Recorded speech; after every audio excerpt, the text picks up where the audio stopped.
I don't like Stanley.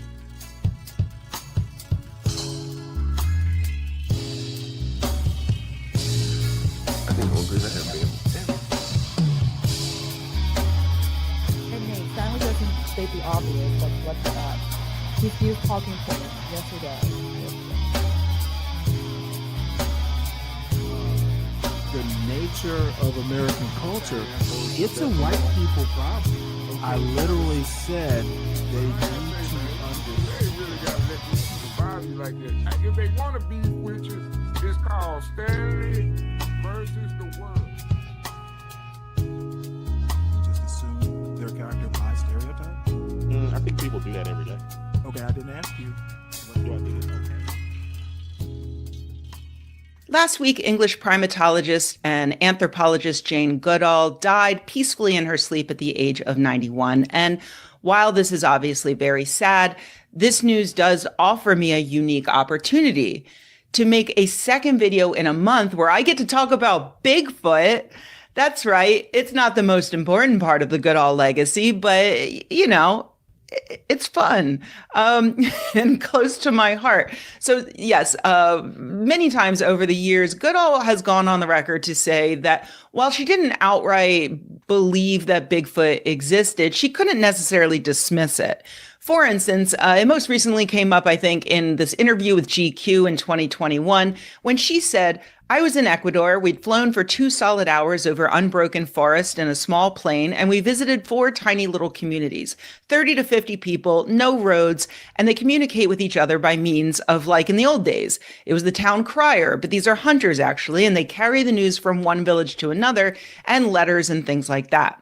So I had an interpreter, and I said to him, when you next meet one of these hunters, could you ask if they've ever seen a monkey without a tail? 3 of the hunters came back and said, oh yeah, we've seen monkeys without tails. They walk upright and they're about 6 foot tall. Now this was an interpreter from the village. He knew nothing about Bigfoot, nothing at all. Every single country has its version. Yeti, Yowie in Australia, Wild Man in China. So I don't know if it's perhaps a myth that stems from maybe the last of the Neanderthals. But then is the last of the Neanderthals still living in these remote forests? I don't know. But I'm not going to say it doesn't exist. And I'm not going to say people who believe in it are stupid. Okay, so a few things raised some flags for me. You know, for a start, you're saying that someone in a remote Ecuadorian village knew English well enough to serve as a translator. How do we know he's never heard of Bigfoot? But even if he hadn't, yeah, many different cultures around the world have this idea of a wild man or human-like creature lurking in the wilderness. That doesn't mean it's real. Anthropologists, not named Jane Goodall, have spent decades studying something called comparative mythology. Why do different cultures independently develop the same types of fairy tales, for instance, with very similar story structures? Why do they independently name their gods similar things and give them similar powers? Why do they come up with similar ideas for how the world was created? These studies are really interesting because they point to something that might be inherently human, something shared across cultures and across time. Personally, I think that's more interesting than maybe there really is a big ape thing that defies all biological realities, but, you know, that's just me. And before I get off topic, here's one more possible explanation. Maybe that translator was fucking with her. A 6 foot tall tailless monkey? Yeah, lady, they're all over the place. I know one named Uncle Carl. All that said, even though I was initially in the early years disappointed when Goodall first gave credence to the idea that maybe Bigfoot is real, these days I'm a little more sympathetic because it seems like she maybe just had this naive, childlike hope that there's something weird and interesting out there. And also it feels like maybe she's a little bit protective of first world colonists mocking indigenous culture, which brings me to a topic that, unlike her interest in Bigfoot, hasn't been featured in many of the news stories about Goodall's life and work, which is what a crucial role was played in that life and work by colonialism. I've been thinking of it recently thanks to Michelle A. Rodriguez, a primatologist and biological anthropologist who was inspired to go into that work in part because of Jane Goodall. Years ago, she happened to watch the 2017 documentary Jane, and she was struck by the narrative presented of one lone white English scientist who braved the jungles of Africa to single-handedly make landmark discoveries and conserve that threatened environment. In an essay, Rodriguez presents what is left unsaid. First, the way colonialism is inextricably tangled in Goodall's success. Her upbringing was middle class, but she was related to nobility, which connected her to the Queen and allowed her access to Louis Leakey, the famous paleoanthropologist who sent her to British-occupied Tanganyika. Leakey himself was in British-occupied Kenya because of his Church of England missionary family colonizing British East Africa. Goodall and her work were first famously photographed for National Geographic by Baron Hugo van Lawick, a member of the Dutch nobility who grew up in the Dutch East Indies, now known as Indonesia. She later married him, which made her a baroness. Rodriguez doesn't mention this, but Goodall's second husband was Derek Bryson, the only white British member of the Tanzanian parliament and the director of their national park system at the time that they met. None of this diminishes Goodall's incredible legacy, just like my own comparatively tiny accomplishments aren't diminished by acknowledging that I have benefited wildly from white supremacy and from a comfortable middle class upbringing. But as Rodriguez points out, ignoring the colonial elephant in the room leads directly to these accounts that ignore the important work done by the people around Goodall. The Tanzanian scientists working in the background, the locals who work just as hard alongside Goodall to protect their fragile ecosystem. They were there and they are still there, and personally, I can't name a single one. And the thing is, I think Goodall would have loved for the press to focus more on these people and their stories. In recent years, she actually became more and more outspoken about how she was able to accomplish so much, thanks in part to being a beautiful white woman, a double-edged sword that, yes, led her male peers to dismiss and harass her, but it also led the press to celebrate her and, give her more attention than she would have received otherwise. She even started to comment upon colonialism itself in the way that more powerful countries profited off of the destruction and subjugation of Africa, its people, its flora and fauna. Unfortunately, a lot of that ended up in her 2013 book, Seeds of Hope, which is a mess of plagiarized garbage that had to be delayed in order to remove stolen passages that came from Wikipedia, the Choice Organic Teas website, and an astrology website. Yikes. But in the book that was eventually published, hopefully with no more plagiarized passages, she acknowledges both the importance of indigenous knowledge and how colonialism exploits and destroys the global South. I don't think she would have objected to a documentary that, as Rodriguez puts it, tells the stories behind the stories. After all, one of the great things Goodall did was to establish the Jane Goodall Institute, which sponsors a lot of conservation projects around the world, but is particularly focused on community activism, sponsoring and educating young people in Tanzania, in Uganda, Ecuador, Malaysia, Papua New Guinea, to empower them to take action to make the world a better place for animals, people, and the environment. Why wouldn't she want the world to know the names of the people who she inspired and helped to go on to carry on her life's mission? Of course she would. She literally died while on a lecture tour, and before she died, left a message of hope for future generations to keep working hard to protect the planet. I genuinely think that she was proud that her legacy wasn't just going to end with her. It was going to be carried on by all of these other people who she helped inspire. So while it's sad that Jane Goodall has died, it's worth remembering that despite the narrative in National Geographic and various documentaries, she was more than just her landmark research, which was incredible and important. She dedicated the latter part of her life using her fame to spread hope and actually plant the seeds for new generations of environmental stewards. And hopefully one day we will know their names just as well as we know Jane Goodall's.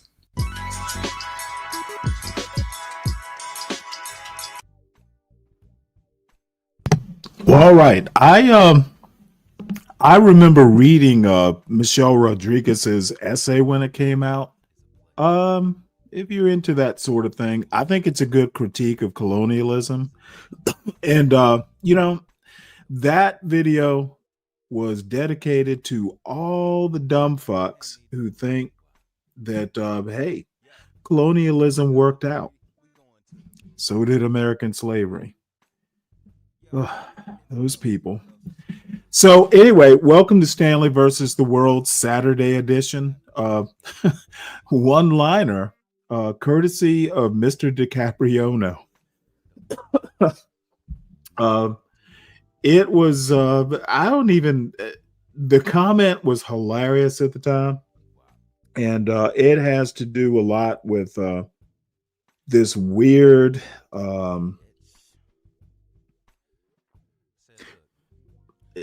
it is so weird how people have just basically decided that colonialism started in prehistory when the Homo sapiens went and basically bred out the Neanderthals. I had someone up here yesterday saying that was the first genocide. And I guess if you really want to be technical about it, I guess that was true. So someone will just tell me that at some point, the Flintstones are the Flintstones are real, and the paleontology proves that the Flintstones, humans existed amongst the dinosaurs. Some of these people's origin theories about blacks being native to America because some explorer described people they discovered with dark skin. That means there were no slaves. It's a jumble. And I'm going to be quite frank. I will mock that bullshit. That's why people don't like coming up to these panels or my panel. Is I'll just mock you. If I think the idea is stupid, I'm just going to say it. And it will be up to you to defend it. So anyway, that is my mission statement. Stupidity ought to be mocked. So I need to add that to my description of the of this channel. But anyway, welcome to Stanley versus the World. If you are new, and some of you tend to be sometimes. If you enjoy the channel, subscribe to it and share it out. If you don't like the channel, do not subscribe to it. Thumbs downs actually, kind of mean something too. Let's see what else. Oh, that's right. Support the channel if you are a fan of it. Support the host, and we are taking donations / investments in the Sovereign Beer Fund today. Yesterday, and basically I ought to bring this up because we had two sponsors of this Saturday show. Thank you so much, CKJ3, the Admiral. Thank you, Lupin Reiging. They're why this Saturday show exists. So we all ought to thank them. And thank you, gentlemen, for supporting the show and the host. So what's on tap today is pretty much just my wanderings. There's some history. There's some politics.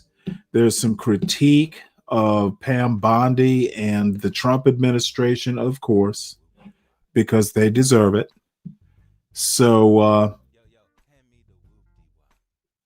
you know what? I lost one of them, but we'll just go ahead and start with My second favorite so far, male American history person. So here we go. Tad Sturmer, everybody. Oh, let's turn him The up. Senate Judiciary. On October 7th, Pam Bondi, the Attorney General, she sat before the Senate And the Judiciary volume is at max. You may showing have to all turn of up that your we're long past earbuds. the constitutional crisis. Good Article 1. Congress no longer exists as a functioning check on executive power. She didn't answer questions. Instead, she attacked the senators. And even every Republican in that room, including Chuck Grassley, 40 years in the Senate. He was there back when I was there. He didn't just sit there and let it happen. He praised her, and the rest of them let it go too. It was a public shaming of Congress's constitutional role that was, in its way, astonishing. And I know there's a lot going on, folks, not the least of which is Gaza, but let's talk about this for a few minutes, because you might have missed it. I'm Tad Sturmer. I'm an American scholar of resistance history at the University of Southern Denmark, and I'm the author of Resistance History of the United States. Bonnie isn't just any attorney general, right? She's Trump's personal lawyer wearing the badge of the Justice Department. She defended him during his first impeachment. Her loyalty was never to the institution. I don't think anybody ever thought that it was. And so when she refused in the hearing to answer questions about indicting James Comey on criminal charges for his 2020 testimony to Congress, she wasn't being evasive. She was declaring her Justice Department's independence from congressional oversight. So days earlier, Trump had public ordered her to prosecute his enemies, posting, "Justice must be served now," addressed to Pam. When asked if she was the Pam he meant, she said, "I'm sure I was." But rather than focus on what she did or didn't say, think about the silence from Republicans. It tells you a lot. No one defended their colleagues. Not one defended the institution. They sat there and sanctioned the humiliation of their own branch of government, the humiliation of their own jobs.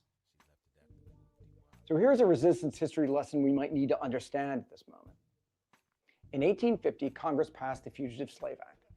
It didn't just protect slavery. It required every American citizen to participate in capturing escaped enslaved people. It made every American an agent of enslavers, complicit in supporting slavery itself. Federal commissioners got paid double for returning a Black person to slavery. Federal marshals could deputize any citizen on the spot, and refusing to assist was a federal crime. What happened next? Northern states said, no. Wisconsin Supreme Court declared the federal law void, complete nullification. Vermont made it a crime to assist slave catchers, directly contradicting federal law. Massachusetts passed personal liberty laws so strict that after Anthony Burns in the early 1850s, no fugitive slave was ever captured there again. And Michigan refused to let federal authorities even use their jails. Those weren't protests. Those were state governments creating counter-institutions, resistance to federal power. So when the federal government clearly showed that it had long abandoned justice in the law, revealing the stark reality of the nature and scope of the abusive power of the First Republic, states built alternative structures of authority. Personal liberty laws weren't requests. They were declarations that federal power, when abused, had limits. But here's what... Let me also add, because he doesn't, this is also an example of how this idea of a unitary executive where the president should and has been kind of the premier, the first among equals. Essentially, the executive branch is first among equal branches. That is not how it was. He's literally telling you, shit, they came within one vote of impeaching Andrew Johnson. The Senate literally ruled during the Reconstruction period. So Trump is an anomaly, and somewhere down the line in one of these videos, we need to act before it's too late. Trump is incompetent. He's a bumbler, and he and his little minions are overplaying their hand. What's different about October 7, 2025? In the 1850s, state governments could serve as alternative power centers. Federal government was weak, it was stretched thin, it was dependent on state cooperation in many ways. Today, Project 2025 explicitly targets federal supremacy over states. The Supreme Court, stacked with Trump appointees, is already clearing the path. They're closing the exits that existed in 1850. Now, a second resistance history lesson, one that really matters. During Reconstruction, the radical Republicans understood something we must remember. Power only respects power. Abuse of authority will expand until it is pushed back. So they didn't write strongly worded letters to Andrew Johnson when he did things like veto a major civil rights bill, hoping that moral persuasion would work, appealing to nonviolence and non-resistance and a kind of pacifism as a way through. And they didn't appeal to his conscience. They didn't hope he'd respect norms. They impeached him, and they came one vote short of conviction. And when that failed, it didn't stop them. They didn't shrug and say, we'll get him next time. We tried. What do you expect us to do? They stripped the presidency of power anyway. They passed law after law over veto after veto. They used military force to protect black voters. The commanders, they listened to Thaddeus Stevens and Charles Sumner, not the president. So they stationed troops at polling places. They arrested Klan leaders.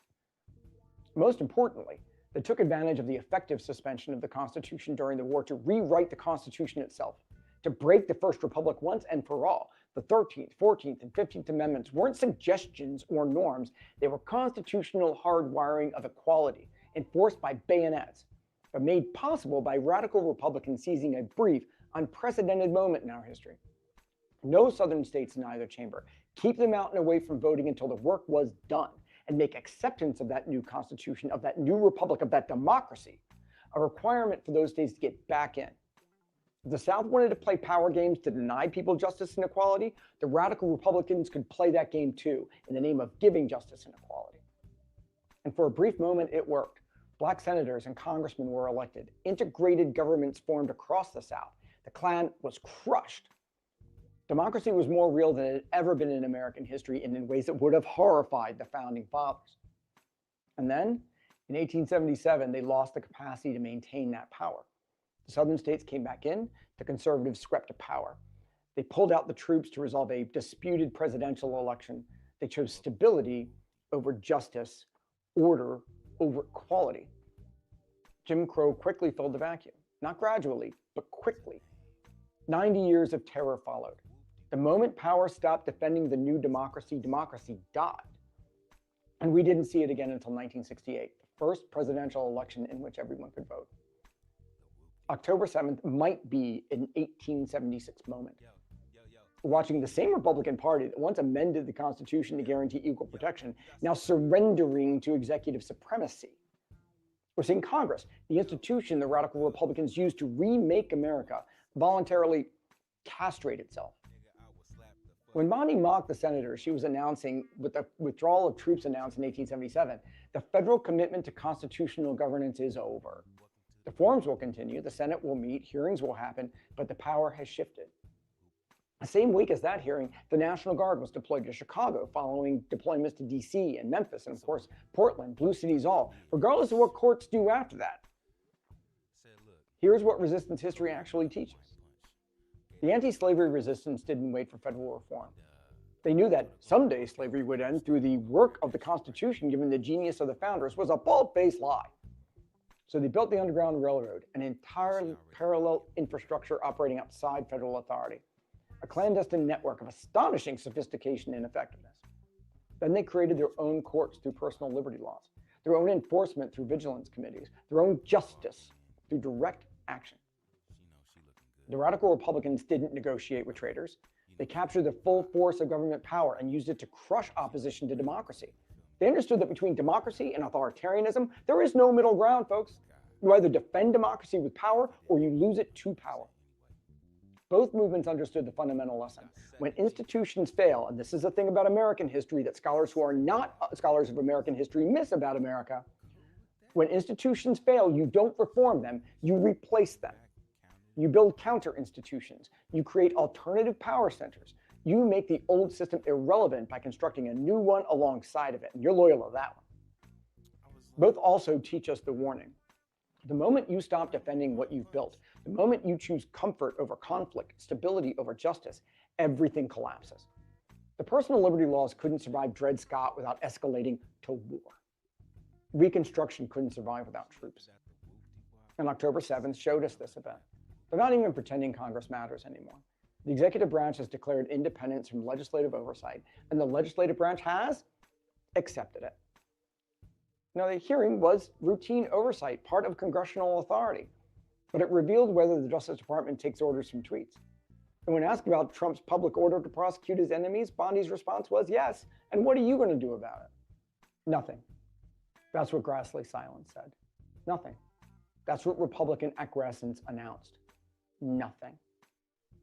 So here's your main resistance history lesson, drawn from the Americans who faced this before. Stop waiting for Congress to rediscover its spine. The Wisconsin Supreme Court didn't wait for the federal Supreme Court to overturn the Fugitive Slave Act. They declared it void themselves. Stop believing the Justice Department will regulate itself. The radical Republicans didn't trust Andrew Johnson. They created their own enforcement through military districts. And stop thinking this is a political problem with a political solution. This is a power problem that requires a power response. The personal liberty laws teach us when federal laws become unjust, create alternative legal structures. The radical Republicans teach us when democracy is under attack, defending it requires using every tool of power available to you, and maybe even making up some of your own. So October 7th taught us the hardest lesson, all drawn from 1877. The moment you stop fighting, you lose everything, not gradually, quickly, and you lose it for generations. October 7th wasn't subtle. You might have missed it, but it wasn't subtle. They showed us exactly what they are. The question now is whether we've learned what our predecessors paid in blood to teach us. Power doesn't yield to appeals. It yields only to power. And that's not saying we're cooked. Don't you dare think that we're cooked. American resistance is just getting started, and we have a whole history that we can rely on for lessons, heroes, and inspiration. Let's go get them. Yeah, I really find looking at current politics through a historical lens very useful, at least to my type of personality. And the bottom line is MAGA is Make America Great Again. They have no clue how great America was or is. They are a bunch of negative Nellies who find everything wrong and nothing right. And there is a reason for that, which, you know, I'm sure one of these videos that I'll show today will get into. And by the way, now that I think about it, I was on T's show early this morning, and someone made a comment about, gee, Stanley, you have more topics and videos than you do subscribers. And you know what? He was absolutely right. I had no comeback for that other than, hey, I value the people that rock with me. People will, you know, not everyone actually appreciates history or videos about history. I understand that. You know, I noticed that Sharon Bracey just started up, and his topic is interesting, if not repetitive. It's let's see, where is it? Oh, there it is. Sharon's topic is Cam Newton versus Aisha Curry, two huge historical figures. Is lust or attention seeking more harmful to the modern marriage? I don't even understand what that topic means, but Sharon will get more viewers than I will today. It's just battle of the sexes, and apparently I know Aisha Curry and Steph Curry were, you know, I saw something about, you know, something she said, you know, has got the black community as it is upset, and it didn't seem like something that I was particularly interested in. But Sharon has decided to do a whole show around something that really has nothing to do with everyday life. What's up, Chaotic? Hey, I'm sorry. Aisha Curry and whatever she and Steph Curry are going through, and Cam Newton, you know, another fine example. Hey, if you want to do a show about it, that's what YouTube is for. So anyway, speaking of a powerless Congress, a Senate specifically, this caught my attention. I love this. I love this speech. Today, in support of Senators Schiff and Kane's resolution regarding war powers. This resolution would just say very simply that if the Trump administration wants to be at war against a terrorist organization, they should come to Congress, notify us, and seek our approval. Currently, the administration is waging a secret war against a secret list of unnamed groups that they will not tell us about. There's been 4 lethal strikes against boats in the Caribbean. The administration wrote this body a letter about what they were doing in September. They said they consider themselves to be in, quote, a non-international armed conflict. That means a war against a secret list of, quote, designated terrorist organizations. I received a briefing last week on the administration's strikes in the Caribbean. During that briefing, members of the Senate Armed Services Committee from both sides of the aisle asked a Senate-confirmed official whether the Department of Defense could produce a list of the organizations that are now considered terrorists by the United States. They said they could not provide that list. Now, don't get me wrong, I'm a CIA officer. I'm a former Pentagon official. I did 3 tours in Iraq armed alongside the military. I participated in targeting of terrorist groups. And I actually have no real problem going against cartels, given what they have done in inserting drugs in our community, the death of so many Americans. But as a nation, I think we should have as a basic principle that you can't have a secret list of terrorist organizations that the American public and certainly the U.S. Congress don't get to even know the names of. The problem for me is that this is unprecedented. You know, during the global war on terror, which is kind of my era, it was very clear. Terrorist organizations would be notified. If we wanted to declare a new terrorist organization, it would be notified to Congress. And then our intelligence community, the military, law enforcement would spin up to go after information about that group and prosecute, targeting against that group. But that is not what's going on today. And we will not understand the apparently dozens of terrorist organizations that we have now named until we understand their names. Now, this is important in the foreign context, right? This is unprecedented in terms of what we've done against foreign adversaries, foreign terrorist organizations. But what I want to draw people's attention to is the implication for what is happening inside our own country. In September, also last month, the Trump administration put out a new executive order about domestic terrorist organizations. They said that they were going to, again, make secret lists of terrorist groups inside the United States and send the full force of the U.S. government against those terrorist organizations. They are not telling anyone the name of these organizations, but they are authorizing law enforcement and the intelligence community to double down and come up with that list. This is a problem because the Trump administration defined in that document a terrorist organization or domestic terrorism incredibly broadly.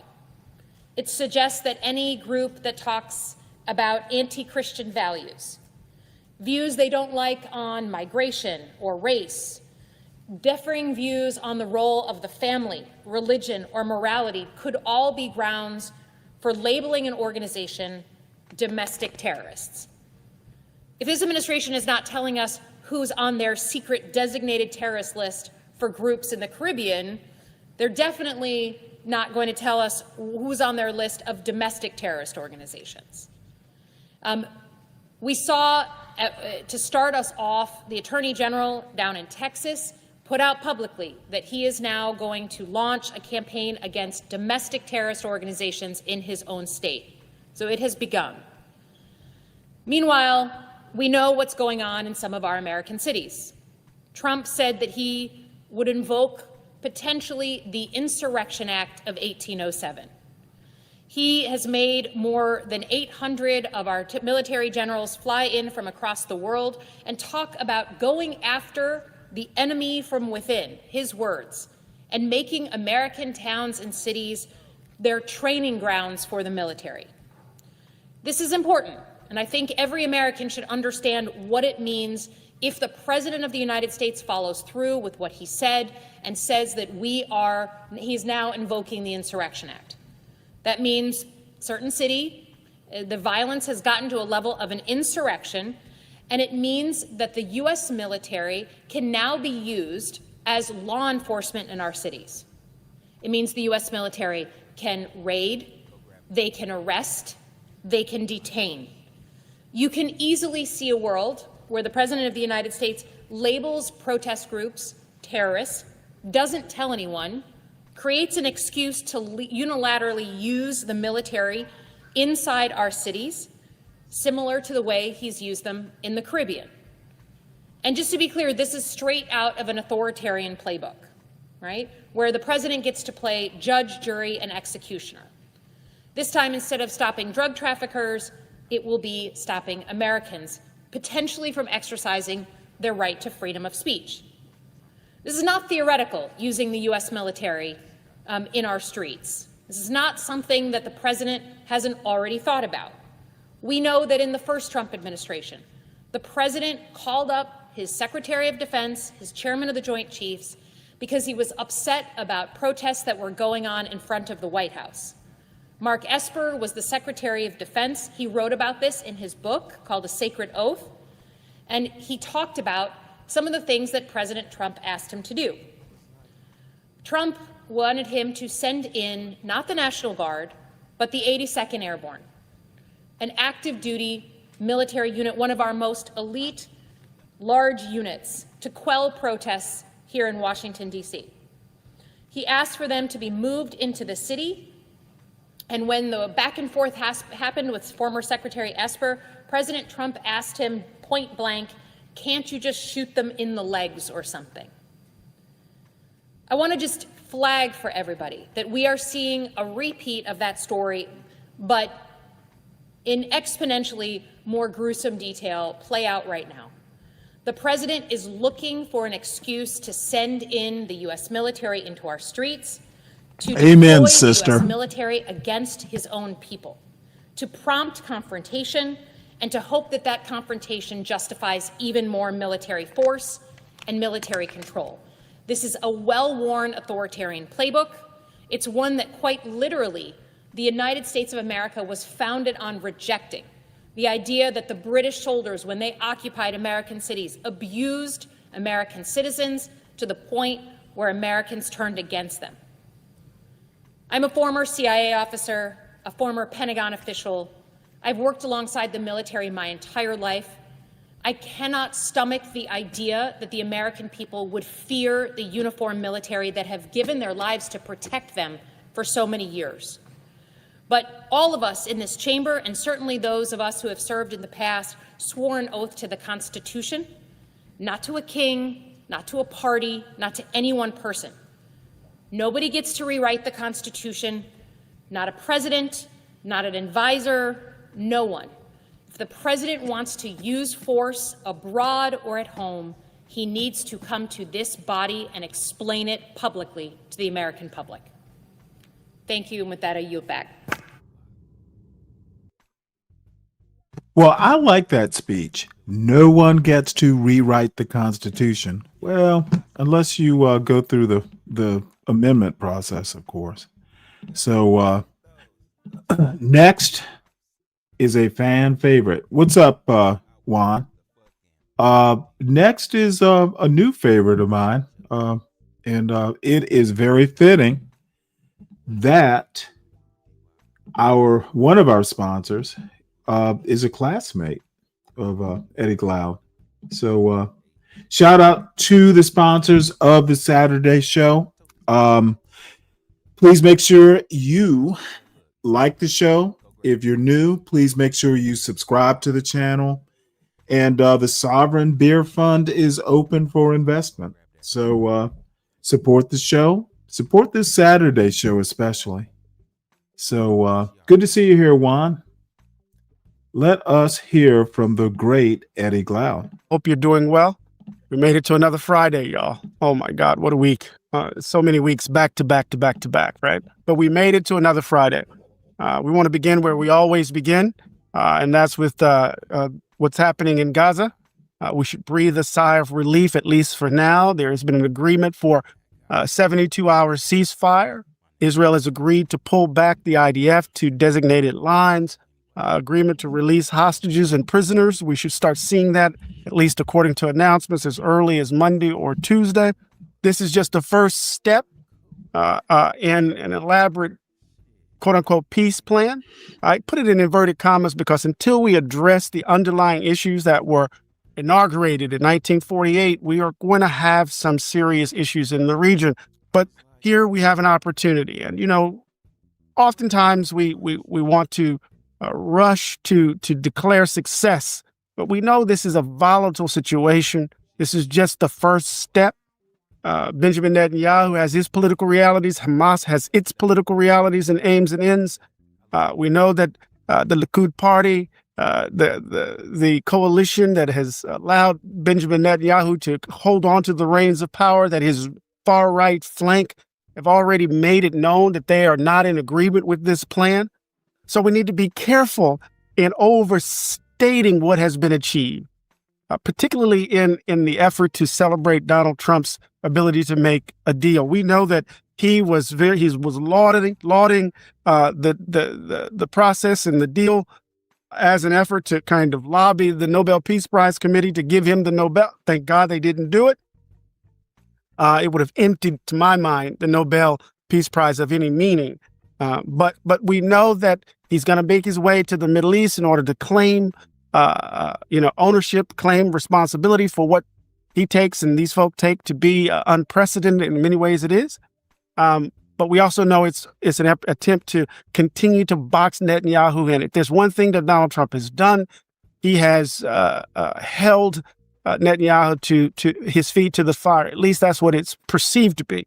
We don't know what the end is here. We know that the U.S. is sending 200 troops to help and secure Israel in this process. I don't know what that means. That is a bad idea. Particularly in light of Trump's comments back in the day that America was going to take possession of the Gaza Strip, that it could become this extraordinary resort property. You remember all of that? I mean, we tend to forget it in this moment. But, outside of all of the particulars, what we are excited about and what we're breathing a sigh of relief about is the end of the horror for the moment, the cessation of the violence. We need to understand that well over 65,000 plus Palestinians have been killed. We also must understand the devastating impact of this genocide on children, innocent children, in the Strip, in the territory, as it were. We need to understand that this is a military response so far, but we still have the humanitarian crisis. I mean, we have to ask ourselves, if there's a ceasefire, if there's a broad peace plan, what will Palestinians in the Gaza Strip be returning to? When we know that 9 out of 10 homes have been destroyed, that the infrastructure has been basically destroyed. We know that there's going to have to be a monumental effort at nation building. And, whenever I hear certain kinds of conversations around this, it just reeks of 19th century colonialism to me. But there has to be a concerted effort. Israel has agreed to allow a flood of humanitarian aid to come into the Strip. It has to scale up to the scale of the devastation almost immediately. And so no matter what we think about the politics of this plan, no matter what we think about its possibilities, the one thing we must celebrate is that the bombs, at least for now, have stopped.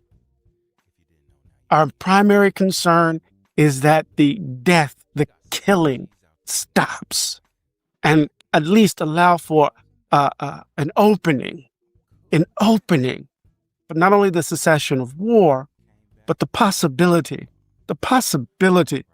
of peace and freedom for this region, for the Palestinian people, right, and the like. So let's keep our eyes on this. Let's be mindful and deeply skeptical. Cultivate the pessimism of intellect with regards to all of the declarations about this being historic. We know what Netanyahu and the Likud party has done before.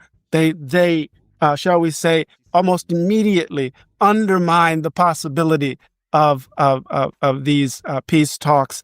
And we have to understand Hamas as an actor in this as well, and what they do and what they have done over the years. So let's keep our eye on this. We're all in the midst of a government shutdown. It doesn't look like it's going to end anytime soon. There was a recent moment on C-SPAN where Mike Johnson was confronted by a wife of a military personnel, and she held him to the fire. And the fact that military folk won't get paid, we see the effects of the shutdown with regards to airports and the like, with massive delays across the country. We know that there's a pending crisis as SNAP and WIC will not be providing benefits or resources for families who desperately need them. And we know that 1 in 4 young people in the United States, 1 in 4 children, right, need or utilize a WIC. So the hurt is beginning to be felt. The pressure is beginning to be felt. And there's a sense in which Senator John Thune, his basic strategy is that he doesn't think the Democrats have a threshold for pain, that they will fold. But what we do know and what we see is that Republicans are losing the argument. They are losing the argument. They are losing the argument.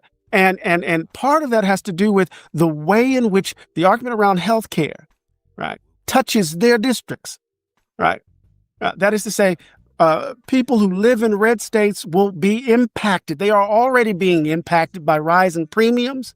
They're going to be impacted by the closing of rural hospitals. They're going to be impacted by the fact that many will be thrown off healthcare rolls, that they will see the shrinking of Medicaid and Medicare. We have tangible evidence that they are being impacted. When you have Marjorie Taylor Greene sounding reasonable in this regard, you know they are in trouble. Just listen to Marjorie Taylor Greene. I'm one of those that gets real tired of political drama when it's not actually solving a problem. And this is such a crisis that I'm willing to say, okay, everyone, we have to do something about this. We track all the calls that come into my office. About 60% of the calls coming in right now are calls of support and saying, yes, health insurance is a crisis. They're telling us stories about how they're already paying $2,000 a month with $10,000 deductibles. I'm getting phone calls from people that are saying if the ACA tax credits expire, they aren't going to be able to have health insurance. They're going to have to drop it. But I'm hearing from people on both sides, people already on the ACA and people that are already getting crushed by high health insurance premiums. They are in deep trouble, y'all. We all are. This is bizarro world, right? Marjorie Taylor Greene sounds reasonable in this regard. She's just simply speaking to her constituency here. And I think it's important for Democrats to hold the line. And it's important for I think, mainstream media to ask the question, not in this way, whether or not Democrats will join the Democrats who signed on to the continuing resolution, but whether or not Republicans will actually respond to the crisis around American health care, right? Will they address the subsidies of the ACA? Will they fund American health? I think that's the question that needs to be asked. Not whether or not Democrats will join the what was it, 3 or so Democrats who signed on to the continuing resolution. They need to be asking the Republicans hard questions about their positions on health care. So we know that the shutdown is going to touch all of Americans, all of us. We know that the rise in insurance premiums are going to affect not only the most vulnerable, but the American middle class, right? It's going to affect the upper middle class in interesting sorts of way, right? So, but it's important that the Democratic Party hold the line here. It's important that they hold the line. We shall see what happens. We shall see who blinks. And we hear Donald Trump and MAGA and the bravado about cutting quote unquote Democrat policies, about firing folk, right? At the end of the day, they're going to have to face their constituencies. What's up, They're Admiral? going to have to face the fact that they are willing to gut the health care of everyday ordinary Americans because they want to give tax breaks to billionaires. And this is the question we have to ask ourselves repeatedly. What are the values animating these policy positions? What is the vision of the country that these people have that shapes and forms their policy initiatives? And I think when we begin to interrogate that, we see that they will exploit, grievances and fears and the like, but they're doing it on behalf of the billionaire class that in so many ways has captured, right, American government in so many ways. Remember, I've always said that there's a toxic brew of what? Greed, selfishness, and hatred that has the nation by the throat. A toxic brew that is literally poisoning the system of the country, it seems to me, constricting its throat. I want to get my metaphors clear here, right? So we need to see, and we're seeing in real time, the way those values of MAGA, right, shape the policy positions of those persons in the House and Senate, and of course, Donald Trump. So we are still in the government shutdown, and we have to say to the Democrats, hold the line, hold the line, hold the line. Well, and speaking of hold the line, we see the protest in Chicago and Portland. Just look at this. Look at what's going on. Trump! No KKK! No racist USA! No Trump! No ICE don't shoot! No Trump! No ICE don't shoot! Chicago is in licking boots! Chicago is in licking boots! We're not gonna just lay down and let them just trample over us. Let's drown them out. Make them Peaceful, trying to challenge the presence of ICE in Chicago, right? Peaceful, their descriptions of Portland as this hellscape. Kristi Noem went on the roof of the ICE building to survey the scene.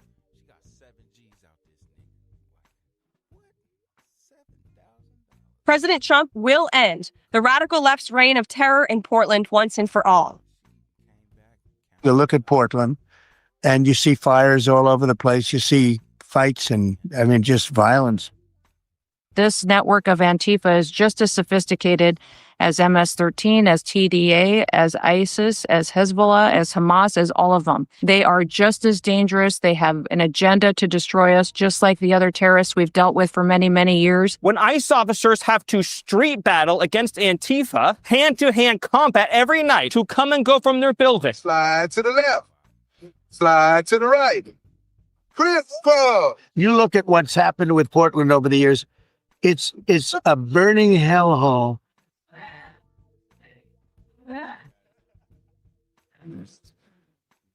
They're doing the cha-cha-cha slide and the like, electric slide and whatnot in Portland, drawing on ridicule and nonviolent protest as a way to call attention to the absurdity of the deployment of ICE and the National Guard in American cities. A judge has ordered a 14-day restraining order on the deployment of the National Guard in places like Chicago and across the country. Says in some ways it's a violation of the 10th and 14th Amendment. We also see that another judge at the same time, right, blocked federal agents from using force for 14 days, such as pulling or shoving a person to the ground, tackling or body slamming individuals. We saw the callous heart of an ICE agent, top of a building, shooting a Presbyterian minister in the head with a pepper bullet who was engaged in nonviolent protest.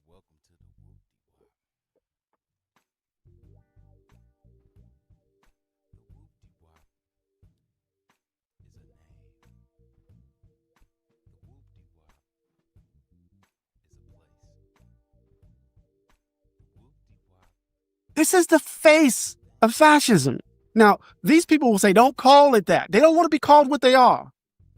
Right? They don't want to be held to account for the policies and positions that they hold. So when you do call them what they are, at least what their actions suggest they are, they clutch their pearls to say that that is the source of violence, right? Right? It's an old game. It's an old game that we can trace back to the founding in so many ways. It's an old game that I know intimately, at least from those who were battling against slavery and those who were battling against Jim Crow, that the fault is yours, not the fault of the folk who are actually engaging in the horrific behavior. So Chicago and Portland remain a battlefield. They remain sites, Memphis too, where Donald Trump has overreached in terms of his executive power, right? Remains important, right? As evidence of the lawlessness of the Trump administration. Did you hear Stephen Miller justify, what the Trump administration is doing in American cities? Did you hear it? Well, if you haven't, listened to it. You've called the district judge's ruling blocking the deployment of National Guard in Oregon legal insurrection. Does the administration still plan to abide by that ruling? Well, the administration filed an appeal this morning with the Ninth Circuit. I would note the administration won an identical case in the Ninth Circuit just a few months ago with respect to the federalizing of the California National Guard. Under Title 10 of the U.S. Code, the president has plenary authority. Stephen?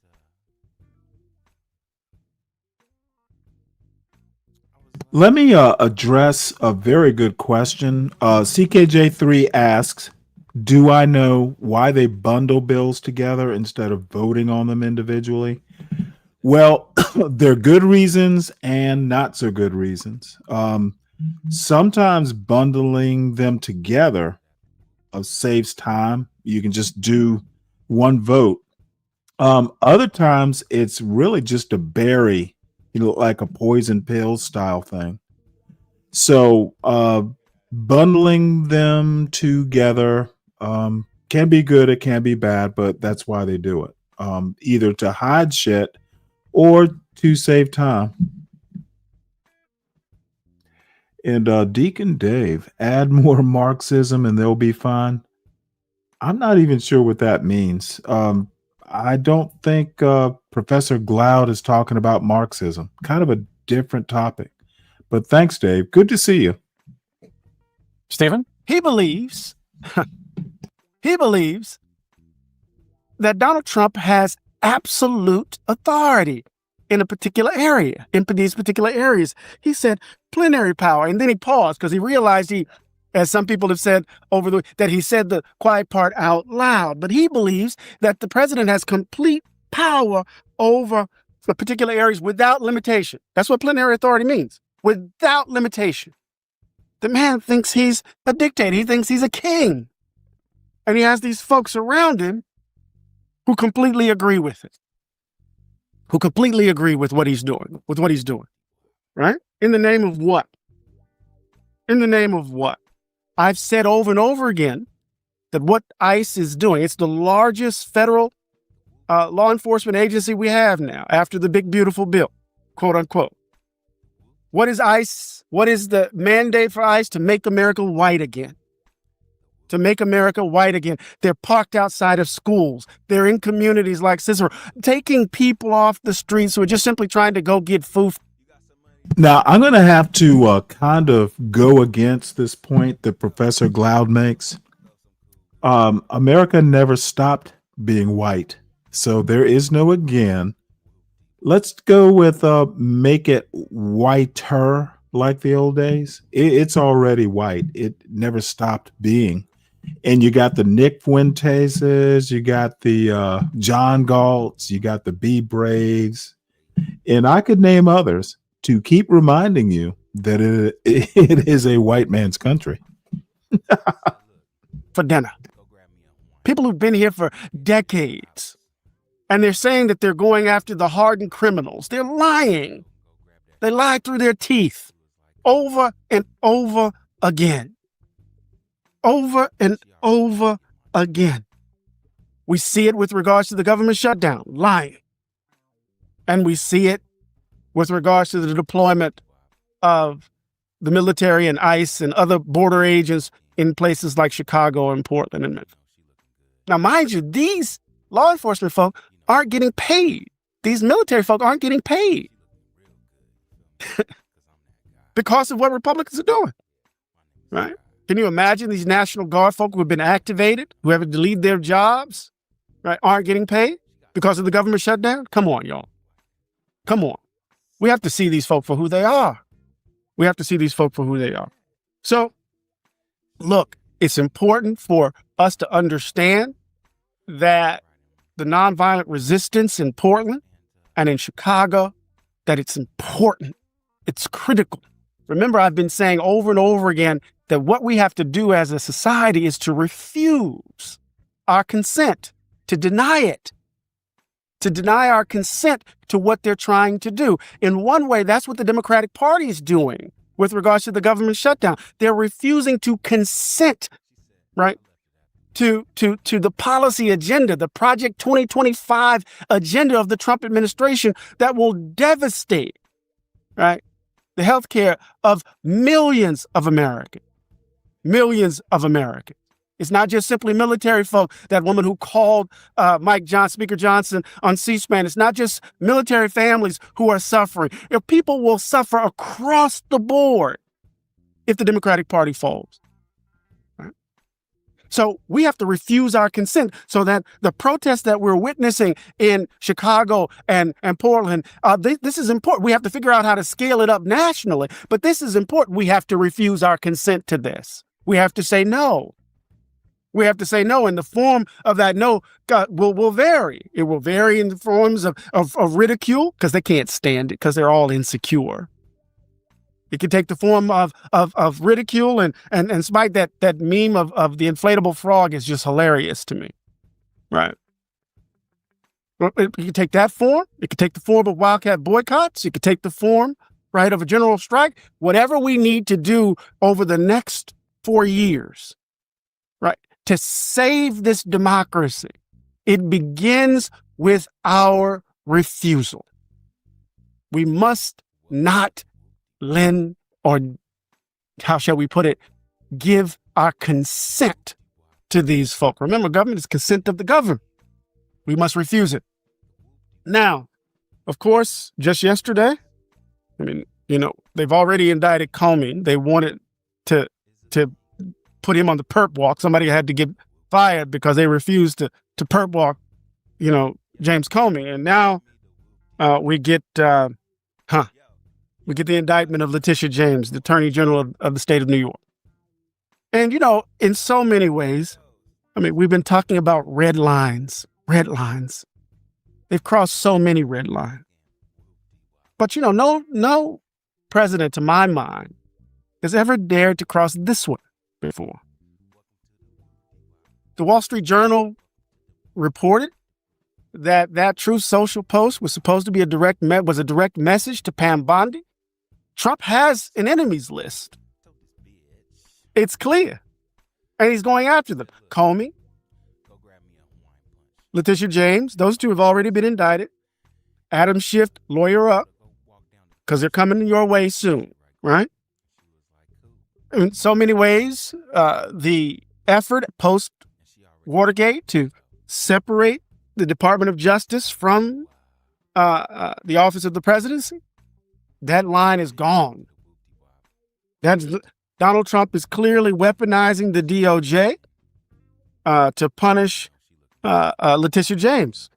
And we know why, right? President publicly called her scum, a total crook. He was indicted and convicted for millions of dollars.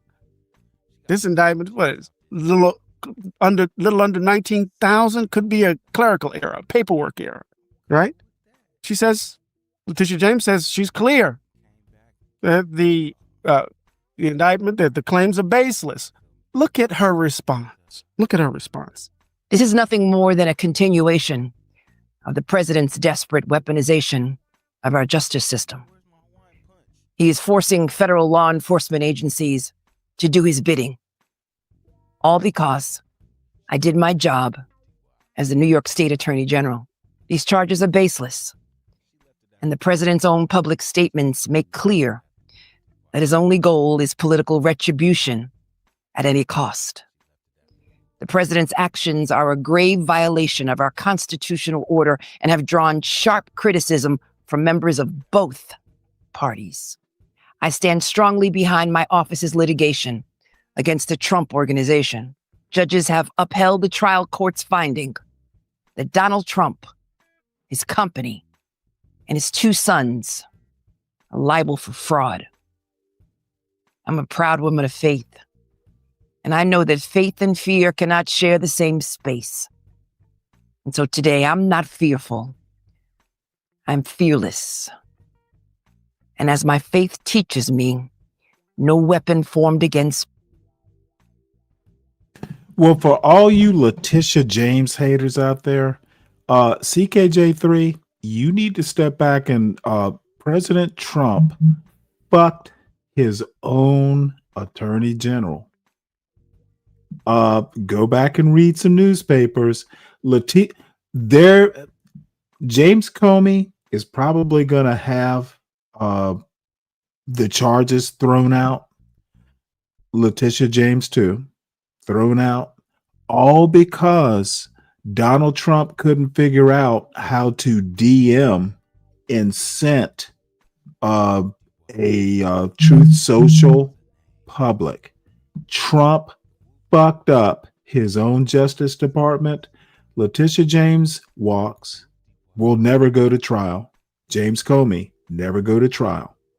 And I love Letitia James played her cards right because Donald Trump is not smart enough to fucking do what he thinks he can do. And then he hired Pam Bondi, who I actually thought was fairly smart, but I'm wondering now, dude, it's a Keystone Cop Justice Department, and Donald Trump is the chief of that police. They walk, all because Donald Trump can't fucking stay off of social media. And if you need me to explain the details, I can do that. Me shall prosper. We will fight these baseless charges aggressively, and my office will continue to fiercely protect New Yorkers and their rights. And I will continue to do my job. She says the facts are on her and the law are on her side.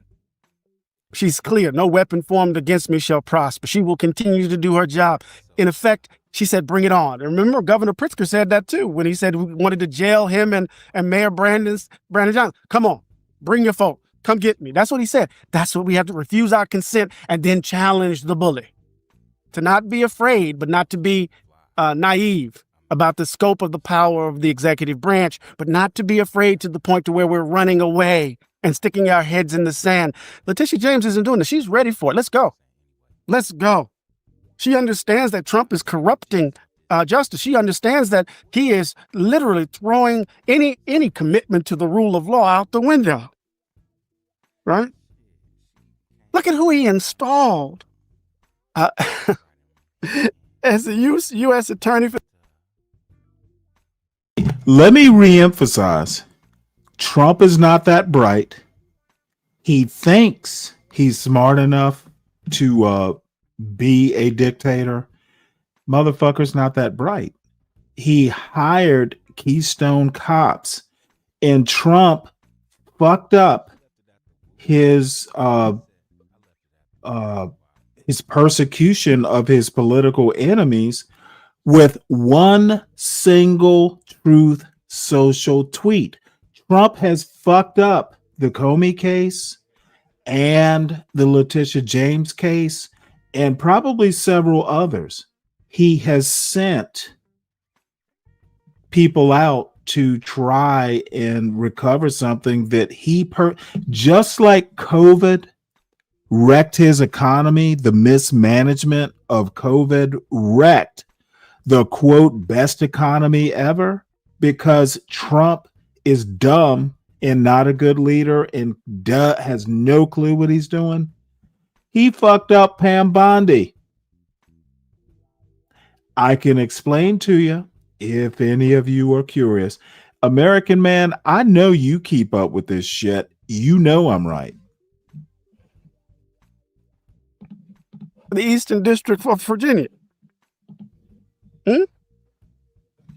Former police officer and longtime prosecutor of violent crime and terrorism cases was pushed out. I don't get hurt Why? there, little boy. You know I'm Because right. Came to a conclusion. Why there was would I nothing be to hurt charge here, when that they I'm couldn't right? bring charges. That this wasn't right. So he's installed an insurance lawyer. Guys, come on. And these folk talk to us about merit. They come at us and talk about that we're DEI hires. All this mediocrity all over the place. In the name of what? Breaking laws all over the place, flouting the rule of law, and they want to talk to us about standards and merit and the like,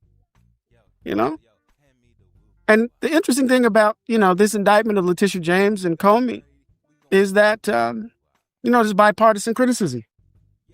There's bipartisan criticism, right? Across the board, folk are saying this is overreach. This is a waste of taxpayer dollars and the like. Trump, right, thinks of himself as a dictator. Stephen Miller said the quiet part out loud. He thinks he has absolute authority without limitation. We must refuse. We must refuse our consent. We're here. We're here. The government is shut down. He's still doing what he's doing. At every level, all the trains are still running. We have to refuse our consent over and over again.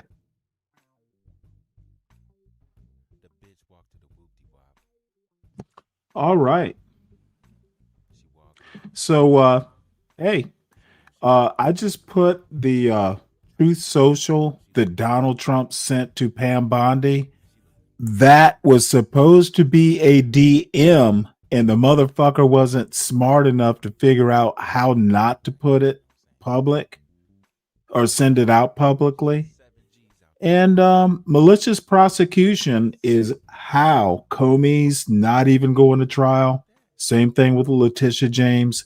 They are literally mentioned in that ill-formed and sent to the wrong place truth. So here is our first lady. I know people are going to be swooning in the chat. Good morning. A child's soul knows no borders, no flags. We must foster a future for our children, which is rich with potential, security, and complete with free will. A world where dreams will be realized rather than faded by war. Much has unfolded since President Putin received my letter last August. He responded in writing, signaling a willingness to engage with me directly and outlining details regarding the Ukrainian children residing in Russia. And since then, President Putin and I have had an open channel of communication regarding the welfare of these children. For the past 3 months, both sides have participated in several back-channel meetings and calls, all in good faith. We have agreed to cooperate with each other for the benefit of all people involved in this war. My representative has been working directly with President Putin's team to ensure the safe reunification of children with their families between Russia and Ukraine. In fact, 8 children have been rejoined with their families during the past 24 hours. Each child has lived in turmoil because of the war in Ukraine. 3 were separated from their parents and displaced to the Russian Federation because of frontline fighting. The other 5 were separated from family members across borders because of the conflict, including one young girl who has now been reunited from Ukraine to Russia. I have learned a lot about this matter during the past 3 months. Russia has demonstrated a willingness to disclose objective and detailed information reflective for the current situation. The Russian Federation provided biographies and photographs of each child involved in this week's reunification. I'm going to have to say this. Trump is a motherfucking idiot. Why is this even necessary? I'm literally just shaking my head. Why the fuck? This is the best Trump can do. I can't talk to Putin, but my wife can. Dude, your wife probably likes Putin because he can get it up. Along with an overview of the social, medical, and psychological services afforded to the Ukrainian children. Further, I was provided a detailed report which verified the identities and circumstances of these 8 individuals. The US government confirmed the facts contained within this document are accurate. It is important to note the original verification report was jointly prepared by the Commissioner of the Verkhovna Rada of Ukraine for Human Rights. Why the fuck did he let her do this? Presidential Commissioner for Children's Rights. As First Lady, Okay, is it me or does she sound like a vampire? it is built on shared purpose and lasting impact. I like blood. My ongoing mission is twofold. To prioritize, to optimize and a transparent free flow exchange of health-related information surrounding all children who have fell victim to this war, and to facilitate the regular reunification of children with their families until each individual returns home. Blood! Additionally, I have raised concerns regarding those who were minors at the time they were displaced by the war. I want but blood. have I since want reached children's adulthood blood. I and like currently young reside in blood. Russia. Given the dangers of traversing this war-torn region, their safe return requires coordinated assistance. Accordingly, Russia has agreed to rejoin the individuals who have Russia turned can 18 supply me within with a short period of fresh time. supply of blood. Again, this remains an ongoing effort. Plans are already underway to reunify more children in the immediate future. Ruinify? Did she say ruinify? I hope peace will come Ruinify? soon. It can begin with our children. Thank you. What in the fuck? What in the fuck was this?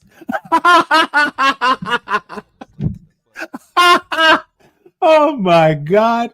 Hey, I notice American man. Nobody's typing in the chat but Yeti. Yeti, you obviously have a sense of the absurd. This is literally the stuff of legend. One day, someone is going to recreate this scene in a fucking spoof of the Trump administration. This was so motherfucking unnecessary. American Man, where are you? Deacon Dave, CKJ3, where are y'all? Defend this shit. This is literally theater of the absurd. Thank you, Mrs. Trump. Now I gotta motherfucking play this back a little bit where she turns. You know what? She should have done that snap thing. She should have dropped a mic. I hope peace will come soon. It can begin with our children. Thank you. I dropped the mic. I dropped the mic now. Do I drop the mic now? This is hilarious.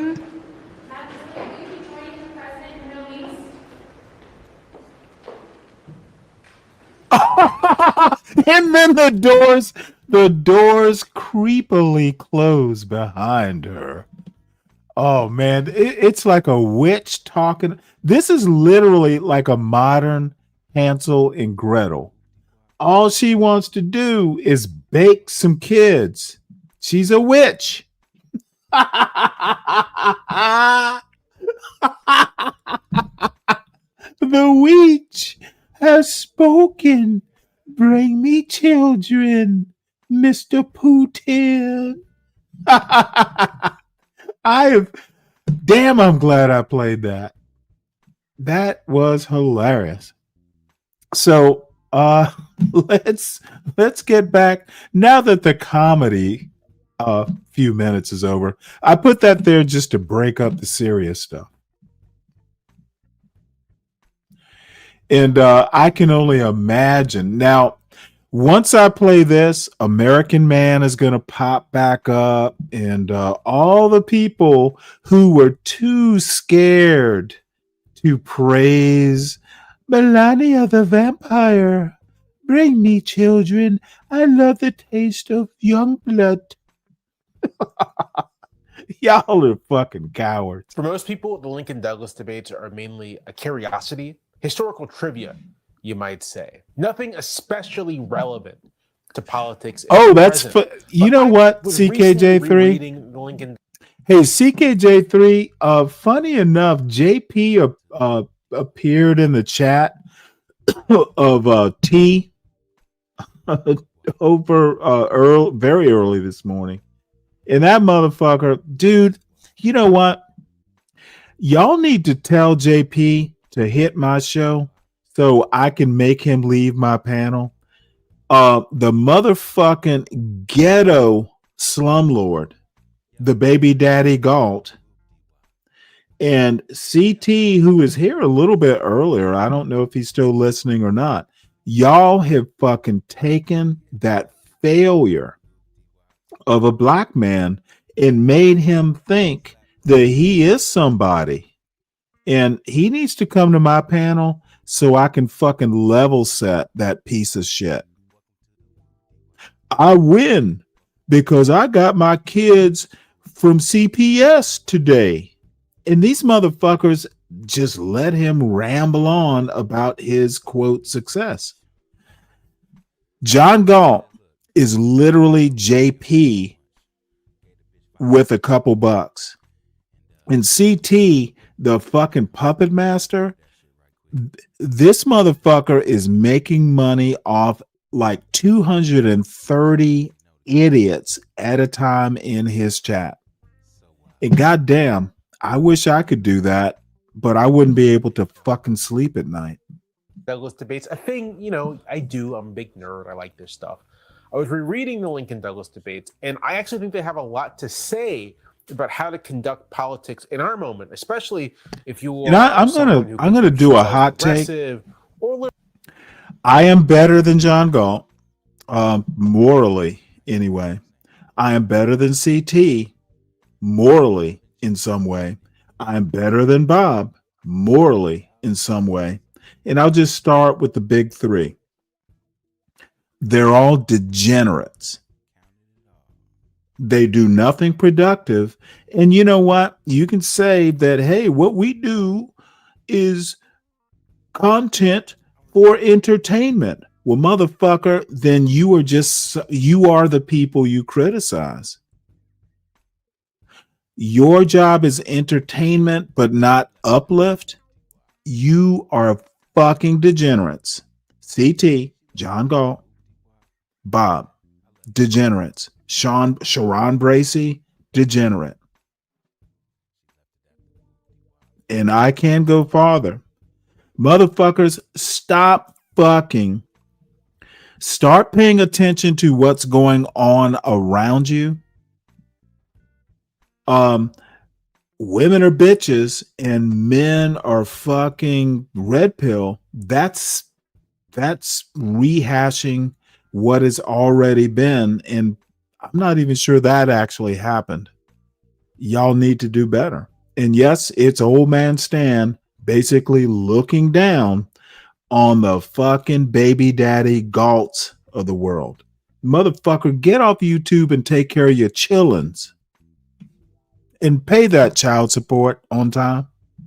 Liberal or what have you, but even if not, I think they have something to say about how to do politics in our present moment. First, what were the Lincoln-Douglas debates? Now, the Lincoln here is obviously, I hope obviously, Abraham Lincoln, the 16th president of the United States. I would not. That's hey. He's running for Illinois Senate. CK, that's a battle of fucking the ghetto, motherfucker. I'm not interested. I think Charleston White is a degenerate.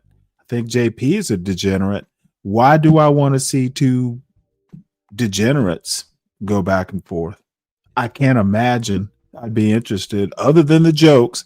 Sure, there was a lot of good jokes. I'm sure it was entertaining, but motherfucker, entertainment should be contained. You can't. It's not all Charleston White and JP roasting each other. There. Sometimes you got to be serious. At the time, you'll recall, maybe you won't. I don't know what you know. Prior to the 20th century, with the passage of, I believe, exactly, Zhang, low-key intelligent, low-key operative descriptor. So Abraham Lincoln is running for Illinois Senate, which means he is in effect running to win the votes of the people who will choose the legislators who will select the next senator. This made Senate elections sort of de facto popular elections, and in a lot of ways the 17th Amendment was just ratifying a change that had already taken place in many states across the Union, but that's a separate conversation about how we got the 17th Amendment. For now, that's what Lincoln's doing. He had served in Congress a decade earlier. He was an opponent of the Mexican War. He was a Whig. He was a great admirer of Henry Clay. Henry Clay he considered to be kind of the lodestar of what politics ought to be, and Clay was the most prominent Whig in the country, multiple-time presidential candidate. At the time, it was pretty normal for people to serve just one term in Congress. You serve a term, you go back home, you come back, you serve a term, maybe you try out for another office. There was a lot more fluidity in how people served in government. They may serve in the House and then the Senate, and then they might go back and serve in the State House. Maybe they'll be in a cabinet, in a presidential administration, a lot of stuff like that. So Lincoln served his term, went back home, but was not engaged in politics, was very much engaged in politics throughout the rest of the 1840s and 1850s, was a prominent Whig political figure, and someone who was known for being an opponent of the expansion of slavery. And so when the Republican Party takes shape in 1854, he is one of the people in Illinois who is one of these original OG Republicans, someone who is part of this political coalition as it forms from the remnants of the Whig Party, from anti-slavery Democrats, from what was once the Free Soil Party, from what was once the Liberty Party, and even from what was once the Know Nothing Party. Big coalition of various factions, all kind of united to the opposition, all united by their opposition to the spread of slavery. So that's Abraham Lincoln. Now, who's Douglas? Not our good friend Frederick Douglass, but Stephen Douglas, the incumbent senator from Illinois, known to many as the Little Giant. He was a small man, but he had a huge personality and was an incredibly powerful and influential member of the United States Senate, was one of the key figures behind what would become the Kansas-Nebraska Act, establishing popular sovereignty in the territories. Now, what was popular sovereignty? Popular sovereignty was the idea that the people of the territory should be able to choose whether they want slavery in their territories or not, regardless of where that territory lie on the map, whether it was above or below the Mason-Dixon line. This was a repudiation of the Missouri Compromise of 1820, 1821, which held that for every free state admitted above the Mason-Dixon line, there'd be a slave state admitted below. The even admittance of free and slave states to maintain a sectional balance. The Kansas-Nebraska Act was incredibly controversial, especially among anti-slavery Americans and anti-slavery politicians who saw it less as an attempt to extend democratic principles and more as an effort to cement the influence of the slave power in new territories the United States takes on. The slave power being the term, somewhat conspiratorial term, but not at all inaccurate, for the collective body of power that slave owners held throughout the federal government. They were a majority of the Supreme Court. They had held the presidency for most of the time since the founding and had significant shares, if not outright majorities, in the House and Senate very frequently. Now, Douglas was a member of the Democratic Party, and here, to get a sense of why he thought popular sovereignty was important, why he thought this was the right approach to take for handling the issue of slavery, it's worth thinking a little bit about the history of the Democratic Party. The Democratic Party emerges out of the effort to elect Andrew Jackson president in 1824 and 1828. Although Jackson is really the first standard bearer of the Democratic Party in the 1828 presidential election, and the 1832 election especially, the architect of the party is a little Dutchman named Martin Van Buren, American-born, but Dutch is his first language, a New Yorker, and the architect of a powerful political machine in New York. It's Van Buren who begins to unite the pro-Jackson forces, elites, ordinary people, not just in the North, but also in the South. And the Democratic Party that he builds, called at the time the Democracy, which, as an aside, I think is a much better name, and I kind of think people should bring it back. But Van Buren's Democratic Party, he envisions as a bisectional party. Bisectional. The captions don't like that word. They think it's a different word. In Van Buren's vision, you would have Northern Democrats and Southern Democrats, all united in the interests of the common white man. What this meant in practice is that within the Democratic Party, you kind of had to set slavery aside, you had to table it as an issue. Northern Democrats would not challenge slavery at all. And in fact, in New York, there's quite a few Southern sympathizers, in part because of the deep economic ties between New York and the South. And in the South, slave owners would not try to impose themselves too much. In practice, critics said this basically meant that the Democratic Party was a slave owners' party.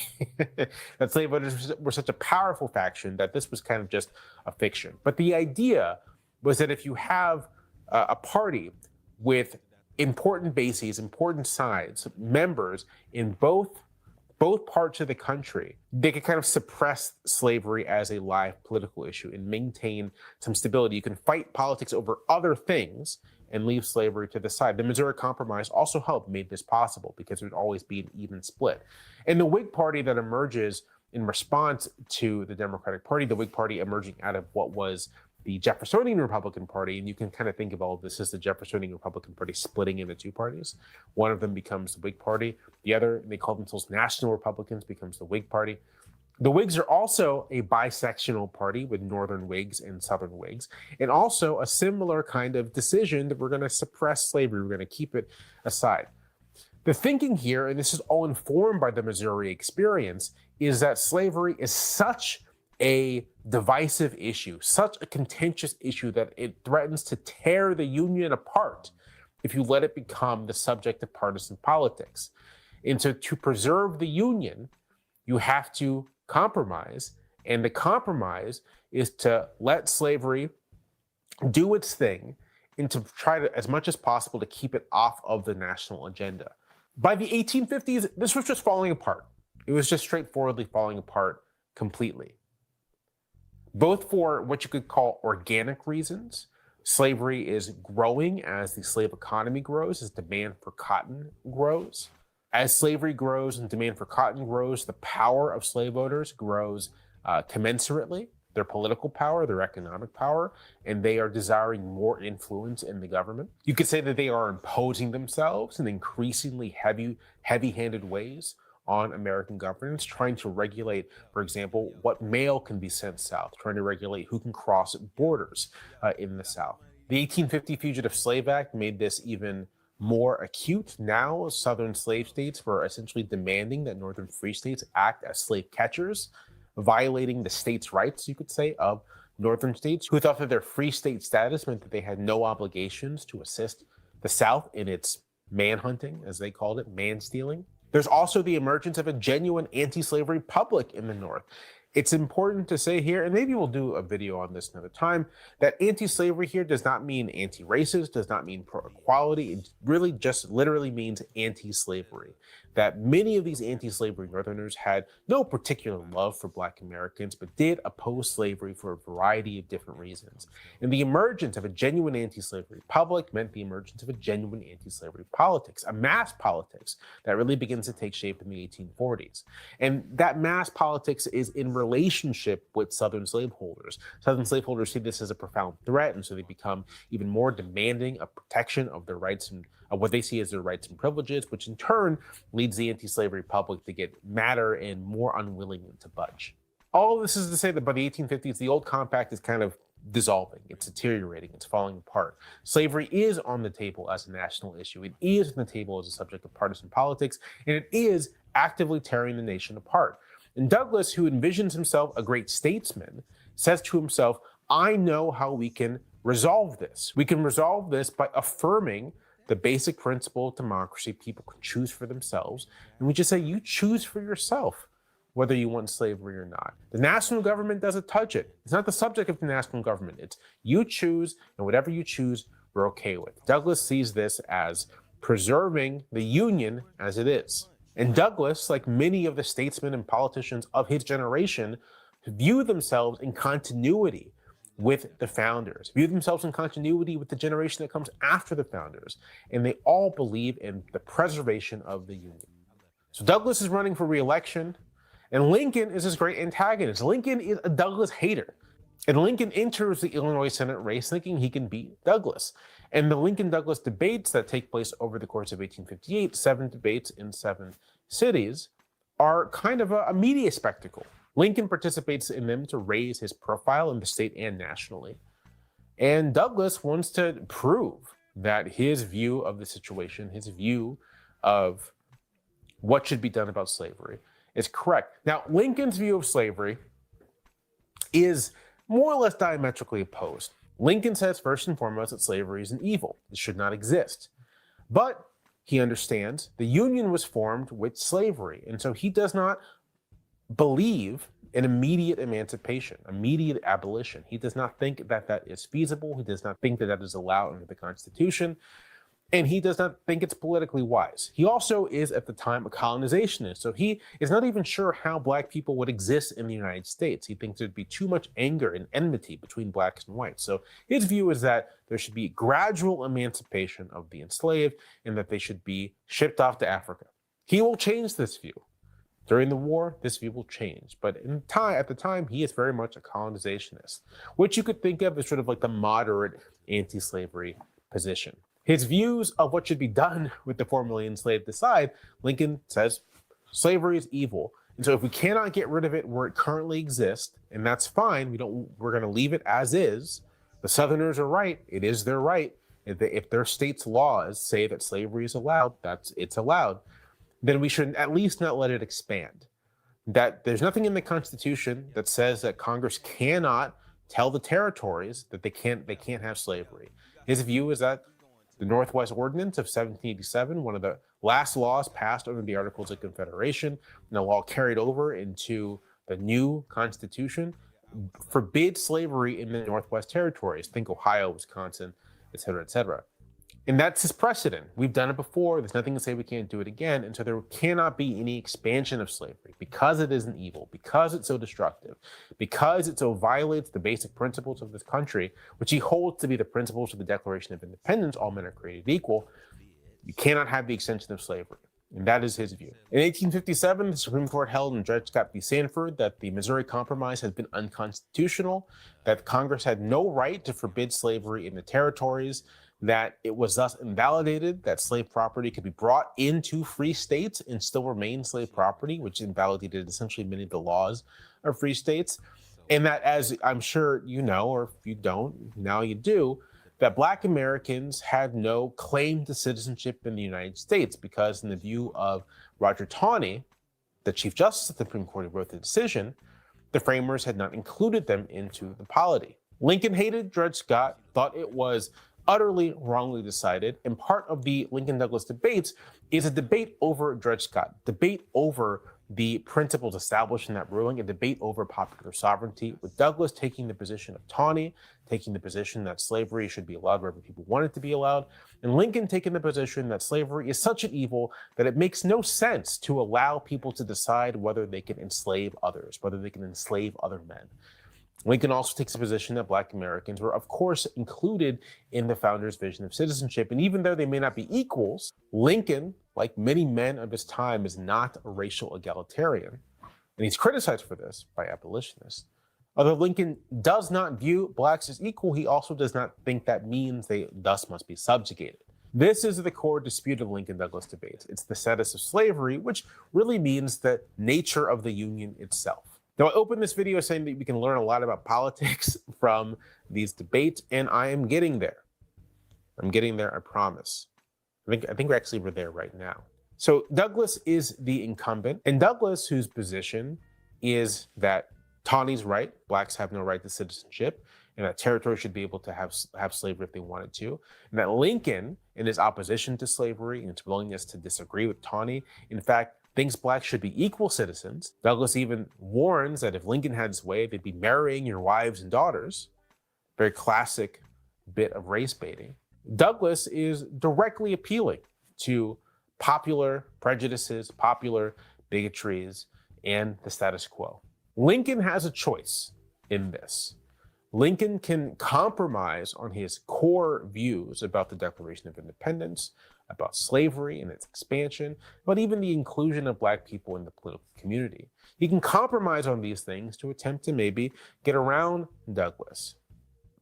Or he can hold fast, knowing that they may cost him. He can hold fast, knowing that they may cost him, but that abandoning them may cost him even more with existing Republicans in the state of Illinois. People who want to see an anti-slavery candidate try to prevail. And so in these debates, you see Lincoln make a choice. Lincoln never backs down from his core commitments. He never backs down from his opposition to the Dred Scott ruling. He never backs down in his belief that slavery cannot expand. He never backs down from his view that blacks were obviously included in American citizenship. He doesn't back down from any of them. He holds fast to these principles against Douglas. But he does make concessions to some popular prejudices. He doesn't try to go ahead of where public opinion may be on the question of the equality of Black people. So he's, throughout these debates, constantly saying, I don't disagree that Blacks are inferior. I don't disagree that I don't want Blacks on equal standing with white men.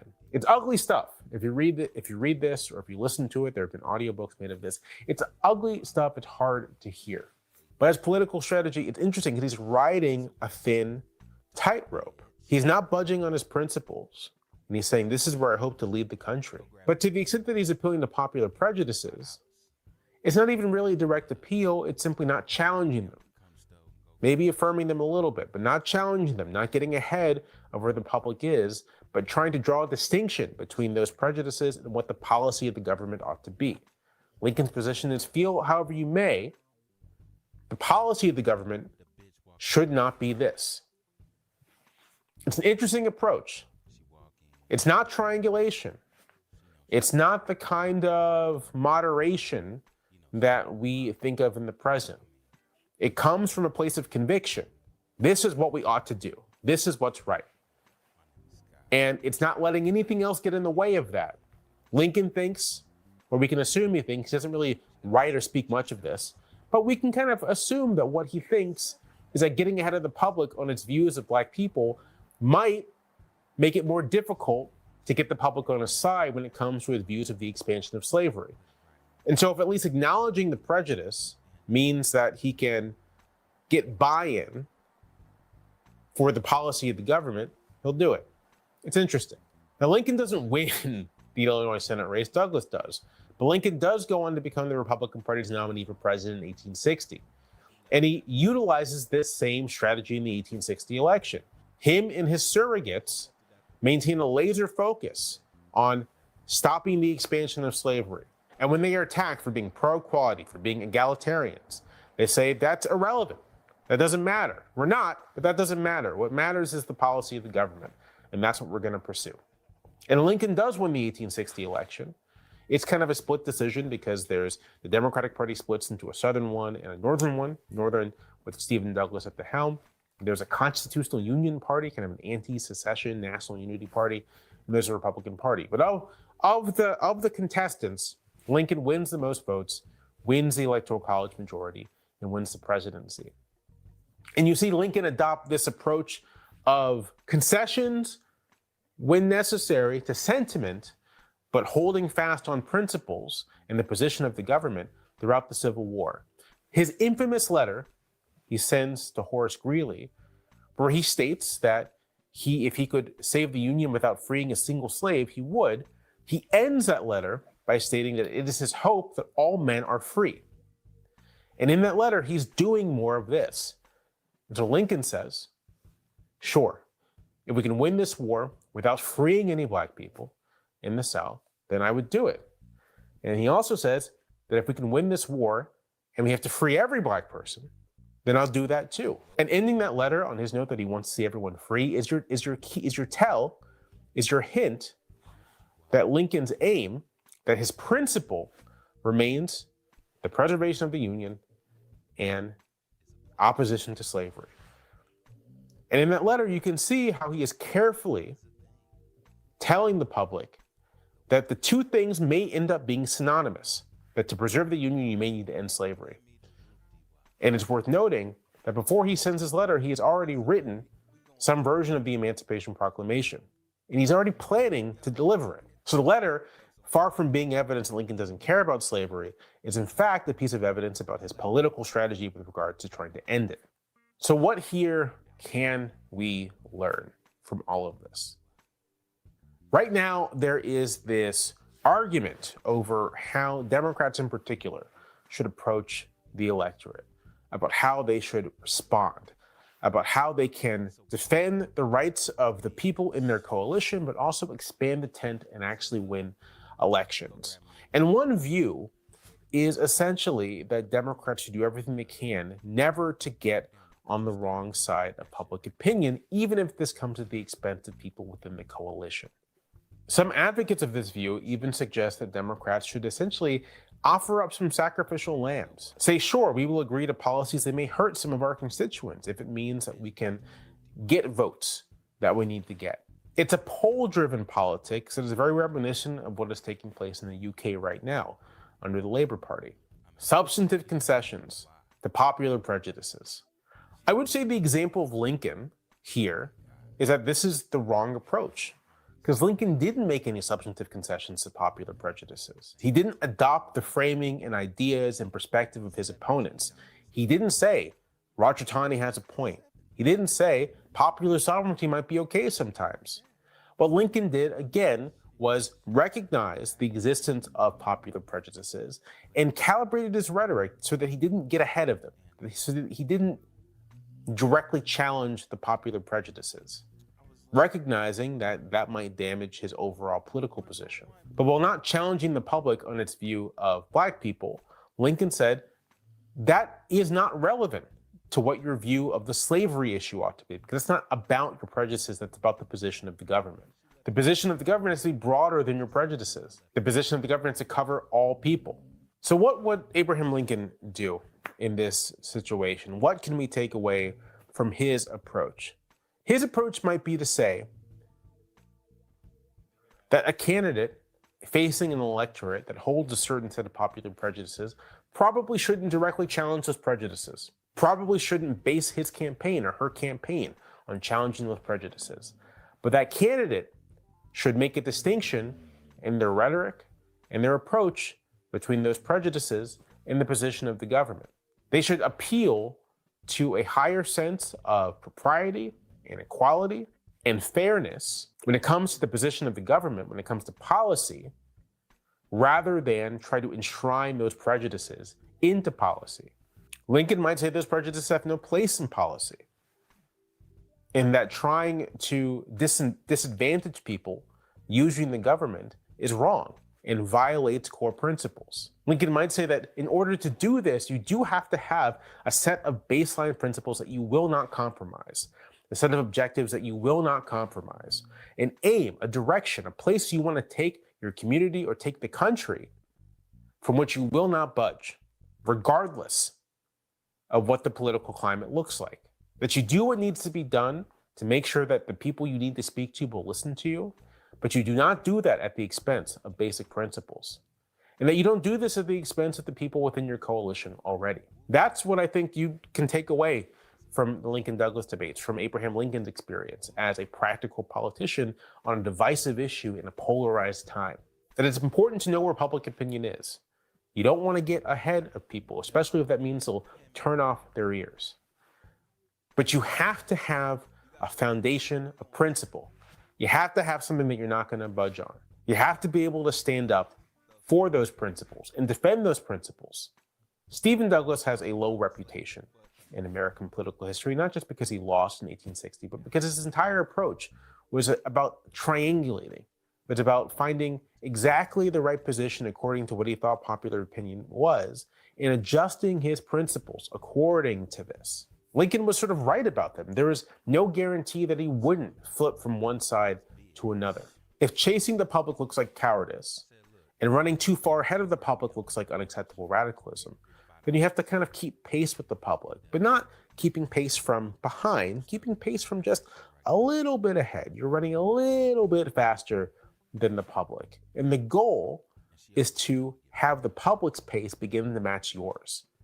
You want to become the leader in the pack. And if the public's pace begins to match yours, then you can begin to lead them to where you want them to be. And where you want them to be may be quite ahead of where they currently are. That's leadership.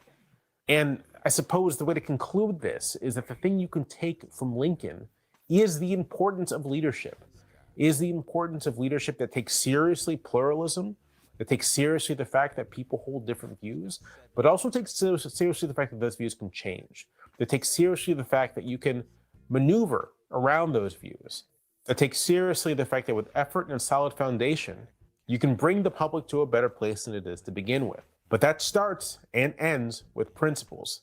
And if you don't have them, you don't have anything.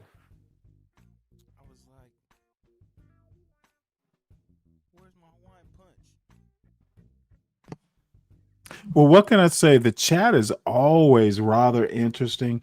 Imperious, you can ask those questions in the chat, but the bottom line is you presuppose as much as anyone else presupposes.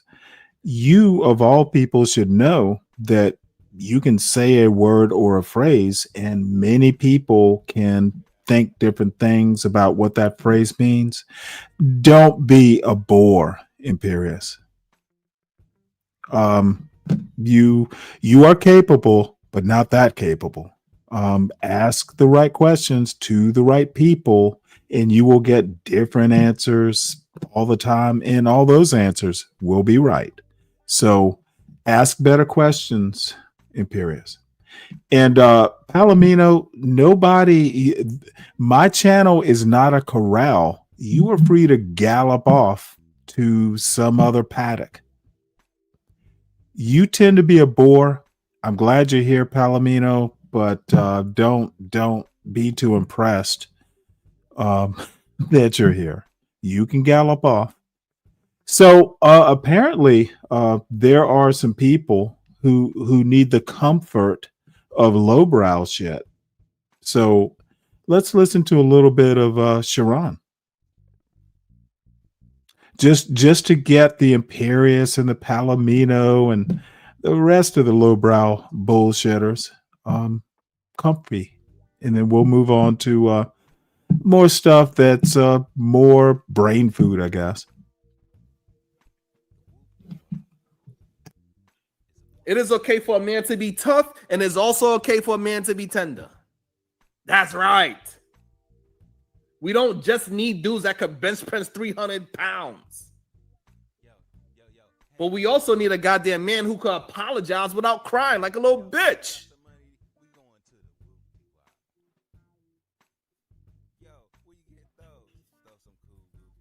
Sorry.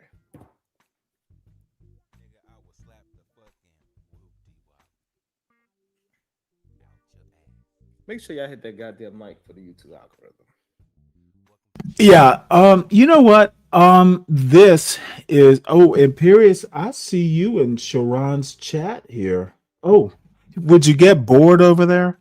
Look, I think Sharon is way more successful as a content creator. John Galt, way more successful. CT, way more successful.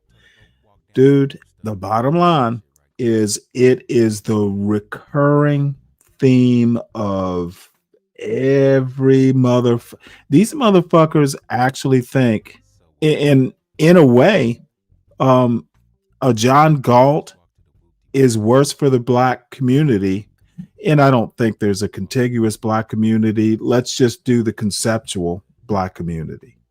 John Galt is worse for the black community than any fucking Klan member, and that's why Imperious and Palomino and all these folks, they literally go from trough to trough to watch black people complain about shit that really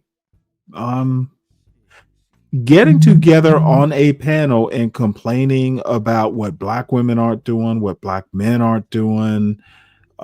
It's literally repetitive dreck. And I appreciate that they know the grift. I want to do something different. There are more things black people should be concerned about than who leads and who follows God. So thus I have my own channel and I get to do what I want to do. People can cycle in or cycle out. But the one thing I do notice, Imperious and Palomino and others, if you have questions, come up here and ask them. But you know what happens? I will ask you questions back and I will reveal some things you might not want to be revealed. In Imperious, you surprise me sometimes. You actually think, apparently you think I'm Sharon Bracey or John Galt. I'm not. I am your equal, son. And you know this and I know this. And by the way, your little bro, Doug Ehrlich, that motherfucker is a moron. He doesn't want to come up to this panel either. It's obvious what will happen. And let's get back to your equal, Imperious, Sharon. And apparently Voice of Venus is Josh's equal. They like their comfort zones, don't they? And I get it. A lot of men fear divorce. Yeah, John is glad to hear a lot of things. Let's hope he's sober enough to understand the words. Around with the spirit of fear. Oh, by the way, the link is pinned at the top. Commitment ain't just about rings. Anyone wants to get a little froggy, come on up. Let's talk. And what we do understand is this: lust will make you especially run. You galloping fucking pony boy. You're a pervert. That is you think you're a horse. Man, that was a bar. Conversion therapy is needed for you, Man, that was a Pony Boy.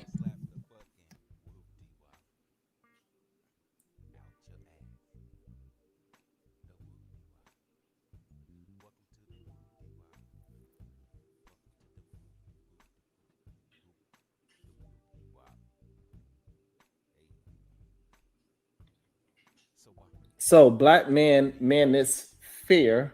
Okay, so I like the play on words. Black man is fair. What you need to be protecting is yourself first and foremost. Because if you protect yourself, then that's when you have more discipline. And one of the ways that you protect yourself is by protecting your family. And then one way that you could protect your family is by keeping your family together. Another way how you protect your family is by walking the talk that you are preaching. Be the example. Do not be the man that is drinking all day that's telling everybody else not to drink.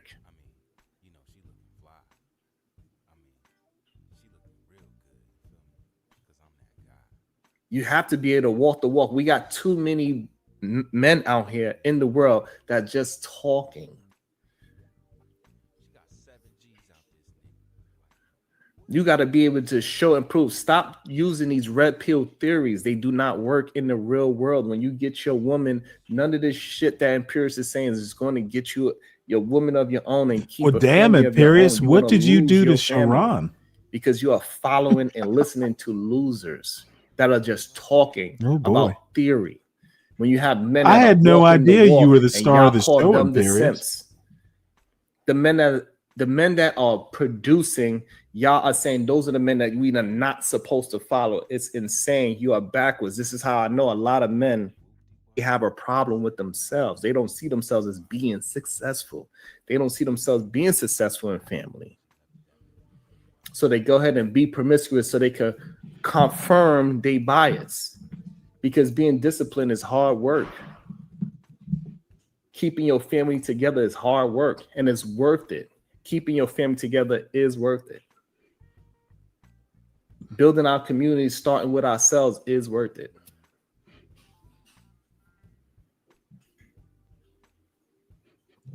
And majority of people don't understand, like, once you put a theory into action and its work, it is no longer a theory. And if men can understand that, when you come up with an idea, but once you start working towards that idea and you put it into reality and it becomes successful, you start executing a plan, it is no longer a theory.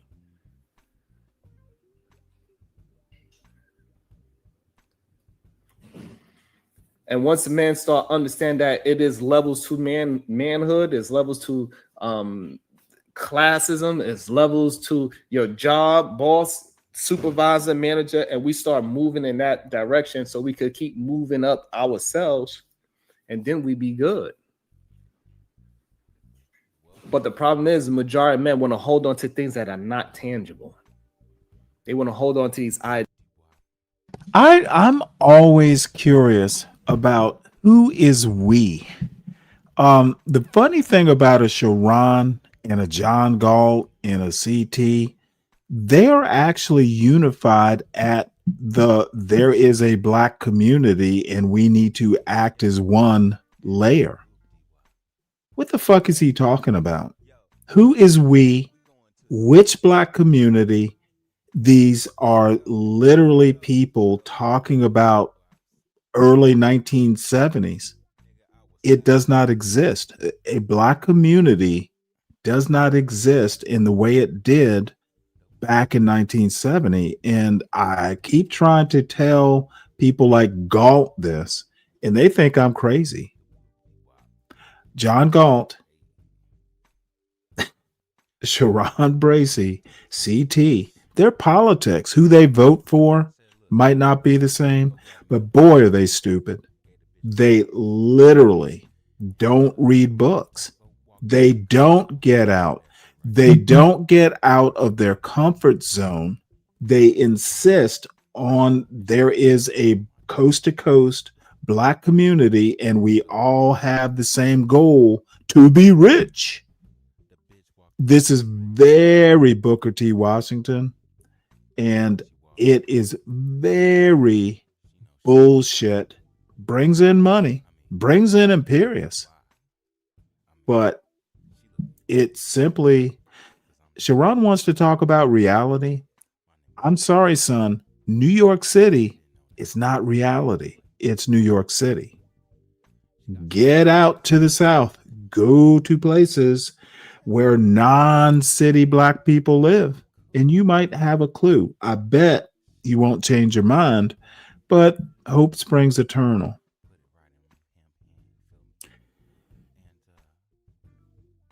Y'all think Black people are one way. John Galt thinks all Black people live in the ghetto. Sharon Bracey thinks all Black people have New York City values. And that's where they fail. We'll listen to a little bit more of this. But Ideas that you I'm cannot getting actually bored. push out into the world. And we will hold together, and if we have each other back, then we can start holding each other accountable. And the reason why they be promiscuous is because they don't want to be accountable for nobody. That's the truth. They do not want to be accountable for their family. That's why they go out there and force the woman to divorce him, because he don't have his wife back. He don't have his family's back. So any man that's being promiscuous, you don't actually love your family. You are afraid.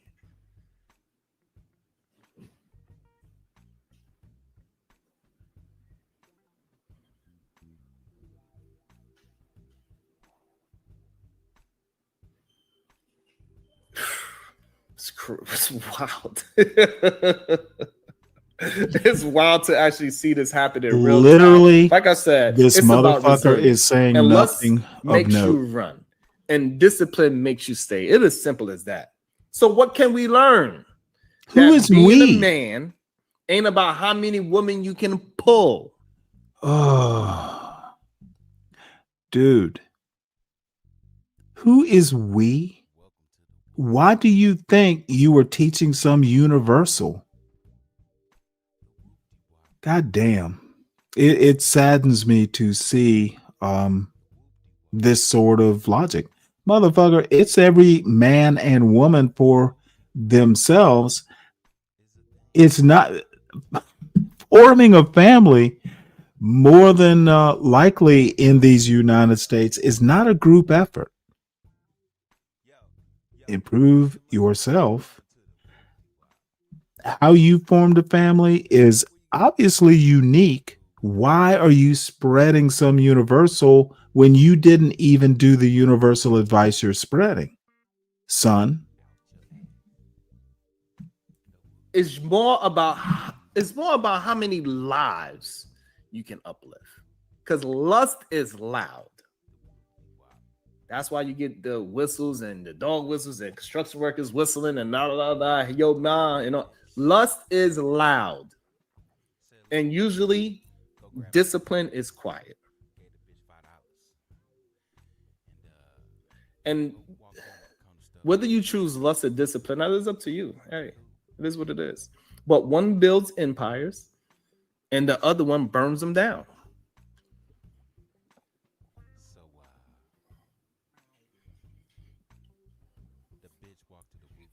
And any man that is out there listening to this, I just want you to remember, right? Like your strength ain't in your urges.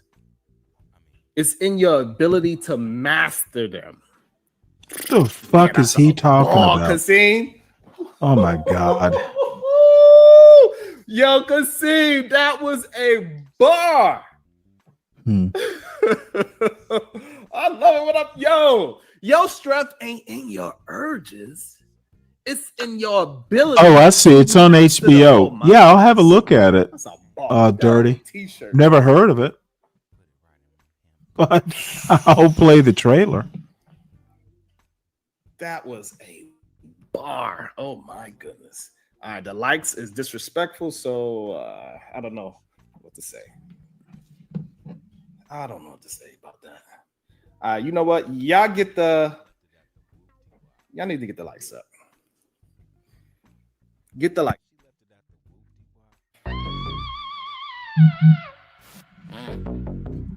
Wallace Wake Up Show. Yeah. Cracking, no acting. Say what you say. Yeah, whatever. Dude, I honestly, tomorrow's show or Monday's show will be John Galt talking about will be John Galt talking about Diddy or Cardi B. Motherfuckers, these people are over 40 dispensing the advice of, well, is it advice? So anyway, we can move on from this. I just don't get why people think, these guys are good advice. Dirty, is this out on HBO?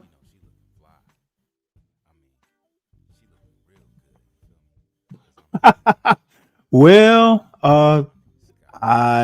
dude, Dirty, I think any prison is bad. The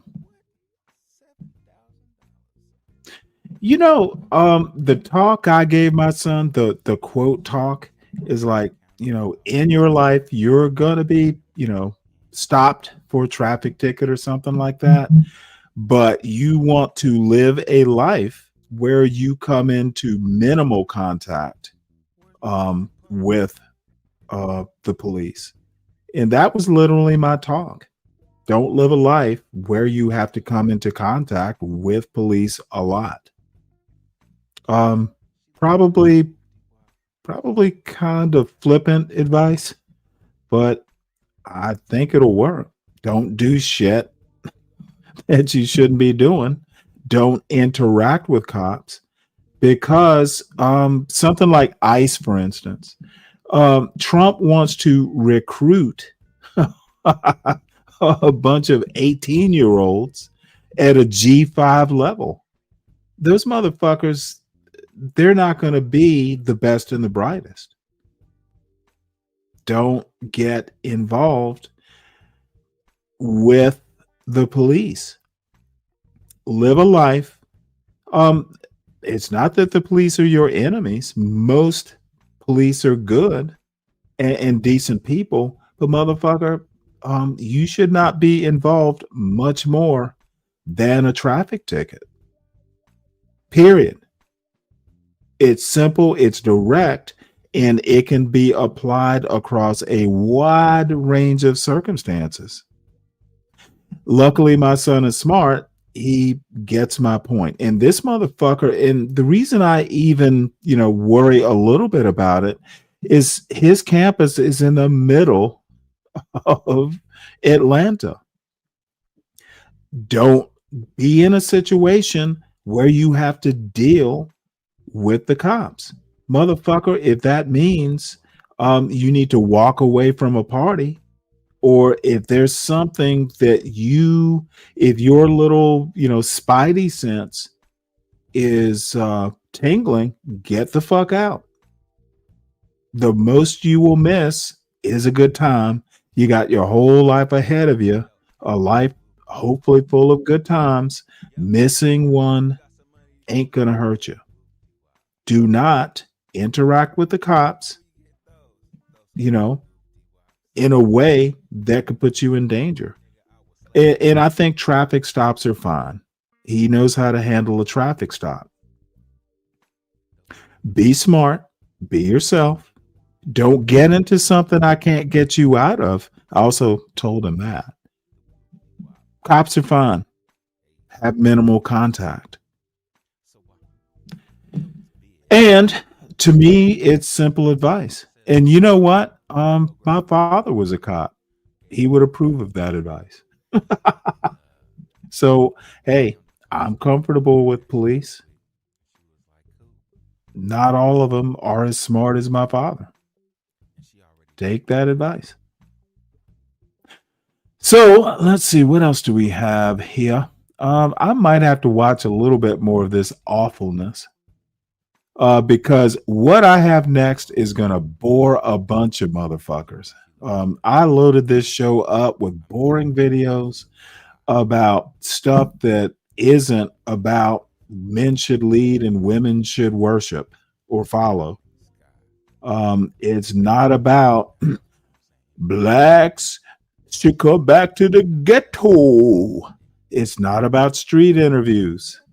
The street interviews where John Galt can't motherfucking he looks for the worst in people. That's one thing I've noticed about him. When he goes for his street interviews, he never goes to somewhere, he never goes to Georgetown or Adams Morgan. The motherfucker just goes where he can find black people, black kids mostly. He is literally doing something that his God, Stephen, what's the motherfucker's name? The dude who lost his wife because he was cruel to her. It'll come to me in a minute. John Galt literally wants to be the black Charlie Kirk. He goes to places where he knows he'll meet some drunk black people, innocent people just having a good time. And John Galt will sit there and fucking ask leading questions. He looks for the worst in black people, and he is the worst of black people. That's really the problem. He wants to feel comfortable because, I'm a 50-year-old baby daddy. And dude, the worst of the worst. Do not take advice from the worst of black men. There's an argument that, I've taken my lumps. I know what it's like to be beat up and be, have to claw my way up. Motherfucker, John Galt is a drunken, high, 50-year-old baby daddy. The motherfucker can't unfuck his life. His little platitudes about get a business we need to build. Motherfucker, what did you build? You got a slumlord boardwalk empire and you got baby mamas at 50 and you're drunk and high in front of a camera every goddamn day, and fucking idiots are the people who take that fucking slumlord advice. I will respect John Galt when he takes his black ass to somewhere in Georgetown and sets up, or takes his black ass to Adams Morgan and starts talking to some non-black people. I bet you every motherfucking one of them will walk past him. Respect when you go to Georgetown and do street interviews, John Galt or Adams Morgan. You are the weak link, John Galt. And I'll stop there because we got to watch another weak link. Say, but bring facts with me. I'm Showdown Bracy, come face me. All love. But we saw the case be. Boom. Boom. Hey, it's the Wilder Wake Up Show. Lights on, case closed. Of course, this motherfucker is gonna be playing some rap music. Oh, motherfucker, who gives a fuck about rap music? Always holding me down. Man, it means a lot. It really does. Thank you so much, man. Now, what Sharon, who's over 40, I'm sure, is going to be talking about is the Raggedy Andy of the black community. This motherfucker literally looks like Raggedy Andy. And you have to be old enough to remember who Raggedy Andy was. Dude, who takes wisdom from this motherfucker? Sharon Bracy, apparently. Thank you for holding me down so much. It means a lot because it's not, sometimes you get discouraged, man. I ain't gonna lie. Thank y'all. About to be a situation. Hey, hey, hey. You know what I'm saying? Thank you so much for the two brothers that just showed me some love and support. on the Cash App. I don't know if you want me to say your names, but thank you so much. Another person said support. Thank y'all.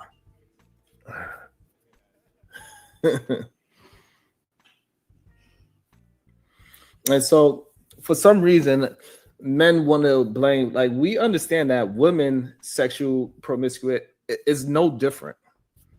So the same things I'm saying for one side is the same thing I'm saying for the other side. But I'm a man, so I'm gonna talk to men. But for some reason, there's a lot of men that want to relate to women. Maybe that shows, you know, who you are.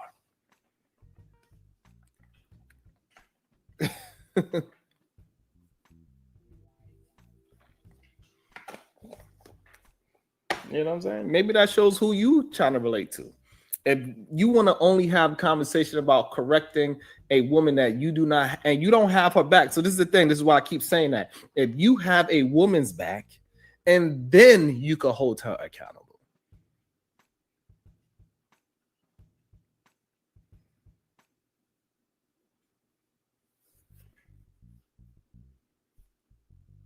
That's when you can hold women accountable, is when you have a woman's back.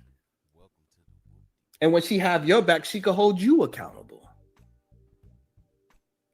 It's the only time you can hold somebody accountable. Or responsible is what I should say. So therefore, if you go find your woman, you can hold her responsible for what she do with her legs. Yeah, this shit is so boring. Because he wants one. Motherfucker, just get to the goddamn video. Shout out to DJ Music. Good day, sir.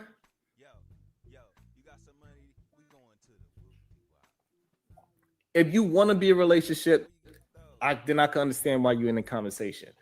If you want to be in a relationship with a woman, I could understand the conversation. But if all you're doing is talking down about a woman and saying how women ain't this and women ain't that and they ain't it's this, that, and the third, it sounds as if you don't want to be with a woman. And if you don't want to be in a relationship with a woman or a woman, what's your alternative?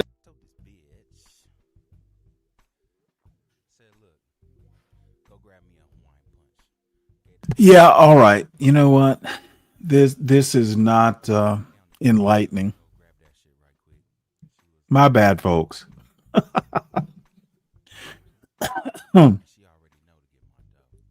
This is the left wing John Galt. And if you keep on blaming women for society, you're just going to become a lonely human being. And the woman so just because a woman you meet online or something of that nature, she has a problem with men, that doesn't mean that's the majority of women having problems with men. Majority of women are dealing with everyday. Yeah, I can't. I can't deal with this bullshit. This motherfucker is not that bright. Why should we listen to him?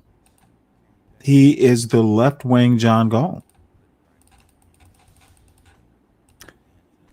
So I don't see any other updates. We can deal with this while I find a more entertaining video, because I have stuff that I know will bore, and should probably be more fearless about that. Mauricio thinks it'll be 2 more minutes.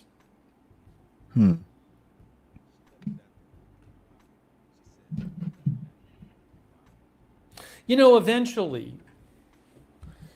it'll just be. I mean, live streaming is still it's so signal dependent.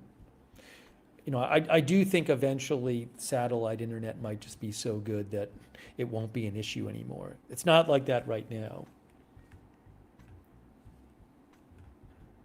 I mean, I sometimes will do a personal live stream, as I sometimes do when I'm traveling, like now. I've done a few live streams on my personal channel from Madrid, and it's the same thing, you know. Some places you don't have a great signal, but it feels like the kind of thing where eventually it won't be an issue anymore. Simon the OG says, "Are we there yet?" Yeah, again, I'm just waiting, just like you guys.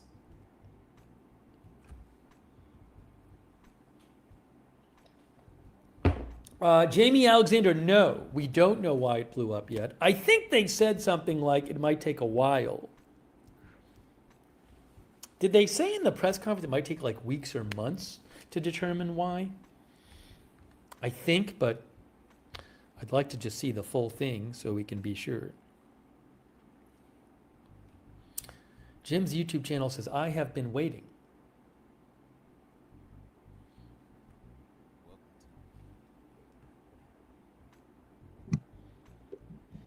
Yeah, about 25 minutes ago, AP said, the newser from Tennessee will be refed as our video journalist is still en route to a location with a better Let's see how internet this connection. turns out. They If he said the can't refeed get should be these people starting on, around and it's 17 not his fault, GMT, which was 6 minutes ago.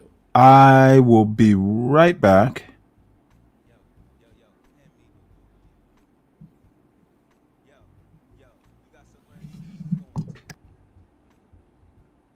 Oh, Mike, I see you have ACAT returned. thinks it will take weeks, months, and years. What's up, Tyrone?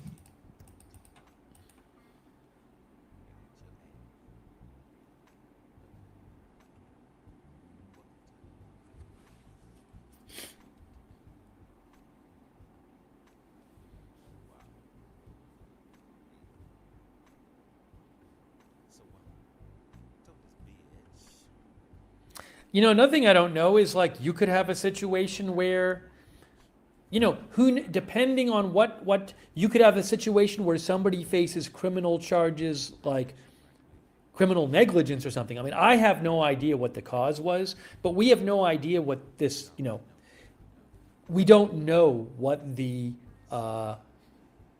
cause is going to be determined to be. There could be civil lawsuits. So maybe nobody will be charged. Maybe there'll be nothing to charge anybody over. I would certainly think they have. I would certainly think at an explosives factory, in particular one that is making stuff for the military, they would want to have some sort of surveillance cameras there, right? Am I wrong about this? Doesn't that just seem like common sense, just in case there's some kind of issue?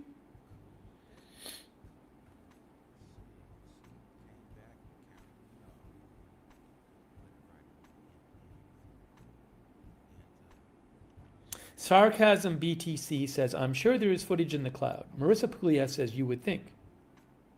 Bella says, it does make sense. Kiwi says, absolutely. Right, the Zulgrunt says cameras might have been destroyed, but I would think that they would just plan for that and maybe have it remotely saved.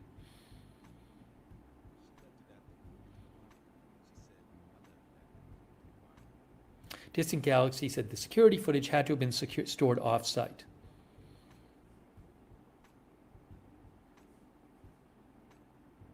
Random Roulette thinks it's need to know top secret information.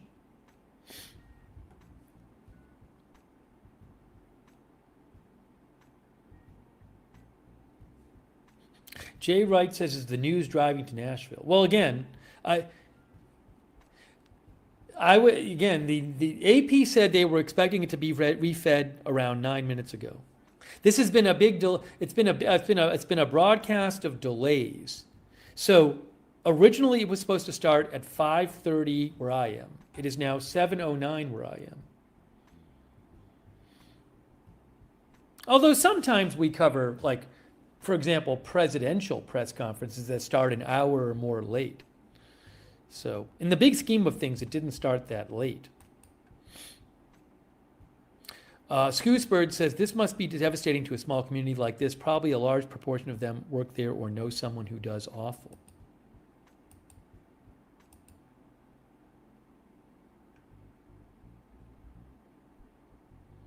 Hunster says, to be fair, the site is rather remote, so it would take a while to drive to the nearest server.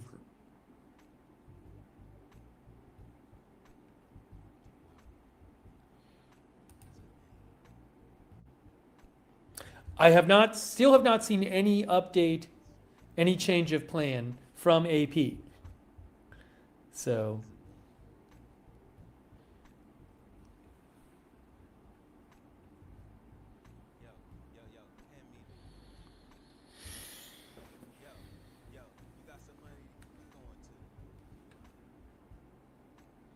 but I'm committed to doing all I can When I say we're going to show it, I want to show it for you in its best form.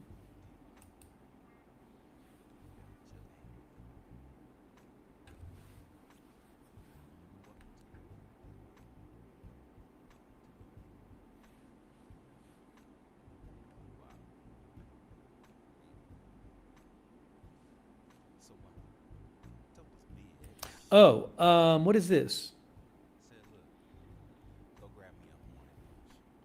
I'm going to post a link. I don't own this. I just saw Daily Mail posted a satellite photo showing the damage at the building. That's interesting. I hadn't seen that before.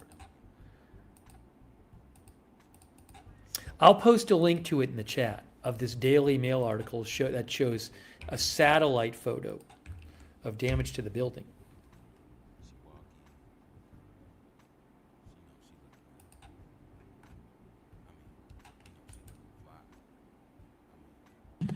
Well, I really didn't cover the explosion in Tennessee, and I was hoping to catch up. So we'll wait for this a little bit longer. If it doesn't happen soon, we'll move on and come back to it. Yeah, I don't know. In terms of Starlink, I'm sure if Starlink was better for these agencies to use, they would use it. I don't And the know, link should be pinned at the top. There's various reasons Anyone it might not be better to come up, for you're welcome. Come on up. For like a Especially you, horsey boy. for like, AP or Reuters to use it when covering remote events. I'm sure they look into any kind of technology they can use. Nope, didn't hear about it. Neighbor of the beast suspects foul play. Shootings tend to be garden variety these days. Anything special about that Mississippi shooting, sir?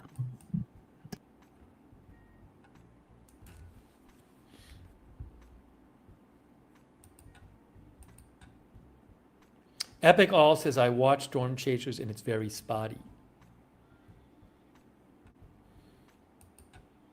So, I mean, I know a number of people use it. So, but again, there's specific needs that these news agencies have. Now what's happening? What's happening here?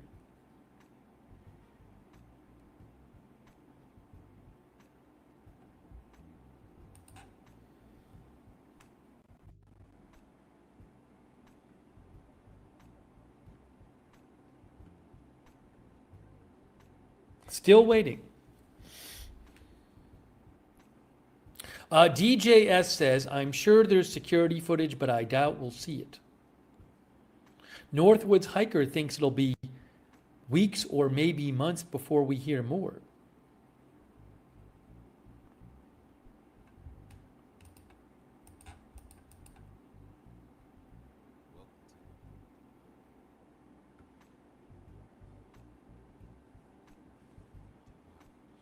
It is now 14 minutes. It is now 7:14 p.m. my time, 1:14 Eastern time.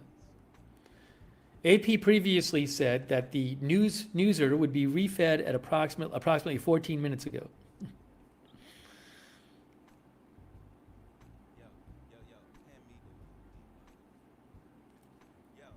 Yeah, Big Daddy K said sheriff said that. I thought the sheriff said something like that, but look, I'm hoping this replay starts soon so you can see it.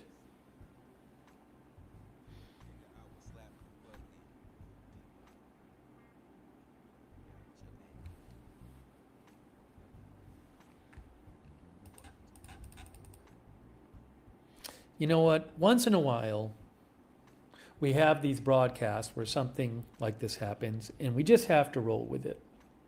We just have to roll with it.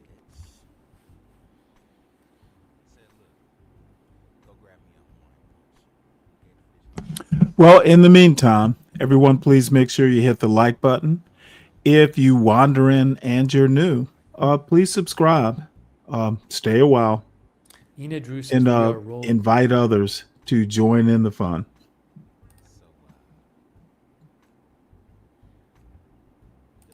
And I'm sorry, I'm just not as entertaining as Sharon and CT and John Galt. But I have kind of a different take on black communities Should also see if I have any other and photos I can show you. American culture in general. Let me check that out. Let's see.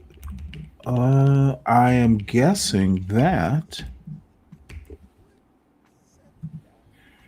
Let's see. Imperius is gone. Let's see if Palomino is still here. Palomino, Ricky Boy Reuters is had a little gone. article about Ooh, deadly it's getting down to industrial the accidents in the US dregs. century.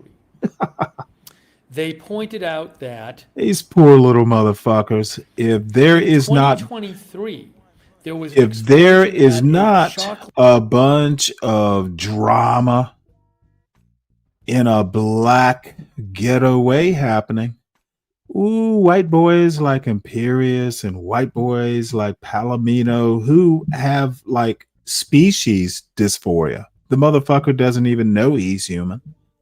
They wander off looking for more depravity. CT is on. Let's go and hear a black man trash the black community. It fits my narrative. Oh, those white boys can't find entertainment anywhere other than a John Galt. They are really just better educated. What is it? Imperious muffin is, they're a bunch of Imperious muffins. Oh, let's confirm our racist attitudes. John Galt, we need you to talk about niggas more. We need to talk about how bad black people are. And Stanley won't do it. Stanley won't tell you the truth. John Galt always said, well, Stanley, you can't accept the truth. Motherfucker, I am your truth. I am not you, baby daddy. You don't have to be a baby daddy, John. You made your mistake. And now you want to wallow and drag every motherfucking else down back to be your tenant. So I'm the king of the blacks. I can tell blacks what to do. If they just listen to me, they would know better. That is literally the John Galt. I know. Hey, go watch Bama, Tyrone. Mike, you got my $300? What's going on, dude? Oh, I'm just sitting here waiting for this news conference to start. What news conference is this?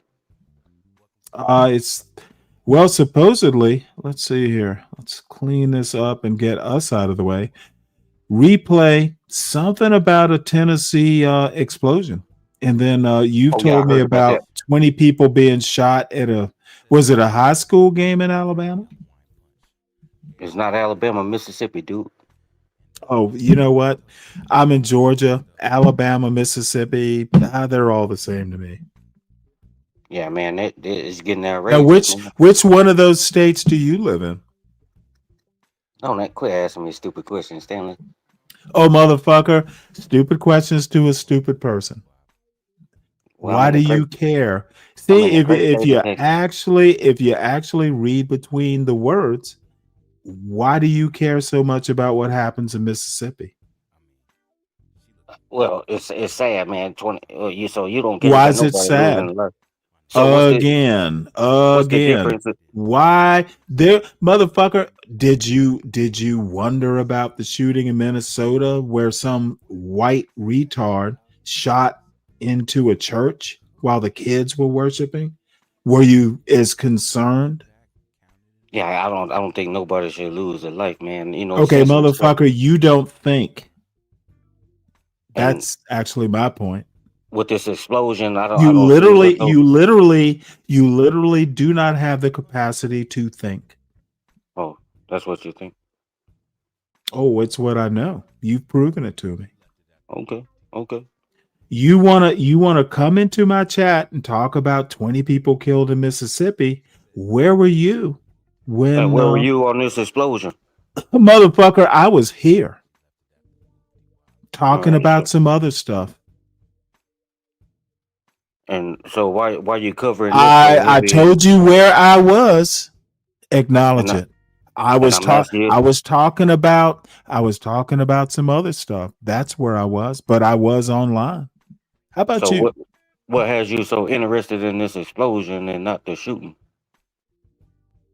It didn't interest me yesterday. Not sure it interests me now. Well, obviously you're waiting on the press conference. Yep. But till it comes on, and if it doesn't, I have other boring stuff. Now, wasn't this this explosion wasn't that some type of bomb factory or something like that? I heard. So I've heard. I'm waiting on the press conference to confirm some stuff. Yeah, they Obviously, said. you know more about it. Maybe what we should do is let you talk about it. Tell us Yeah, they said about it it, was like. Mike. Well, what I heard about it, I can't tell you. I'm just at this point speculating, but I wasn't there. But what I heard, like 18 people, 19 people missing. Mm-hmm. It's wild. It is. Yeah, they probably wanted them people probably done, and that's horrible. Loss of life is always tragic. And you got to start. Hold on, give me a second. Hold on. Okay. Well, this actually caught my attention. And why are black single moms blamed in America? How could I resist that title?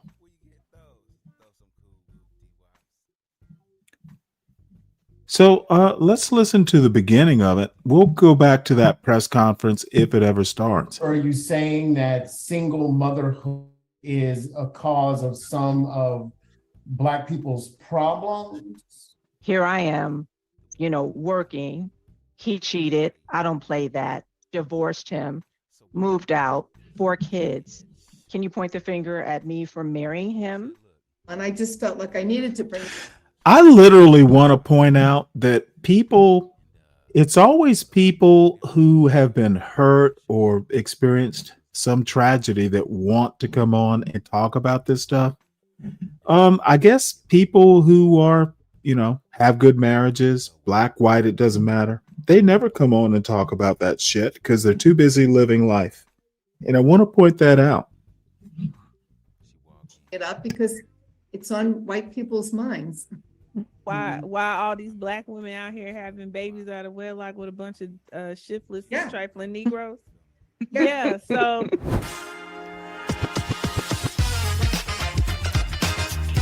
Oh my goodness. The Healing Race Show. Who knew they had such a dramatic opening theme?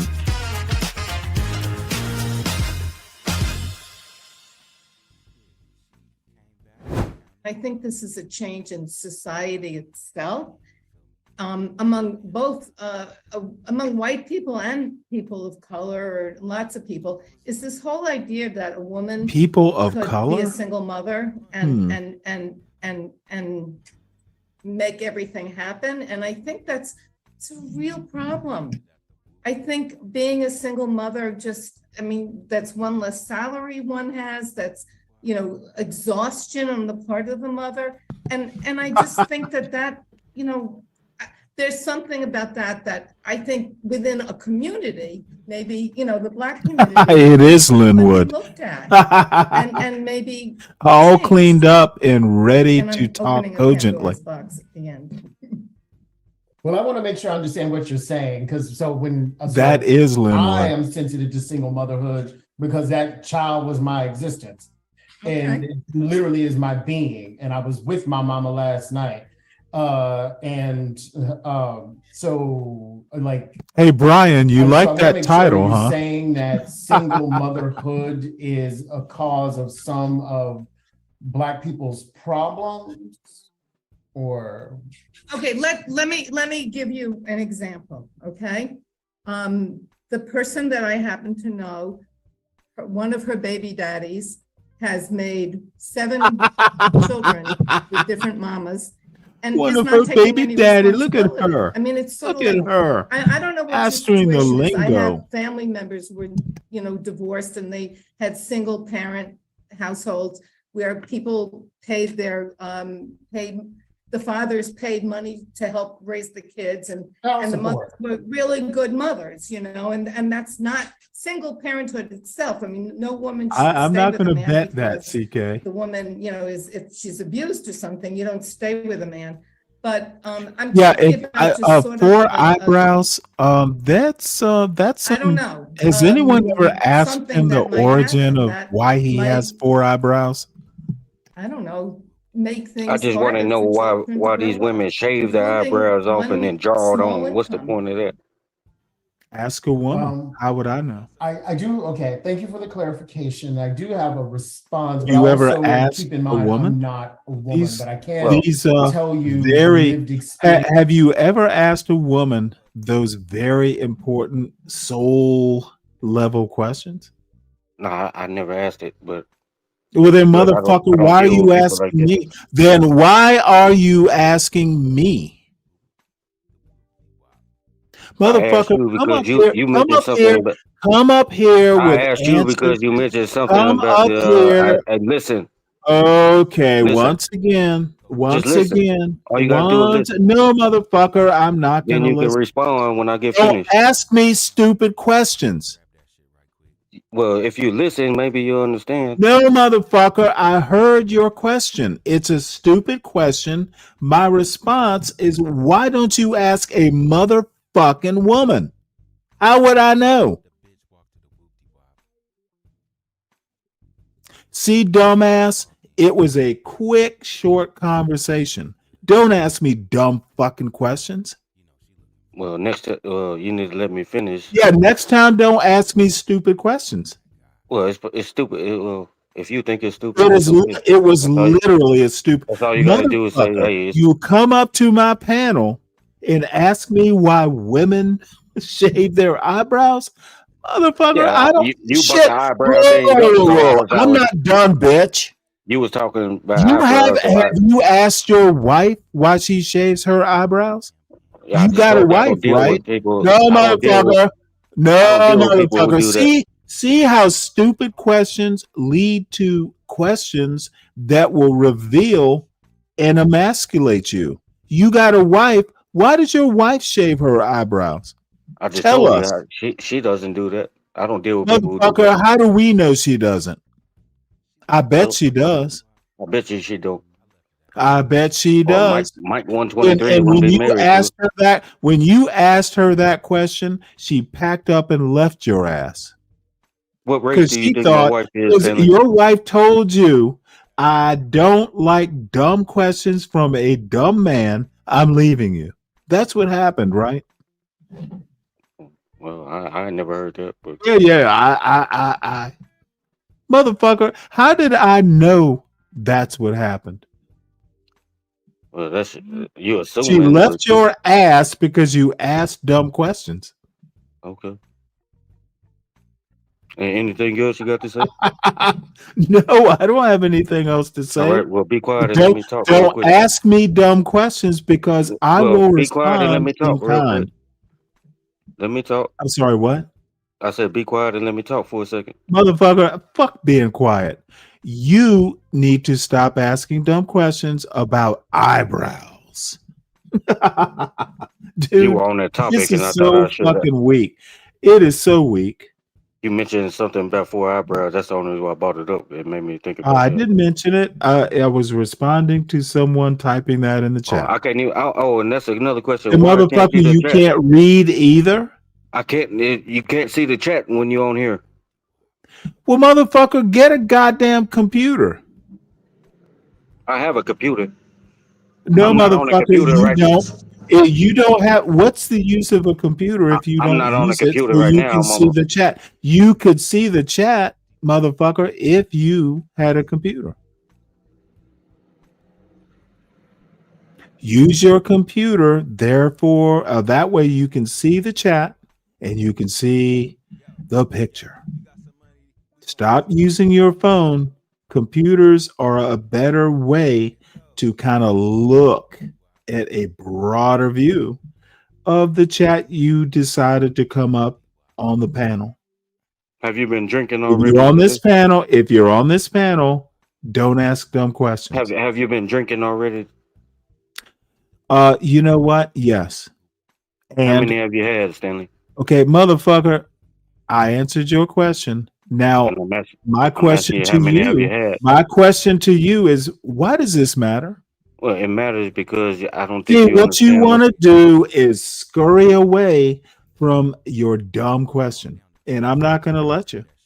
Why Yeah, do I'm not you worried. ask That dumb question, questions? it wasn't How dumb. many It wasn't dumb. beers It was does just it take for you to ask dumb questions? Because I it couldn't only get a takes a couple. It only takes a couple I for couldn't get a me goddamn to response. respond to your dumb question and just fucking roast your Well, that's dumb all you ass. had to say. It was a dumb question, and you That can is, move on.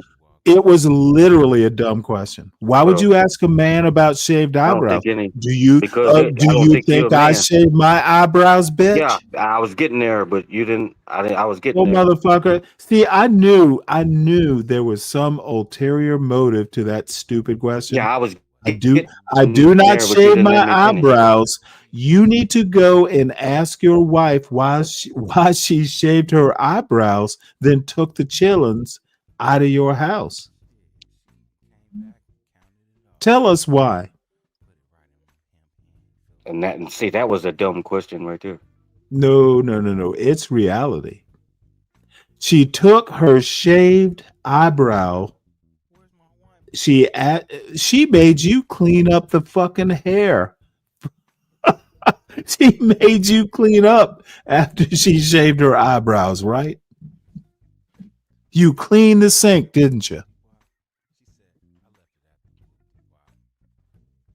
Yeah, I don't respond to stupid. I'll take that as a yes.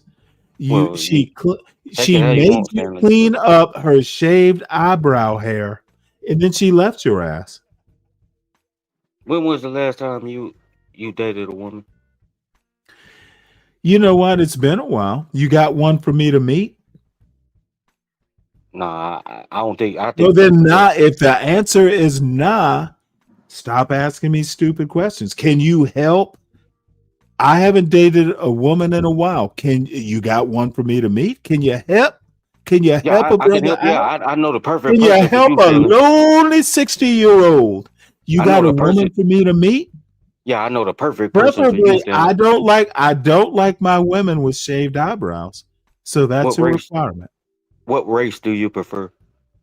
Motherfucker, she just needs to be pretty and smart. That's I her got the race. perfect. I got the perfect That's lady the for you.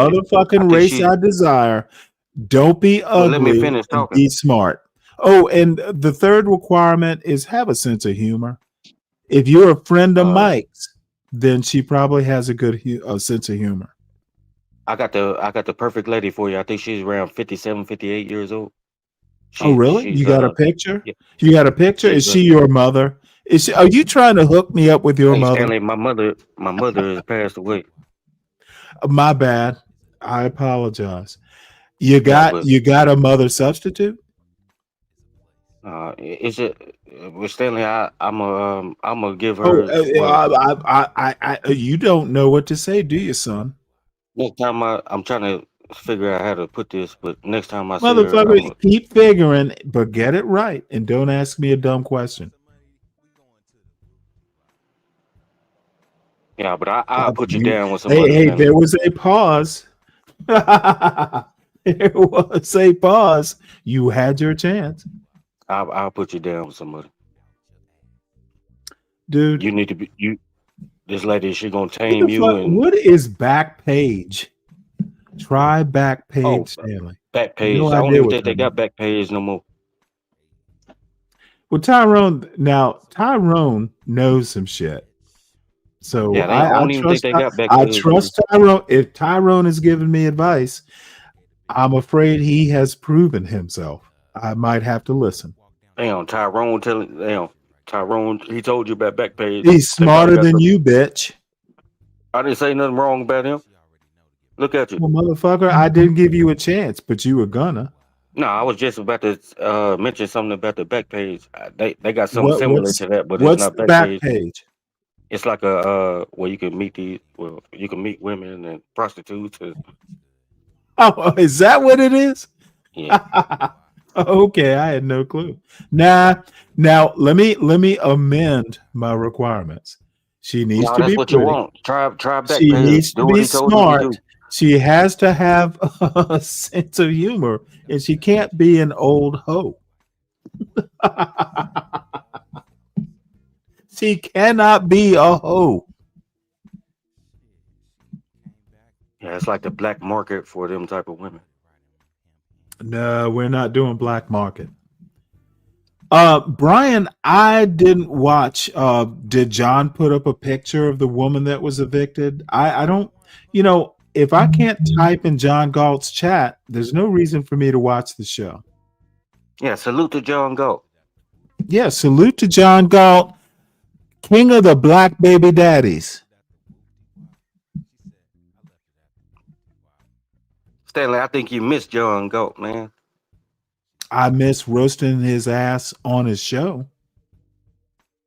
It triggers you that you See, can't get up there, don't it? I used to enjoy going up on John's show and roasting his ass to his face. I do miss those days.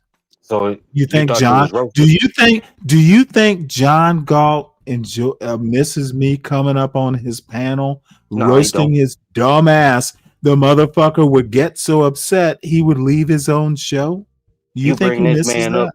You bring this man up every goddamn show you do, but Because he's a goddamn sore on the ass of his black well, if you community. think that, wouldn't you He think you'll is stop? a open sore, an open fucking seeping wound on the ass of the black community he seeks to fucking mock.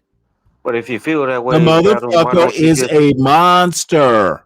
He is a monster. He's a big black 50-year-old baby daddy who is a weeping, gaping wound on the ass of his black community. I'm gonna Hopefully try to. somebody clips. I need you to clip it, bitch. I'm gonna Clip try it, to bitch. arrange. I'm gonna try to arrange 10 rounds, 1 minute. You and John go, so y'all can Yeah, box you it go out. ahead. You go ahead and do that. Tell John Galt he can bring his lazy ass up on my panel because I'm banned on his channel. He's not banned on mine though. Tell him to bring his baby daddy drunk high ass up on my panel so I can treat him like I treat you. Have you ever told him this when you was on this panel? Oh, motherfucker, how many times have I told him? That's why he used to leave his own show. How did You he don't respond? remember? See, you weren't there. He would leave the show was his response. Well, he probably left because Yeah, motherfucker. Hey, leaving your own show is an inappropriate response when I come up and tell you about yourself. That's how a real man responds. You leave your own show on your own channel. Everything doesn't need a response. The motherfucker used to leave his own show on his own channel. So Motherfucker, when you and John was on the panel, I have no respect. so when you For and a John was on the panel, motherfucker. he just The left. He just left. motherfucker owned the I don't think channel and would leave his own show when I came up there. So when you And came up, he just left. hey, motherfucker, tell me I'm lying about that. I didn't say. I'm just asking a question. Motherfucker, tell me I am lying that the motherfucker used to leave his own show on his own channel when Stanley motherfucking Cross came up there and told He left him because you wouldn't he let him was get nothing the out. motherfucker is a perverted You fucking interrupted this man's bottom show, and feeding baby daddy who is 50 years old and does not live in the same city with his baby mamas or his kids. Tell me I'm lying when why he does left it the bother show. you so The much where he I will just? come up to his own show on his own channel And the motherfucker knows And I how do used you to know do he's it. not taking care of That's his why kid? the How do you bitch know is that? so hurt. That's why the bitch is so hurt. Everybody knows what I used How to do you do to know John he? How Galt. do you I know he's used not? to make that motherfucker leave. Oh, Stanley, it's my show. Remember that. And I used to go, fuck your show. Stanley, you got to be quiet and let me Tell talk. me I'm lying, you little roach. You got to be quiet and let Am me I talk. lying? Am I lying, bitch? All Yeah, I need you to do is confirm I'm telling the truth. well, you're lying, and I'm gonna tell you why. Motherfucker, I'm telling the truth. Everybody in my chat, everybody in John's chat, and you know it Well, I'm really gonna tell you happened. why. Not only once, bitch, it used to happen frequently. I'm gonna tell you why. If it happened, Frequently. Tell me I'm lying, bitch. And if you say I'm lying, you're motherfucking lying. It was in living color. I used to tell the 50-year-old YN, so you ran. motherfucker, You you making it are a sound like you ran them tragedy. off. You are a mother. No, he used to literally. Well, Stanley, if you keep talking, I'll Because you leave the come up show. on, you was coming on his panel when he was Motherfucker, in the middle of motherfucker, conversations and interrupting, motherfucker, running. motherfucker. You want to shut it down, Stanley? I'll leave the show and you can shut it down. It used to happen all the time. And your dumb ass either wasn't there. Motherfucker, go back. You're a member of his show. Motherfucker, go back and watch the clips. You know I'm telling the truth. And I used to laugh. And then the motherfucker, dude, we used to have offline behind the scenes phone conversations, and John didn't say shit about it because he couldn't. Because I wouldn't stop doing it. Fuck him. I did what I fucking wanted to do on his show, on his channel. Well, I don't think I don't think John just got up and left. He got up and left because he probably left the panel because you're doing what you're doing now. Nobody can get a word out. And when you didn't run him off, but that's why he probably left, in my opinion.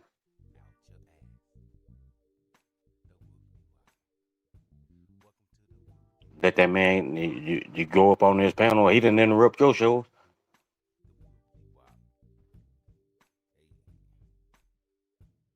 What happened? Stanley faded out. Can't hear nothing.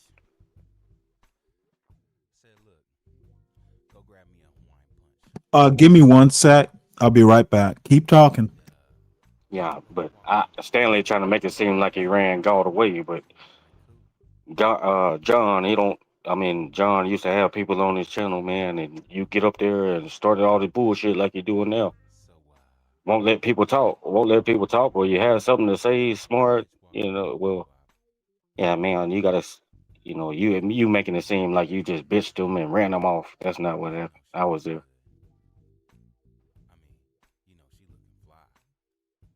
You get up there and start assaulting people, and then let that man have a. That man couldn't enjoy one goddamn full stream without you getting up there and running people off. And now you making it seem like you ran John Galt off his own channel.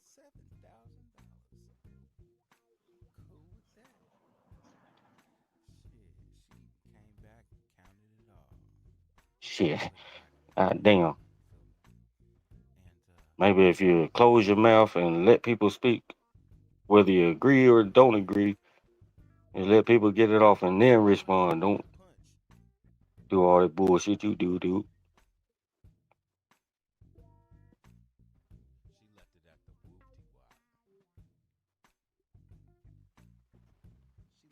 And if you had all this stuff to say about him when you left the show, you should have.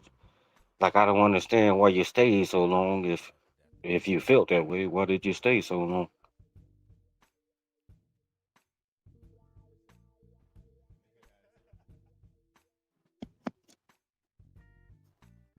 If you knew he was all these things you're saying about him, why did you continue to engage in it?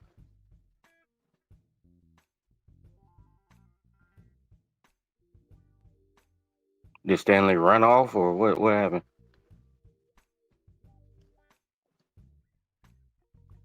Damn, Ohio State smoking Illinois right now. 20-0.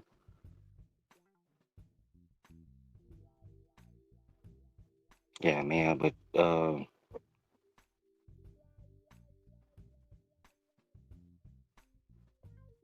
then you talk about this man kids. You don't know what that man do when he off that camera. You don't know you don't know if he taking care of your kids or not. You can't say that. Just because you see little stuff here and there, you can't say that.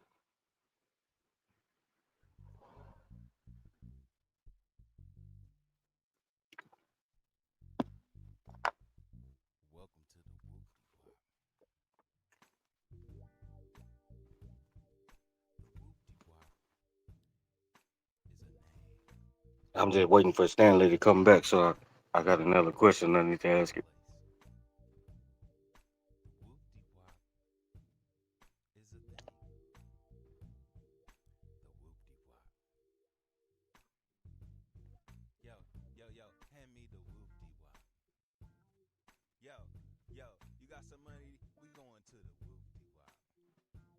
Then Stanley, oh, John Gold, Keep going.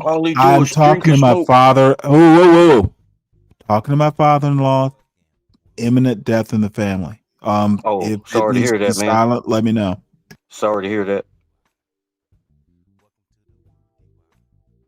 Yeah, but Stanley, all John Galt do is drink and smoke on camera. But Stanley do it off of camera. He do it off camera. Stanley drink and smoke off camera. When you hear him coughing, that's what he doing. He probably lighting up that Newport stick. We don't know if he's smoking. He probably smoking weed, and we don't know. But Motherfucker, we know I he don't drink. smoke weed. Well, we don't know Shut that. your dumb ass up. You're not even a bitch ass. You're just a dumbass. And sorry for the death in your family. No, it's imminent. I don't even want to go there. But if I'm talking to my father-in-law, that is important. Sorry, Yeah, I I didn't say have nothing family about that, man. business. I was still on the topic of Well, keep going. Don't let me stop you. yeah, I don't know if you heard everything or not I was saying. Would you probably think it was stupid? I did not. Give me a rerun. So just to narrow it down, I just want to know why, if you felt that type of way when you was on John Galt's channel, if you felt it, why did you stay for so long, Stanley? If you know he was a sorry baby daddy, he's a drunk, and he's a high, why did you stay and engage in that for so long? If that's how you felt.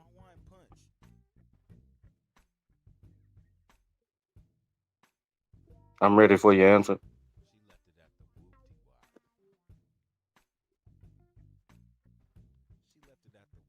Okay. Oh, sorry. I was pissing while you were talking. Let me tell you, because I could. It's as simple as that. I had a show that I used to do in the early morning. John's depravity didn't affect my show. So why wouldn't I stay is actually my question to you. John But why didn't would you? control my show. Motherfucker, now I'm talking. He didn't control my show.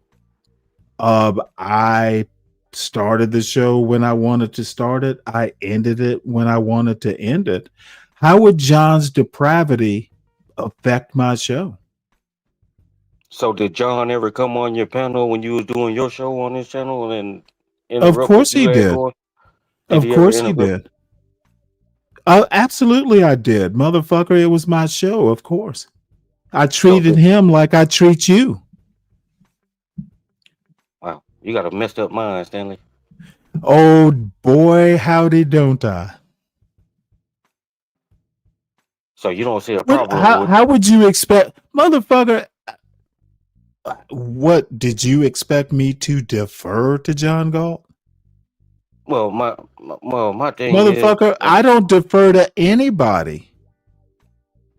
if you If the feel this type motherfucker of way see about what you somebody, why? can't seem to comprehend is, motherfucker, I will always do what I want to do. It didn't matter whose channel I was on. Now I'm doing what I want to do on my channel. So it's All okay that when you do bullshit, it, but all it's a that problem when bullshit, everybody do. all that bullshit John Galt wants to tell you, it was his channel. And no, I couldn't go on his show and call him a bitch. But let me put it to you this way. He finally figured out that, ooh, I'm being disrespected. I've been disrespecting that motherfucker from day one because he wasn't my boss. But what He was your didn't control. reasoning behind disrespecting him? Motherfucker, you need to listen to me, bitch, and I stop just want to know talking. why you started Okay, disrespecting him motherfucker, because you can ask the question when I'm done. I did it because I didn't have a channel. You know what? I was asked to do a show. I did a show. And so you hey, it disrespecting was him because you didn't okay, have a show. motherfucker. Don't you, bitch? I'll put you in the back. I will answer all your questions, and then you can come back. Choose how you want to do this, Go ahead, Stanley. because you I'll will let you not finish. interrupt me again. I'll let you finish. Go ahead. Thank you so much. Hey, I was new to YouTube, didn't have a show, never did it before, and I had the opportunity to do it, and I was appreciated. I was appreciative that, hey, shit, I never thought to do this. John Galt let me do it. That's it. So can I respond to that? Sure, go ahead. Okay, so you started off by saying, "Oh, you did it because you didn't have a show and all that." Whatever you said, Nope, didn't that have don't a make sense. show, never thought of doing a show. Correct. So you go on somebody else's show and disrespect them because you couldn't No, no, start no, your no, own show. no. I was on his channel. I did my own show. And yeah, I'd go on his show too. Sometimes he would go, "Hey, Stanley, hit the link." Did he tell you that part? Yeah, Sometimes I I heard that. had I've no heard that. intent. Motherfucker, I'm talking now. Sometimes he would go, "Hey, well, Stanley's in the chat. Stanley, hit the link." Did he tell you that part? I was on them show where he did say Motherfucker, that I don't because give a fuck. I don't care where you were. Were you aware of that part? It's a yes, no question. yeah, I heard it. I heard it before. Okay, well then, motherfucker, of But that course doesn't I was mean on that. his motherfucker. If you heard it, you are asking rhetorical questions. No, but If it you doesn't mean know, that. if you knew that John Galt would ask Just me up because to I his heard show that before sometimes, doesn't mean. motherfucker, your ass is gonna go into the back. You're interrupting. If Well, why you ask me to speak, heard, Stanley? okay, bitch, you need to go to the back. I won't tolerate this bullshit. Yes, sometimes he would ask me to come up. Sometimes I wouldn't go up. But when he did, and I was on his show, I said what I wanted to say. So I know what you're getting at. Well, oh, can't you respect a man? Motherfucker, I gave John Galt the ultimate respect.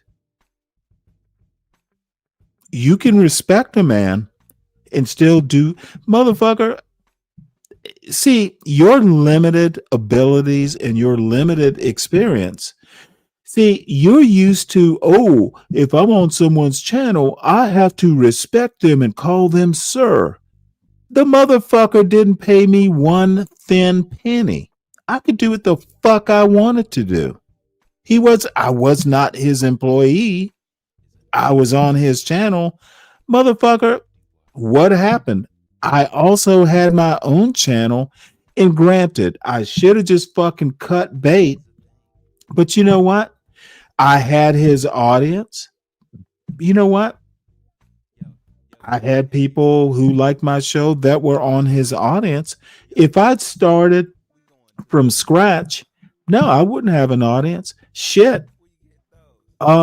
There are people still who listen to John Galt and listen to my show. He literally gave me my start in YouTube radio. I'm not going to deny that. I wouldn't have the audience I have if it hadn't been for John Galt. And I'm grateful, but motherfucker, I don't worship him and I fucking don't owe him shit. And if he comes after me, bitch, I will come after him like the bitch he is, and there's not a goddamn thing he can do about it. I was never his employee. Think of that before you start asking dumbass questions. I was on his show doing my own thing, and that's that. He was my springboard. Any other dumbass questions? Well, And I don't. Whoa. Because see, John will go, whoa, that motherfucker's ungrateful and shit. Motherfucker, I don't owe you shit. You didn't buy my computer. You didn't buy my microphone. Motherfucker, I don't owe you shit. And when your ass got fucking struck, people, I had a channel. The only reason I even started up the channel is the motherfucker figured out how to get his channel struck for a month. So you never got his channel struck? One time. But let me ask you a question. Do you think that one strike ends your channel? No. Motherfucker, I asked you a goddamn question and you better be very direct in your answer. One strike will not end your channel. Now will it? Not permanently. Yes or no, bitch? Yes or no, bitch? You could call me what you want, but not permanently. Motherfucker, of course I can call you what I want. You're on my goddamn panel. Them words don't bother me, man. They shouldn't. Again, one strike does not end the chat. Motherfucker, your ass is going to go in the back. If you, motherfucker, too many interruptions. I was the third strike. But there were two other strikes that John Galt got himself. Motherfucker, you need to deal with that bullshit. And the strike I got was something I was new to YouTube, had no idea. Yeah, I got that third strike, but motherfucker, one strike does not end a fucking channel for 30 days. There were two other strikes. Deal with those facts. Your little mealy mouth Mike. Yeah, but one strike, it don't. I'm not. Motherfucker, you don't know shit, and you're doing struggle logic to defend your fucking daddy. Well, you know what I was going to say. Well, motherfucker, deal with the facts. There were two strikes. The third strike, which I got, I admit to it, but motherfucker, one strike does not end the channel. The motherfucker got two strikes all by his lonesome. But I've heard you also say. And by the way, motherfucker, John Galt is so drunk and high half the time, he'll fucking end his own show because he is a mess. You said that 1,000 times, but let me say this. Oh, motherfucker, then I'm going to say it 1,001 times. The motherfucker is a monster to his tenants. No good luck comes to a monster like that.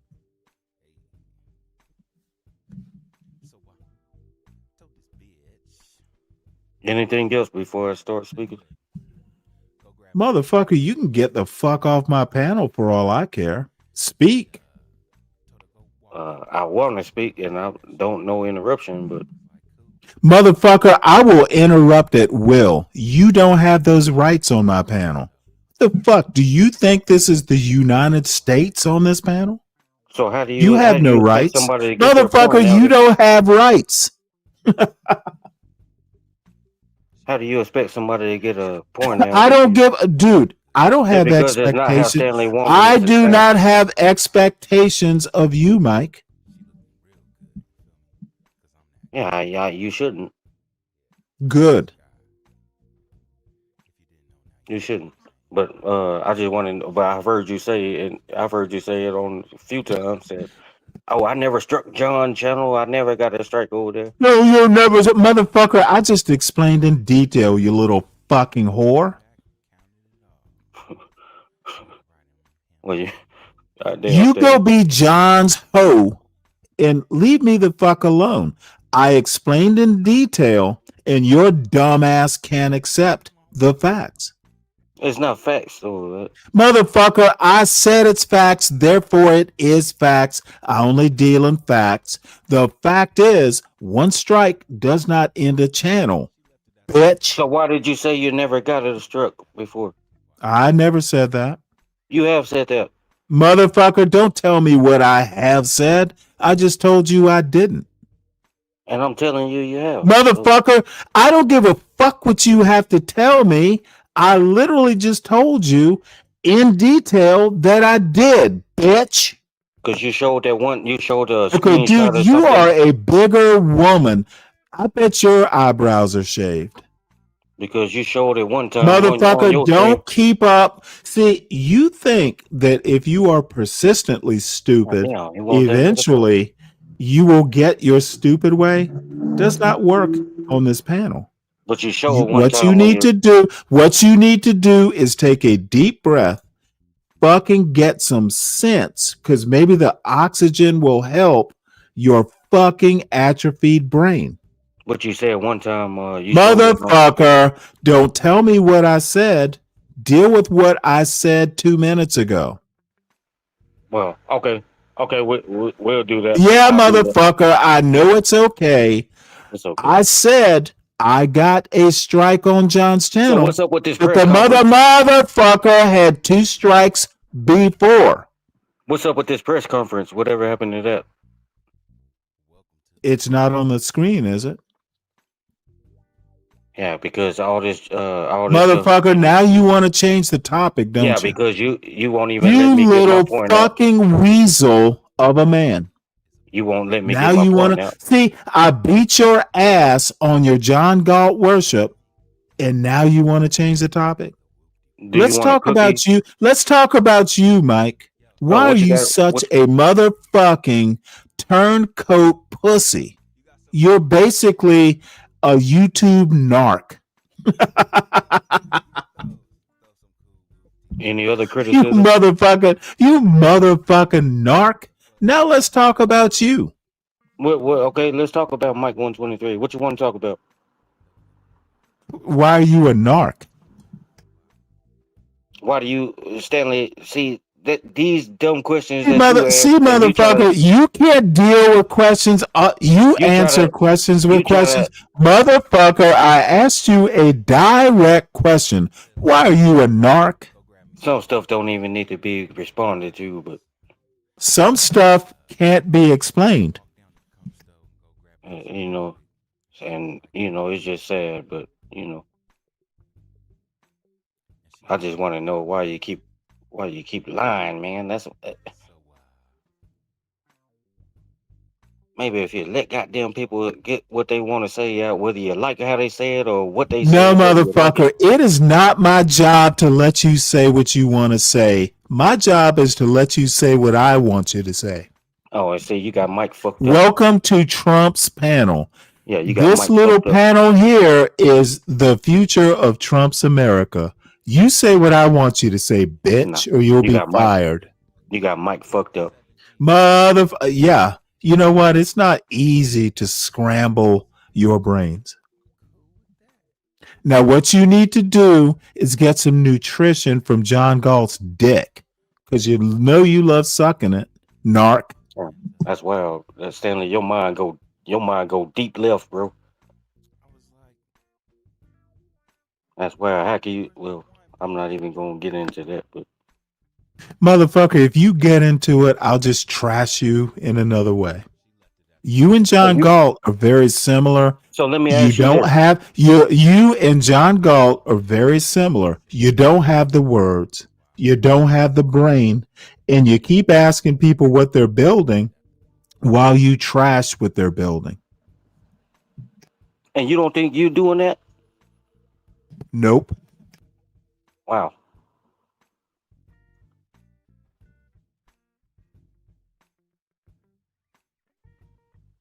Wow. So I just don't understand your logic, I guess, but hey. Motherfucker, it's not for people like you to understand. I try and explain it, but you know what? It's like throwing shit on a wall. It is never part of the wall. I don't expect you to be able to understand, Mike. Yeah, it's just it's crazy, but hey, if that's how you feel, that's how you feel. No, nobody ever Motherfucker, get to. not only did I tell you how I feel, I told you how I think. Cause I'm trying to train. I'm trying to train you. Motherfucker, I told you how I think, and all of a sudden it must have short circuited your brain. Now, Because what what you you need to saying, do, you what you need to do is go get some nutritious fluid from baby daddy's dick. and you really think you'd be doing something when I you really steady think you suck when you're John always Galt's over dick. talking. I literally think you like the taste of baby daddy Galt's dick. See, this the type of shit here that Stanley, dude. Why does your mind go like? Why do you go on this type of shit with? See, that shit don't make sense to me, man. Motherfucker, you are stammering. You Yeah, are because I'm trying to rap. stammering, you I dumb just want to know fuck. why You are stammering. You're not good at this, Mike. Well, that's your opinion. I don't You care are if you think literally I'm good or not no. good at this, you dick sucker of baby daddy Galt. This man mind fucked off, bro. Well, anyway, now that you've been short circuited, This nigga and 60 years old. apparently you can't get your bearings. Let's This go nigga ahead and 60 play years this old video. and Oh, he killing me. motherfucker! Hey, the reason I kicked your YN ass is because I'm 60 years old. I kicked John Galt's ass because he's only 50 years old. Dude, I don't You only have say you baby kick mamas. somebody ass I because you don't won't let them speak. have baby mamas like you You and won't let them John speak. Galt. Motherfucker, spend this much time with your children's. See, this is the other thing. How you know he don't? People like, motherfucker, I'm talking. If people quote men like you and John Galt spent half the time with your children, as much as you do on these YouTube streets, I think America and Black America in particular would be a much better place. It's YNs like you and John Galt and other baby daddies who motherfucker are ruining fucking your little communities. Nothing positive comes from John Galt. Nothing positive comes from Mike 123.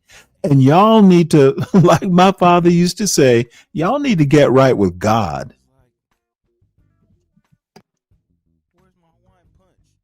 Any other dumb shit before I start this video? I'll overtalk it if I need to, but go ahead. Motherfucker, you will do no such thing. You're a baby daddy. John's a baby daddy. You suck John's dick to become a better baby daddy. That's the way I see your relationship. Damn. You got a fucked up mind, Stanley. Yeah, and you have no mind. Maybe So you at need to least I lay off have them one. Heinekens for a while. Oh, motherfucker, you wish I was drunk. See, I can fucking crush your soul totally sober. Well, See, you John has to smoke weed and fucking drink, and you have to fucking drink a whole motherfucking case of Bud Light to get some courage. Well, you I only do say it stone cold sober. I crush you because you're crushable. You only say you crush people because you won't let them speak. Motherfucker, I didn't say I crush people. I say I crush you in John Galt. If that's how you get it. Motherfucker, did you hear what I said? You I need heard to what you address said, what I but said. Are you crushed, Mike? You sound crushed. It's stupid, but Motherfucker, I put a Bud Light can on the floor and I step on it and crush it. That's what I did to you. everybody, you entitled to your Motherfucker, opinion. you know it. I know it. John No, I Galt don't know knows that. it. And I hope a motherfucker will clip this and send it to John Galt, COD, because motherfucker, I said it, and it's not a goddamn thing Galt can do about it, not a goddamn thing you can do about it, except cry. You say a lot of gay shit, Stanley, and it's starting to make me Yeah. wonder. Of course it sounds gay because you suck John's dick. See, it's starting to make me You just wonder. want to make everybody that way. Don't fucking project your relationship with baby daddy Galt onto me, sir. Starting to make me wonder about you. Motherfucker, if you're wondering, don't do it on my panel. Go wonder somewhere else. Yeah, man, half of the shit that come out of your mouth. Motherfucker, CT is live. Go wonder over there. CT. You want me to drop the goddamn link, you little bitch? I was on his panel yesterday. Motherfucker, he's live currently. I'm not talking about yesterday.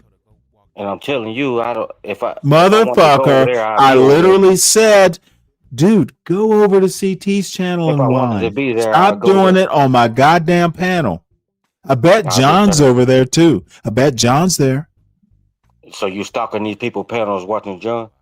Motherfucker, I'm literally on my panel talking to your why you bitch ass. mentioning another panel? Because you don't belong here. You need to go somewhere that will tolerate you and nurture your dumb ass. Let me ask you this. If you more saying questions. If you're saying I don't belong here and whatever you said, motherfucker, do you? Why wouldn't I hit that link? Motherfucker, you owe me $300. You're here on. You are here on credit. Do you need $300? And speaking of credit, everybody hit the like button. Everybody, if you are new and disgusted by this conversation, don't share it out. Don't share it out. However, if you can deal with this, subscribe to the channel. Fuckery happens on Saturday. Not that much during the week, but Mike is always here to make this Saturday full of fuckery. So also, don't be afraid to contribute to the Sovereign Beer Fund. I at some point I have to go out and get beer. It would certainly be nice if I had some funds to do it. So consider supporting the Sovereign Beer Fund. It's an investment. See, I think the problem, Stanley, y'all take Mike. See, Mike 123. Let me tell you this real quick before you play your little video. Mike 123. I don't mean no harm, man. I come on the panel. I don't mean no harm, dude. Well, motherfucker, maybe you should mean harm. Maybe it would make you more masculine. Because it'll probably surprise all See, y'all. Women in your world don't mean harm. Be a man and mean some harm. Might make you seem more masculine. Because it'll probably surprise and shock the shit out of you. Some of the stuff I know. So it don't bother me when I seriously doubt that you. Well, number one, I doubt you know anything, and number two, why would it shock me? Okay. If that's how you feel, that's how you feel. That's how you feel. But you got to stop going to. You got to stop going to the. Well, you are left, so you are on the left. So I get it. I get it. It's a sad thing. You people support all that bullshit. See, all of a sudden you want to go to politics, motherfucker. You don't even know where the hell I was going. Motherfucker, don't talk when I'm talking. I literally did make this political. I made it personal, you dumb fuck. I didn't mention the right or the left. See, you are exploring. You are doing struggle logic, trying to find a chink in the armor. Dude, you want to go political, you'll be crushed again. I was trying to make a comparison. And obviously, well, your brain can't understand it, but You on the left, you say all this left shit. You can't stay straight. You can't be in the center. You wander off to the left, Stanley. And you know what's on the left? You know what's on the left? LGBT, and you speak that language on here. So it's all coming together slowly but surely. Slowly but surely, it's all coming together. Well, thank you, Mike, for being here to alert me. Anything else? I think yep. I think you need to come on out that closet, Stanley. Yeah, okay. Anything else? Continue with your video. Thank God. Of If my I need mama something to was say, my I'll dad interrupt. over drinks. So let's take that a bit in pieces. So when it comes, let's first the quantity of children. I am a gay man. I don't have relations with women, so my relations don't result in children. However, I am a proponent of a woman choosing to have the size of family that she wants. And you, Todd, will tell you, I have told him, if you ask me, kids are a bunch of hassle. Actually, he could have Because said I that was- better. This is what happens with illiterate people. The size she chooses to bear. That would have been much better, more, I don't know, just better, more impactful. Any comments on the gay guy? Because I think that's you, Mike, right? Mike? Oh, Mike must have closed the door to his closet. The oldest child living in a single parent household, and when your mama's at work, guess who have to keep the other two in line, get lunch together, get dinner together. They don't want to do shit that she told them to do, and you trying to get it all done before she come home from work and flip out. So that's stressful on someone like me. That was stressful. And wait However, Andre, I can't wait till you're a dad. we'll see. But so what I will How's it say going, man? about that How you and the is, family doing? but I support my mother's Hold on, let me choice mute. I'm to on have live. the size of family that she wanted for as a vision for her life. Can I correct something? Sure. This person didn't have the woman didn't have 7 kids. Okay. The father had 7 kids with like 6 different baby Yes, baby yes, mothers. and let me And he took responsibility for none. and so Andre, let's be real. Thank you for bringing it up, because now I'm gonna bring the other side of the coin, because it does what? Take 2 to make a baby. Yep. So the same as I accept my mother's choice to have the family, I also had to accept sister's choice to have the family with the dude she wanted to have a family with. Because my younger brother, Why is he fucking shaking his neck like that? Father from an earlier relationship. So when you say something like that, this guy has, 7 kids, all by different women, and now this young lady whom you know has a child with him. That is a part of choice. And if she felt that she wanted to go down that road of starting a family, having a child with this gentleman, then that is her choice. But it doesn't preclude our need to help her or the child or any of them, any of the 7, if he's not providing for any of them. Now, was it an optimal choice? In hindsight, probably not. It was less than ideal. However, if we're part of recognizing each other as humans, is what Felicia was talking about, is that sense of choice. I can't tell that young lady, well, girl, you stupid for having a baby for him or whatever. No, the women that I've known who had children outside of marriages, and I've known quite a few, did it generally because the man was promising to be with him, and then he backed out of that promise. And the women I know always got into it trying to have a good faith relationship. And kind of like that Candy Stanton song, Young Hearts Run Free, you'll get the babies and you won't have your man. I've seen that shit play out. Lots and lots of times. And it is not a black or white or White thing. Hispanic or, yeah. I've seen That that a dude- whole that bunch dude of ain't never times. And been you with were a woman talking in to his a life. woman with 4 children, divorced. My oldest was 12 when we got divorced, but never, ever, ever did I expect, he was my college sweetheart, that things would turn out the way that they did. Yeah. So here I am, working. He cheated. I don't play that. Divorced him, moved out, 4 kids. Now I'm trying to build a career in corporate America.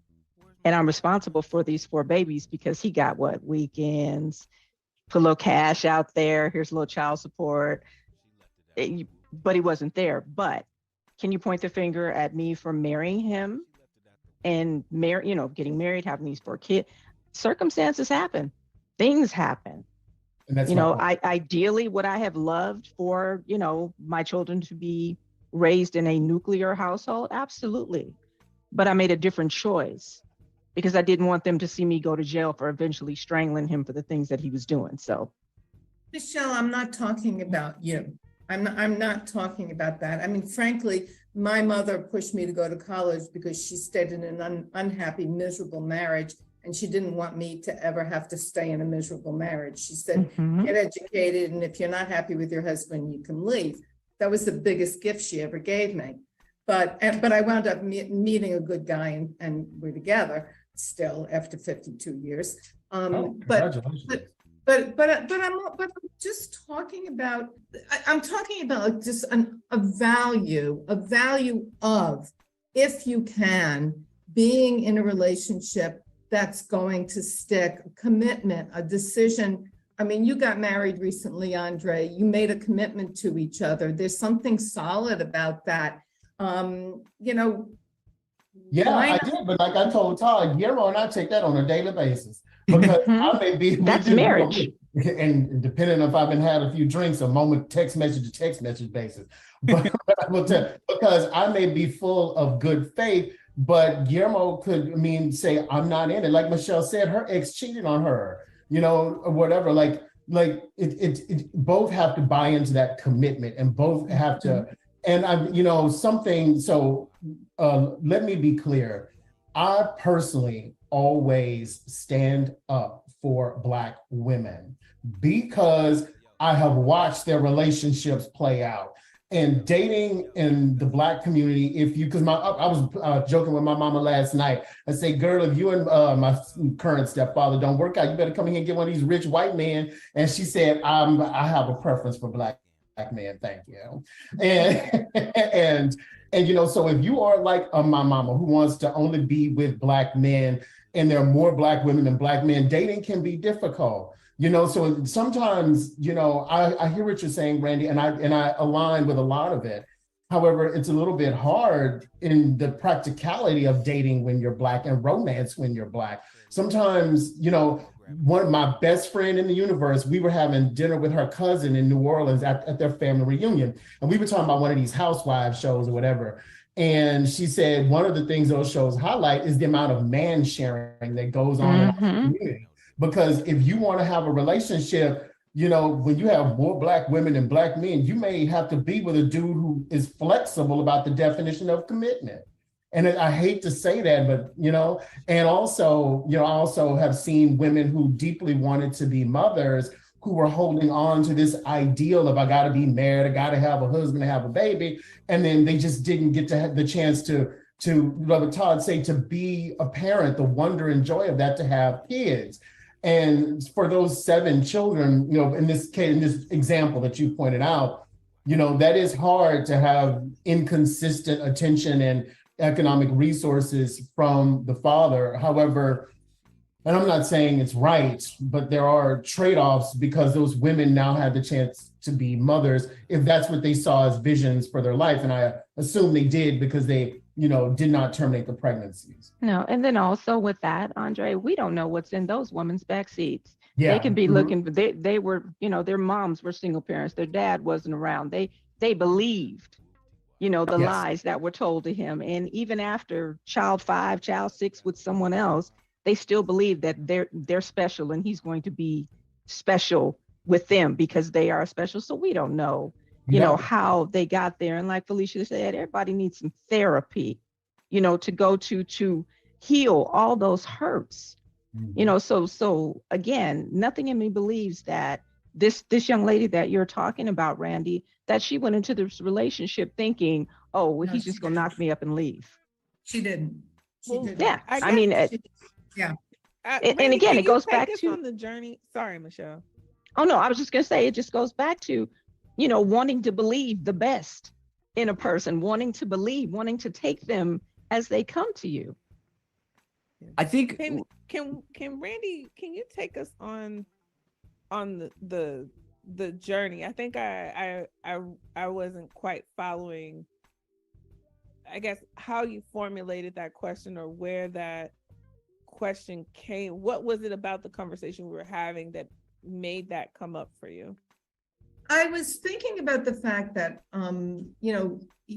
that there are, we were talking about resources in the community. There are some resources in the community. There probably needs to be more resources in the community. But with all the resources, there's still like issues in some homes where people can't get at home what they need in order to function with all the resources out in the community. So I'm just like, okay, so what, I mean, I've spoken to teachers who've kind of described that kind of thing where they put their heart and soul into a kid, but the kid, doesn't have dinner at night or, isn't being handed books or being encouraged to read books at home or whatever. And so, we as a society can do so much. What has to happen to change something at home? And maybe some of it is the vicious cycle, a kid that's in foster care and who gets nothing. And then all of a sudden a guy promises her everything and she thinks he's going to be around and she has a baby with him. I mean, that's kind of a vicious cycle. And I guess looking at it that way. And Hey, Stanley, maybe she pause needs this every shit real resource quick. in the book to kind of move forward. Yeah, I think it goes back to everybody has to. What is Yes, sir. what is the purpose of this video? Motherfucker, does there have to be a purpose? Well, yeah, because I don't understand why you showed this and Motherfucker, I want to see it is the purpose. You are not being why held hostage. why do you want to see it? Because Self deport, bitch. Stop what? complaining. Self deport.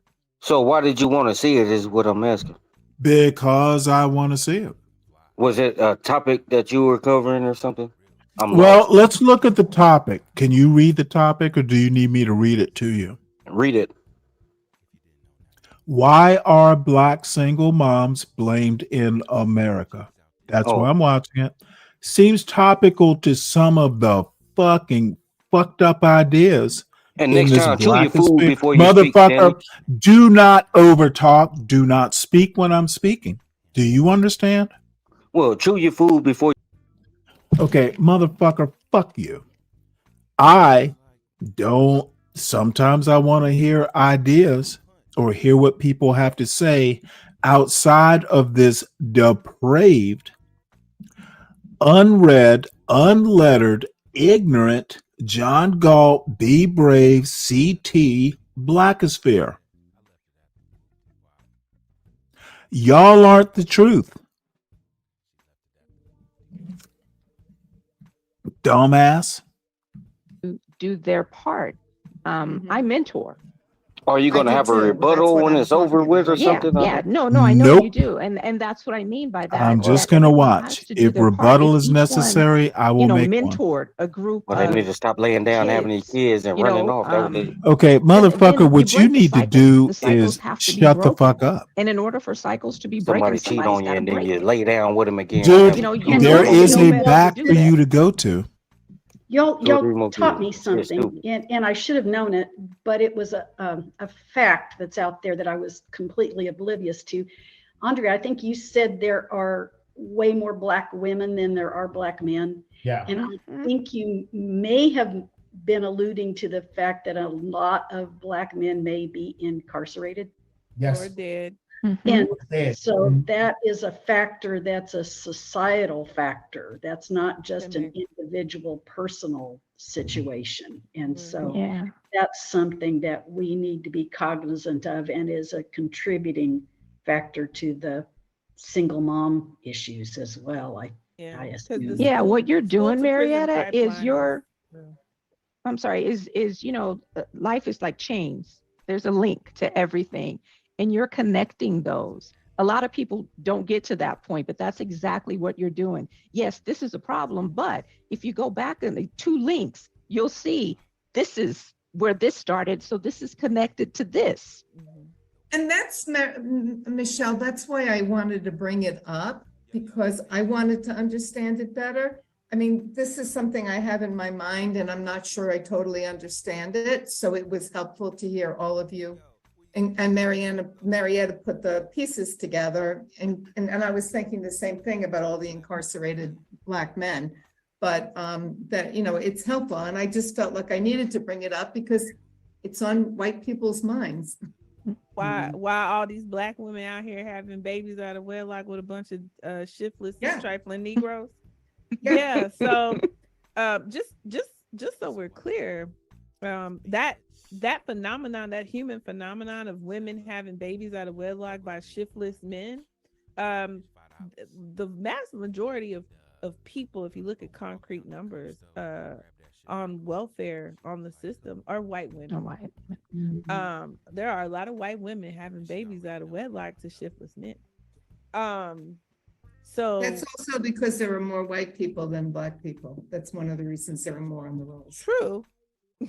But the fact remains. So this is why, you know, this is why we have to be, this is a great example, and I'm glad this came out, of how we are indoctrinated, deeply indoctrinated into stereotypes, biases, how we see things. And then also there's a human trait called confirmation bias, where when you are taught something, you see something, you'll keep seeing it. So one of the things is we keep perpetuating these narratives because we mentor a young woman who this is her situation. We see somebody on TV, or we see it in a movie, or we see it. So then it becomes this really real thing to us.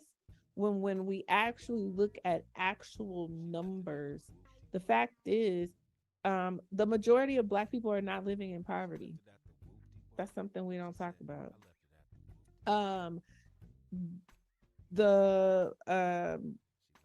Do we over index in a lot of things because of systemic issues?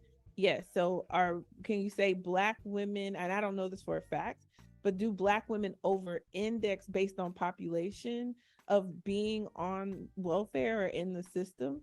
Possibly. I know at one point we did, because when you look at what happened, if you look at the Moynihan report, and you look at what happened in the 70s, where they built systems to break apart the Black family, as Black people were forced to be with each other, and then they broke apart the Black family, incarcerated, killed Black men, and made women work. Black so family. This nuclear family. What'd you say? When you say broke apart the Black family, what was the We're talking action? about nuclear families. So broke us apart in that you're poor and you need assistance to try to get on your feet. You can't have a man in the house. You can't have a man in the man house. in the house, Fair. you now cannot get help. So Watch the movie Claudine. Claudine, exactly. Claudine. you Yes, child. But this is read the Moynihan report. Like this systemically things that were on purpose to prevent Black men from being fathers to their children, which pissed my father off. But here's the deal. The other thing is, out of all the different races of men, there's like 86% of Black men who are fathers are active fathers in their child's life, in the household, regardless of marital status, and if they're married to the mom or not. So like there's a lot of stereotypes that we let live rent free in our head, Randy. And I just hope that in this conversation, you will start to ask yourself questions, keep asking these questions. I'm glad you brought it up. because that's part of it. We're all buying into the stuff, and I'm guilty of it too. Like, if you ask me some of the stereotypes I have about white people, I'd probably piss you off. So we're all buying into it, but we all need to be conscious of what we're buying into, and that's why this conversation is so important. Is that a tying a bow on it, Felicia? I hear you. I'm a podcaster. Well done. Well, that was well done. Well, I really appreciate this conversation. Did anyone feel like I know we're past time, but I always have to ask this. Does anyone feel like their voice wasn't heard in an important way on something? This was really, for me, was really powerful. Yes. What people what y'all put on the table and asked and shared, and it meant a lot to me.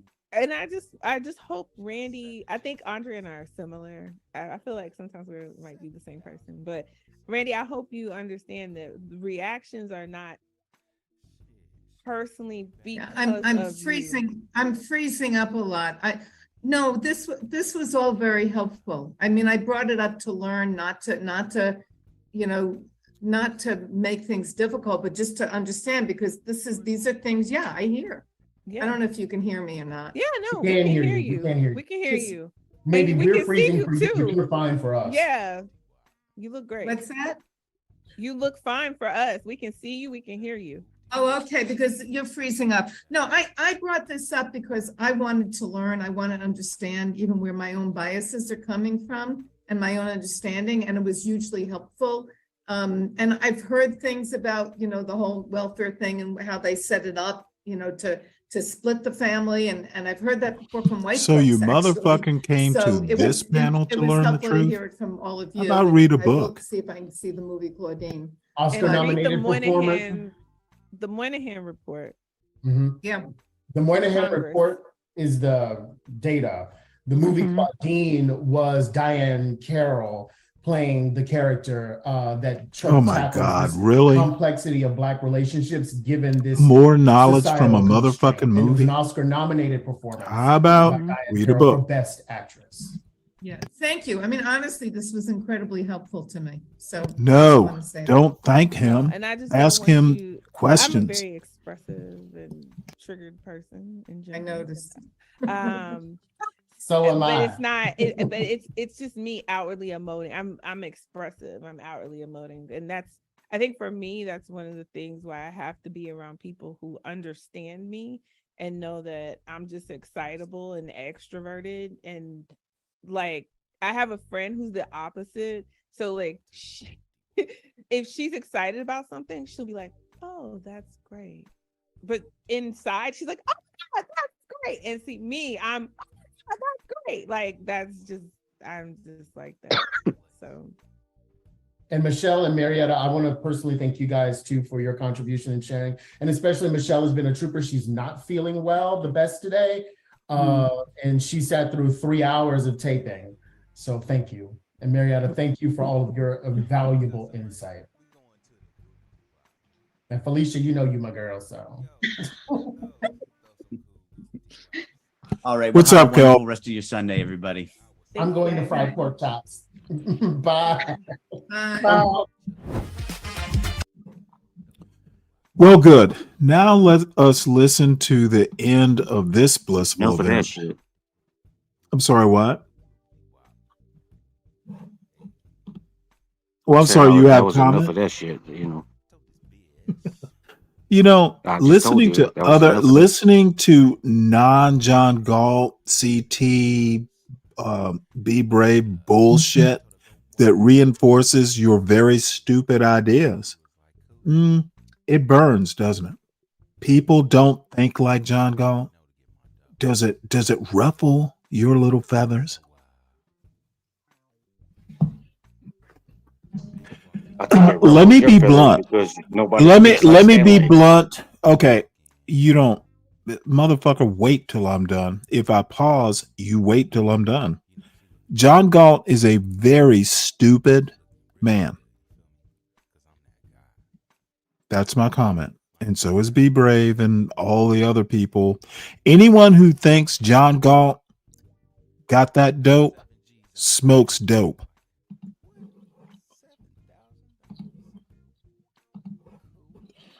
Rebuttal before I start this video.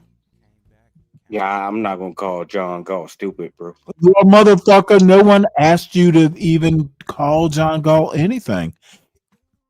It is Yeah, I am. Stanley. It is Stanley's opinion that John Yeah. Galt is an ignorant motherfucker who at 50 thinks that being a baby daddy and abusing the tenants in his slumlord properties is success, and all black people need to do what John Galt is doing, and he wants us to believe he has built something. Any other dumb fucking comments from you? Good. Life. Yeah. For 5 minutes of dopamine, you could possibly catch something. You could catch the worst disease in the world is a baby. Now for more And now you stupidity. got this crazy person. Right. So Just steady engaging in it. previously I If it's talked stupid. about Dr. Amos Wilson and his theory of reactionary masculinity. And so basically what he was talking about is because black men themselves. So these dumb motherfuckers are talking about Amos Wilson. There is a lot of good, but motherfuckers, y'all are fucking talking about people from the 70s. Dude, I'm 60, and I think these young fools are idiots. PhD, you got a PhD in what? Have said that they receive the messages they receive from the world is that they basically ain't shit, right? And so he said that they deal with this because, you know, men want to be men, and one of the only ways that black men can exercise their masculinity is through sex with women or through relationships with women. And so I don't know, that's just seeming very relevant to this conversation where in an No, attempt to the exercise conversation isn't relevant. their Any points to masculinity, an they irrelevant will, conversation? you know, be How can promiscuous two and people be ultimately so stupid self-sabotage. at the same time? Absolutely, 100%. Because This is seriously crazy, demented. because they're looking for validation from the people that they are bragging about how much women they get. Because usually men that are promiscuous, they also let you know that they get a lot of women. It's very rare that you see a promiscuous man very quiet about it. So they're looking for validation. And one of the ways they can validate themselves is by saying, look how many women I slept with. But deep down inside, you just want a hug from your goddamn mama. I'm a good boy, mama. Yeah, that's all you really was looking for. And then there's so many men that This were is literally excused. And the problem that I have, not a one of these motherfuckers has any sort of PhD. Oh my God. And I believe you have a PhD, but dude, y'all just sound like Amos Wilson. It's like time stopped with Amos Wilson and we don't know anything more. Jesus fucking Christ. have with Cam, well, not the problem. The issue, what I'm seeing, let me try to word this problem. What I'm seeing with Cam is that he seems as a man that would like to have the same example of a relationship like his father, but he's giving himself excuses why he cannot achieve it, i.e., he's famous and he's a superstar and rich. Any motherfucker who says IE in a fucking sentence, oh my God, it's struggle logic.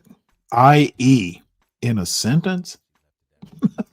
I don't know. I suspect that Cam's father was in many ways much the same as he is, right? So his father was. These motherfuckers are talking about Cam Newton as if he is some major cultural figure. The fuck is wrong with these young people? Fuck. A preacher or a pastor or something, and he talks about how influential his father is in his life. And he's also said some things about his mother. I can't remember exactly what he said, but it led me to believe that daddy was able to cheat all on top of her head and she stayed there, right? And a lot of Christian women believe, like, whatever the man do to you, you just stay there and take it. That's, what God wants you to do. But so I always got the impression that his daddy, like, wasn't shit in the same way that he ain't shit. I mean, you are awesome at reading between the lines. So I'm gonna leave that as an option for later on interpretation for me myself. Because I didn't hear enough of the conversation between his daddy and about his mama to put in some context clues yet. Shout out to the Cash App. It says, Diva, cooking these ninjas is how you do it.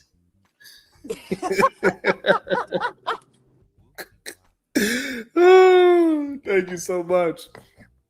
Oh man, so I mean that is because maybe he do know a little bit more about what's the ins and out, and maybe that's why he have a little bit of trust issues with the whole marriage thing in the first place. He like, why do the whole damn thing if I could do it without physically getting married? Because I know what that's going to lead to for myself.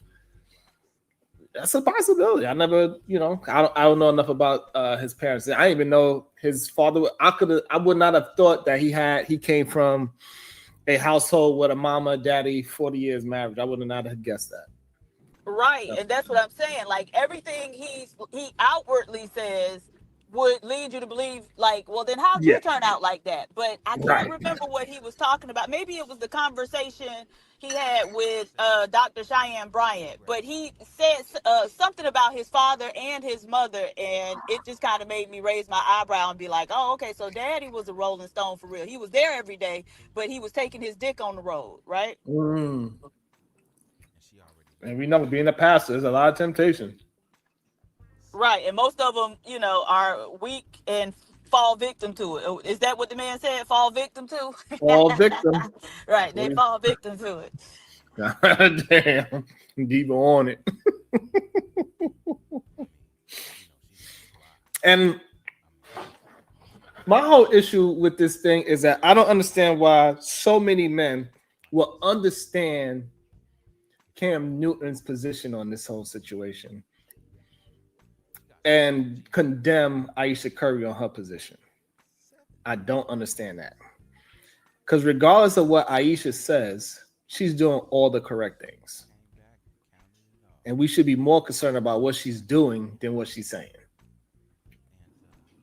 They really don't even care about what she's doing. The reason they care about what she's saying is because, that is what is able to, like, tarnish the man's reputation, right? So this is all ego protection. Right. So if she was, discreet and cheating, I think a lot of them would think that that was better than her coming out here and saying, some very normal and natural things for a woman to say when she's been married and a mother from the age of like 19, 20, right? Right. Even though she's doing all the right things. And so, again, it's just one big exercise in ego protection because, black men wear their egos on their sleeves. Damn. And we just got to get men to just get up out of that situation and just seeing things for what it is instead of what you hear. And it's always so weird to me because they say that women hear things differently than what it is. And clearly, majority of these men, they got to be women. They got to be the woman that they are talking about because they act exactly how the woman that they describe that is no good and all that, they act exactly like that woman that they describe. That woman got to be their alter ego, the one that they go inside their wife closet and put the wig on for. Wait, what? Yeah, they be all up in their wife's closet, putting on wigs and putting on their wife's stockings and all that shit. And then they get caught. They babe, no. No excuse. Get caught, nigga. You got her wig on and some pantyhose. Don't try to act like you trying to role play now. And then all of a sudden they get into an argument, and then she pushes him, and somehow he falls on his stomach. You know what? Fall on his stomach, tooted up, right? He tooted up, huh?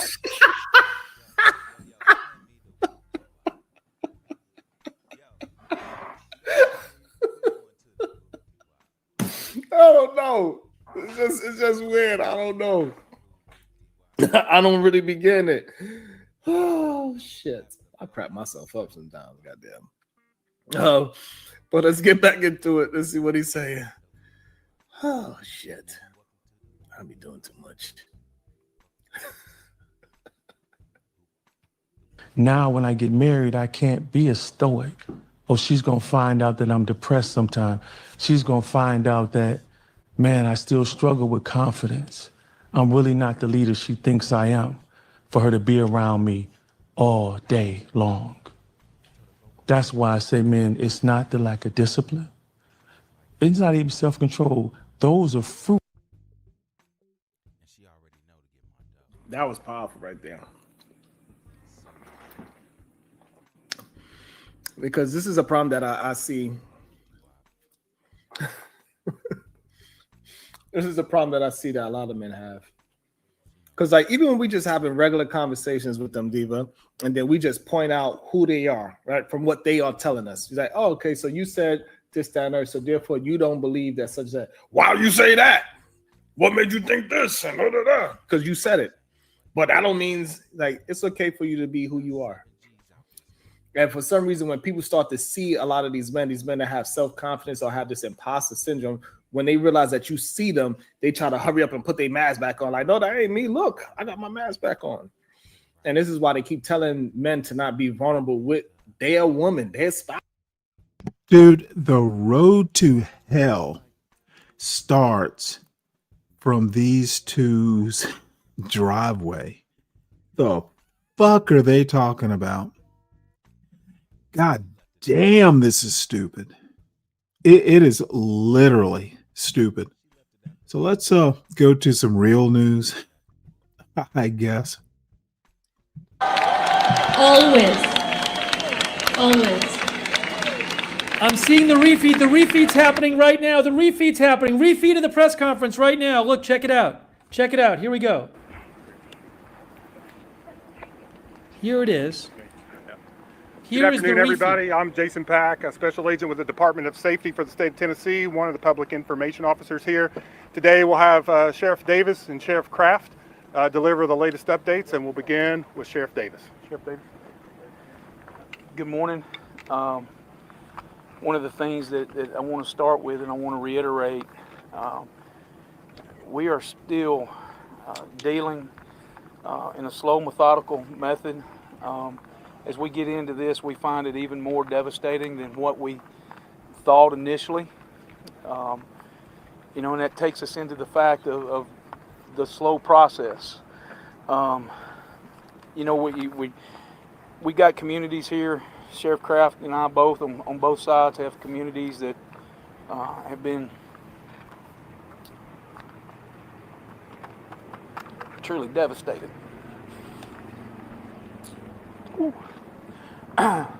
It's a tremendous loss, a great loss. The reason I get emotional for that is anytime before I speak to y'all, we always speak to the families. As to be expected, they're very upset. There's a gauntlet of emotions there that's with those folks. And as always, we always like to excuse me, ask for prayers and thoughts for those families. But as we move forward, we've had changes to this scene even this morning.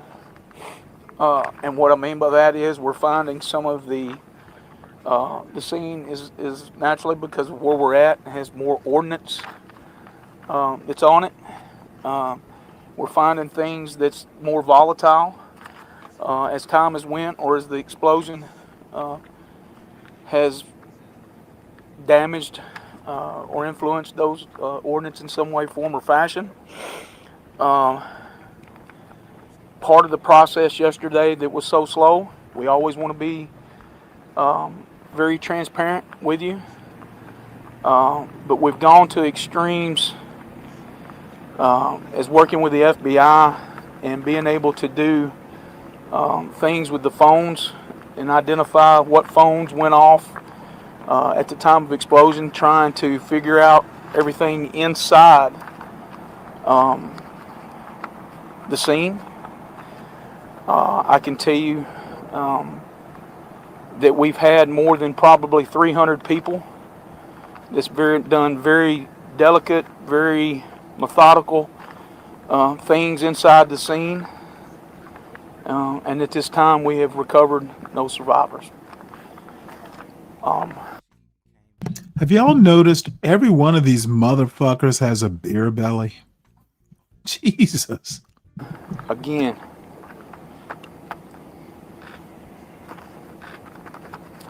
it's a great loss to our communities. Sheriff Kraft. As Sheriff Davis said, like I said, this thing is changing constantly. Like I said, we're trying to do our best to take care of the families. AES has been great, sitting up with family support. FBI, ATF is also here. TBI, about any, I can't even think of all the departments that are here. I'm scared to name them all. It's just been overwhelming with all the help that's come in to assist with this tragedy that we're dealing with. Like I said, it's changing minute by minute. Like I said, we found out this morning some changes in the safety protocol and what we're having to deal with. And it's like we were already going slow, and now we're slowing things down even more, just for safety for everybody.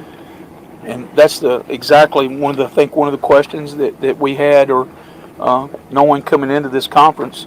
You see the ambulances here, you see the helicopter here, and that's here for the protection of these guys that's here, for their safety. I mean, it's when we have the situation and we feel that it's that volatile, we want to take care of that and actually get in front of anything. And matter of fact, it might not be a bad idea for Guy from ATF if...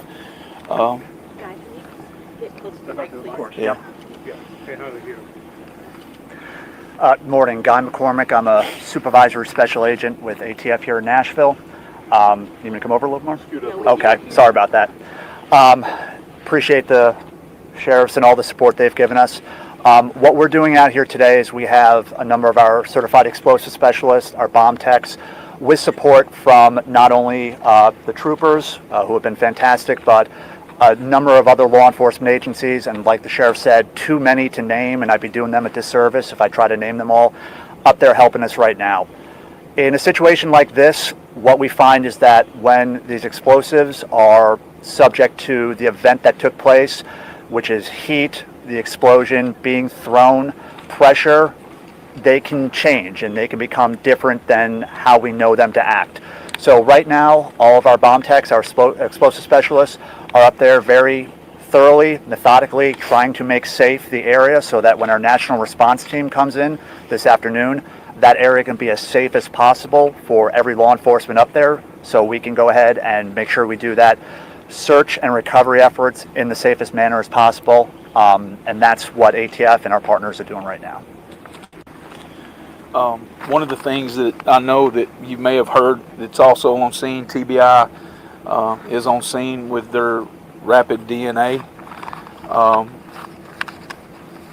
They use that term, rapid DNA, and this situation is going to be, again, very hard because of the circumstances, because of the devastation. Can we get an idea of some DNA? Absolutely. Here again, we want to make sure that we're taking the time to confirm.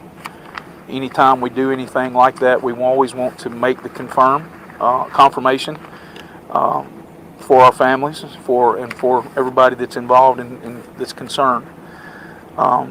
Patience. We're asking for patience. The community's outpour of support, unimaginable. We have people, Sheriff and I have had people and other sheriffs from across the state to reach out to us. We're very appreciative of that. Jason. Okay, at this time we'll take some questions. Sheriff Nicole? Davis, earlier you said you've not recovered any survivors. Does that mean you presume that all 18 people missing are dead? We're making the, now keep in mind there were, and I don't want to have confusion here, there were some folks that were on the scene that left. We talked about that, that were involved. Those are not including that. At this time, again, and I want to reiterate the comment that I made, I can tell you that more than 300 people have been through almost every square inch of this facility, and at this time we've recovered no survivors. So does that mean you're holding out any hope for survivors? Ma'am, I never want to give up hope. Hope's always in my heart. But I don't want to give false hope either. Right, you said you're checking DNA, right? Well, again, we are doing the DNA, but we're going to have to slow walk that because of the scene, the way that the scene is, and as devastating as it is for any type of true confirmation. Sheriff, does that mean you're no longer in the search? Any bodies found?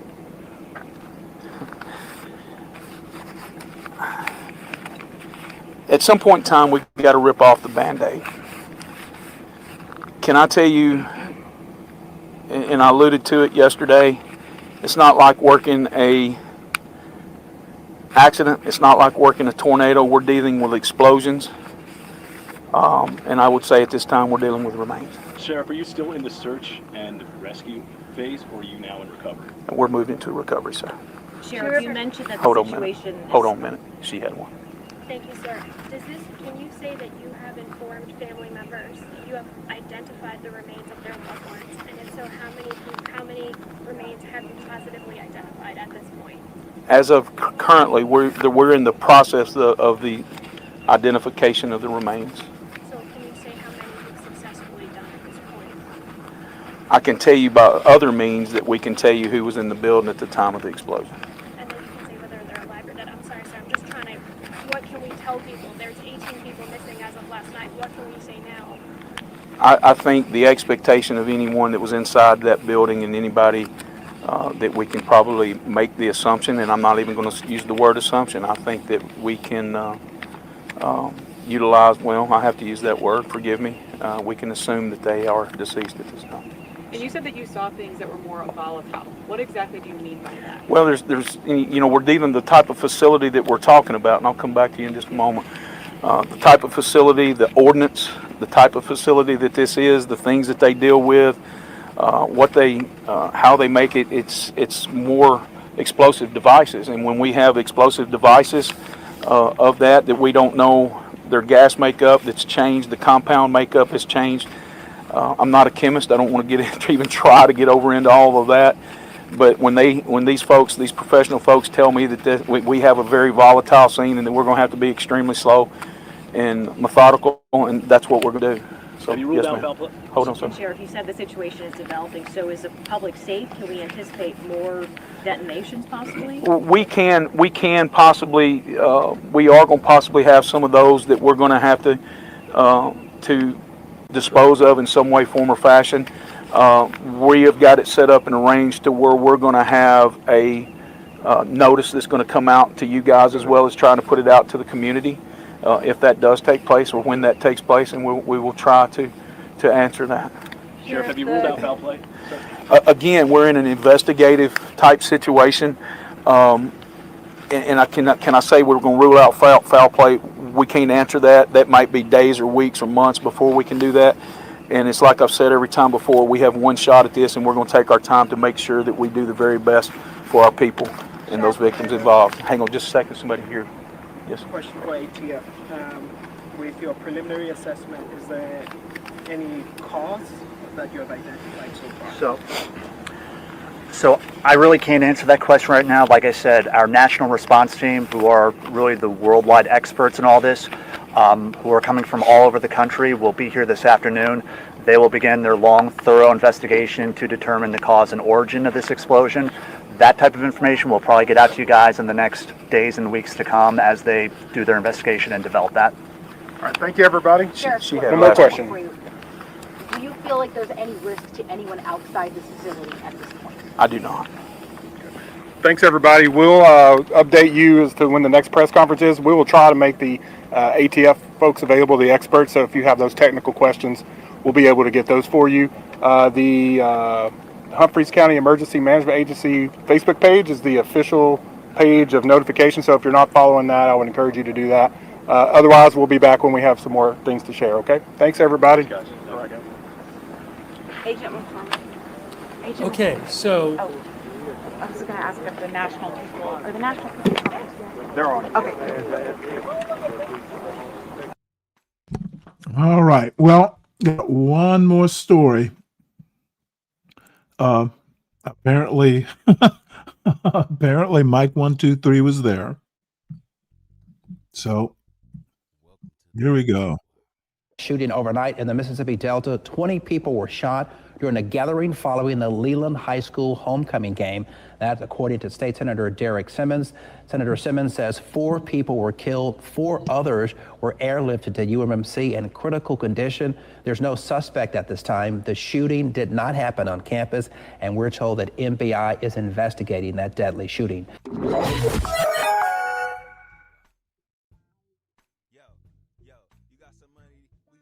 Oh, is that all? Damn. I thought it was going to be a longer story.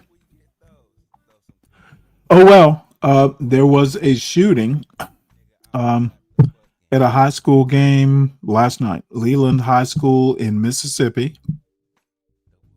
In Leland, Mississippi. So that is that. And I had a whole bunch more videos to show, but we are over 4 hours.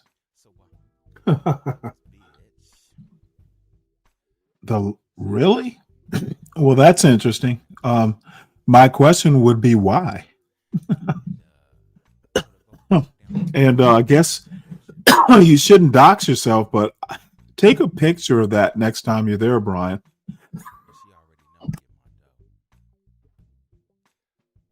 And one of your accounts has a wrench.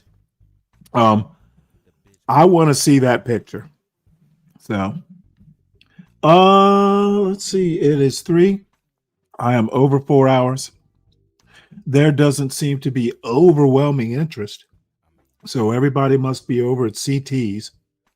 But who knows? I might get bored and come back out and do a show later. The only chore tonight is to make dinner. And I can always eat leftovers. So anyway, everyone, make sure you hit the like button on the way out. If you are new, give the show a chance, or the channel a chance. Subscribe. And I will see you next time. Oh, it's been gone. I thought it was still there, Brian. Yeah, you did say had. So my bad. All right. Until next time. Y'all take it easy.